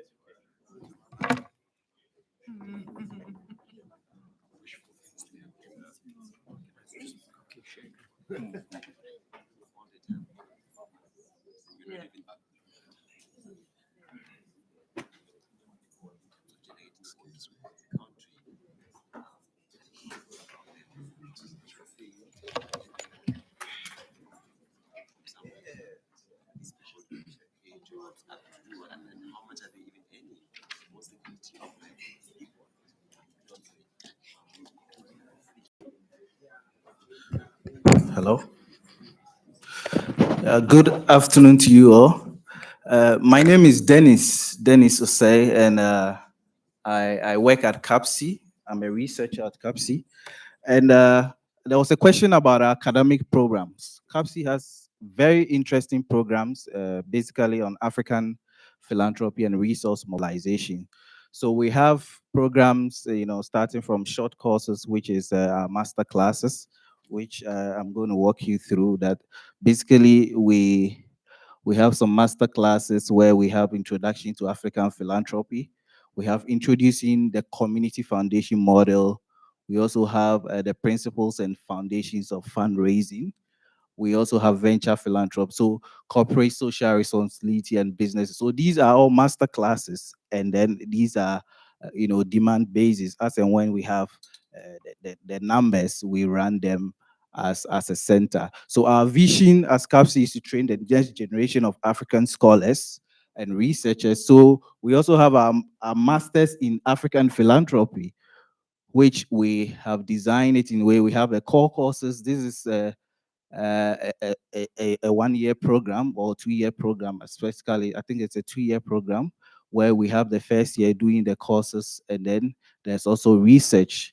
So we have the core courses here, and then basically we take you through these models, and then finally you submit a research report. So you are being supervised by CAPSI, academic staff. We have researchers, seasoned researchers, and seasoned lecturers who have both practitioner background and also the knowledge to be able to teach you to be able to, become a master in Africa. We just recently graduated a number of them, and then they are now going there to change the narrative of African philanthropy and social investment. So apart from that, we also have a PhD program where, we have, researchers coming in, they take, particular courses, or they take particular research topics, and then they work through that. They make sure that they develop their research, and then they come to. So we basically have the master classes, the masters in African philanthropy,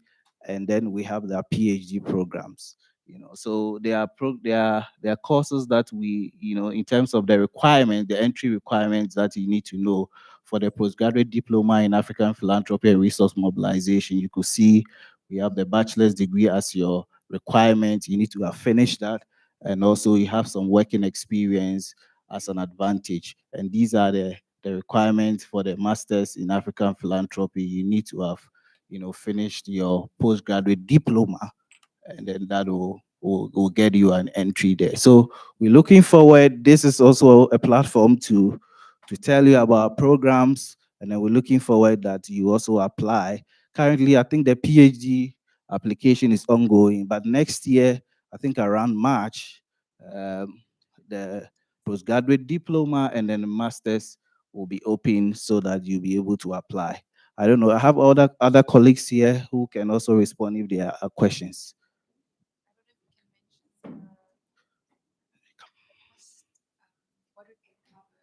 Yeah, so currently we have, I forgot to tell you, we have a partial funding for the masters and then the PhD students. So there's a partial funding for masters. If you want to apply, that opportunity is there so that they can support you to be able to study.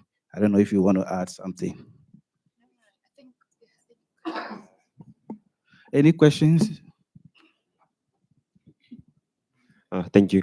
Just two questions. No, it's just an error that I picked up there on your slide. I mean, is number one, is this program in partnership with vets? Number two, I mean, you're trying to sell me a course, but you have an error on your PowerPoint. This is the independent study portion of the curriculum in which all master's degree candidates must undertake academic research and product a minute. I think you meant to say produce.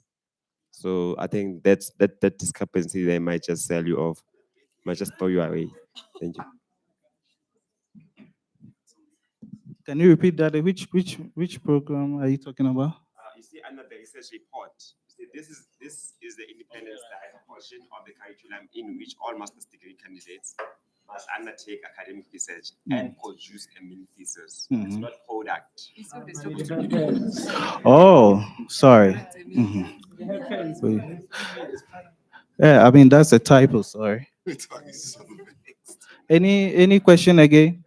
But of course, this is well communicated in terms of we want to let you know that this is a research report that comes in the program. The focus is on the research report. So at the end of the program, you are to develop a research report that comes out of the program, and that is going to be the research component of the project. Yeah, these are typos. It's well noted. Thank you. Yeah. So of course, this is CAPSI is part of the VIT Business School. So University of Witwatersrand. So CAPSI is a center within the VIT Business School, of which any program that is being offered by CAPSI, you are going to get a certificate from the VIT University. So it's part of the VIT Business School, and it's also part of the University of VIT. Thank you. Okay, so due to timing, can we keep that all questions concerning the program? Please engage with Prof or engage with the reception or administration, and you'll get more information if we can proceed. Yeah, so if you want more information, you can log on to our website, capsi.vit.ac.za. More information is on our website. You can access most of this information on our academic programs. You can read more so that you can get. We have partial funding. Come in with your research proposals. If you want to do master classes, come in with your ideas, whatever, and you'll be able to also become the next generation of African scholars in philanthropy and social investment. Thank you.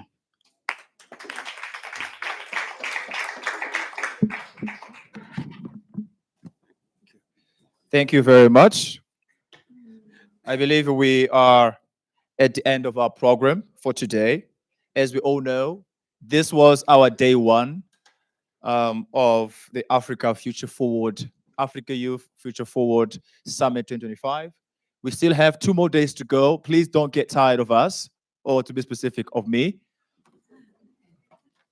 because there's more to come that we are going to really benefit. So just to give you an overview before we close, tomorrow we're going to have a day full of lots of expertise around entrepreneurship and business.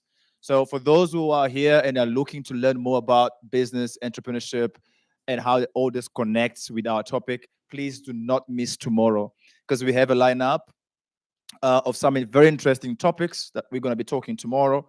And please bring your pen and book.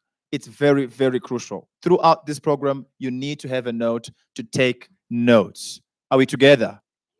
Thank you. So we're going to have Dr. Zuma tomorrow. She will be one of our keynote speakers tomorrow.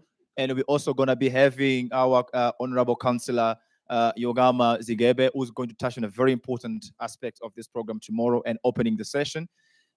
Briefly going, and also we're going to have very interesting panels that we'll be discussing on issues like funding, business integration, youth integration in the business space, entrepreneurship. So you really are going to get a lot of understanding and knowledge around this topic.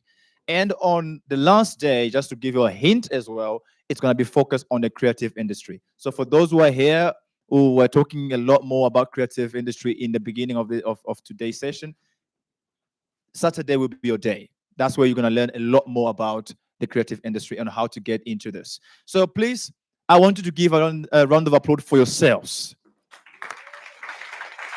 for making it since morning until this time. I'm very happy and quite glad to have all of you here. And I wish to see you all tomorrow, same faces. And please bring someone with you. Don't come alone. I still have some chairs empty here. Okay, registration will be starting at 8 o'clock until 9 o'clock. We start. Please make sure you bring your identification, as always, as per email. And I will see you guys all tomorrow. Thanks to all the dignitaries.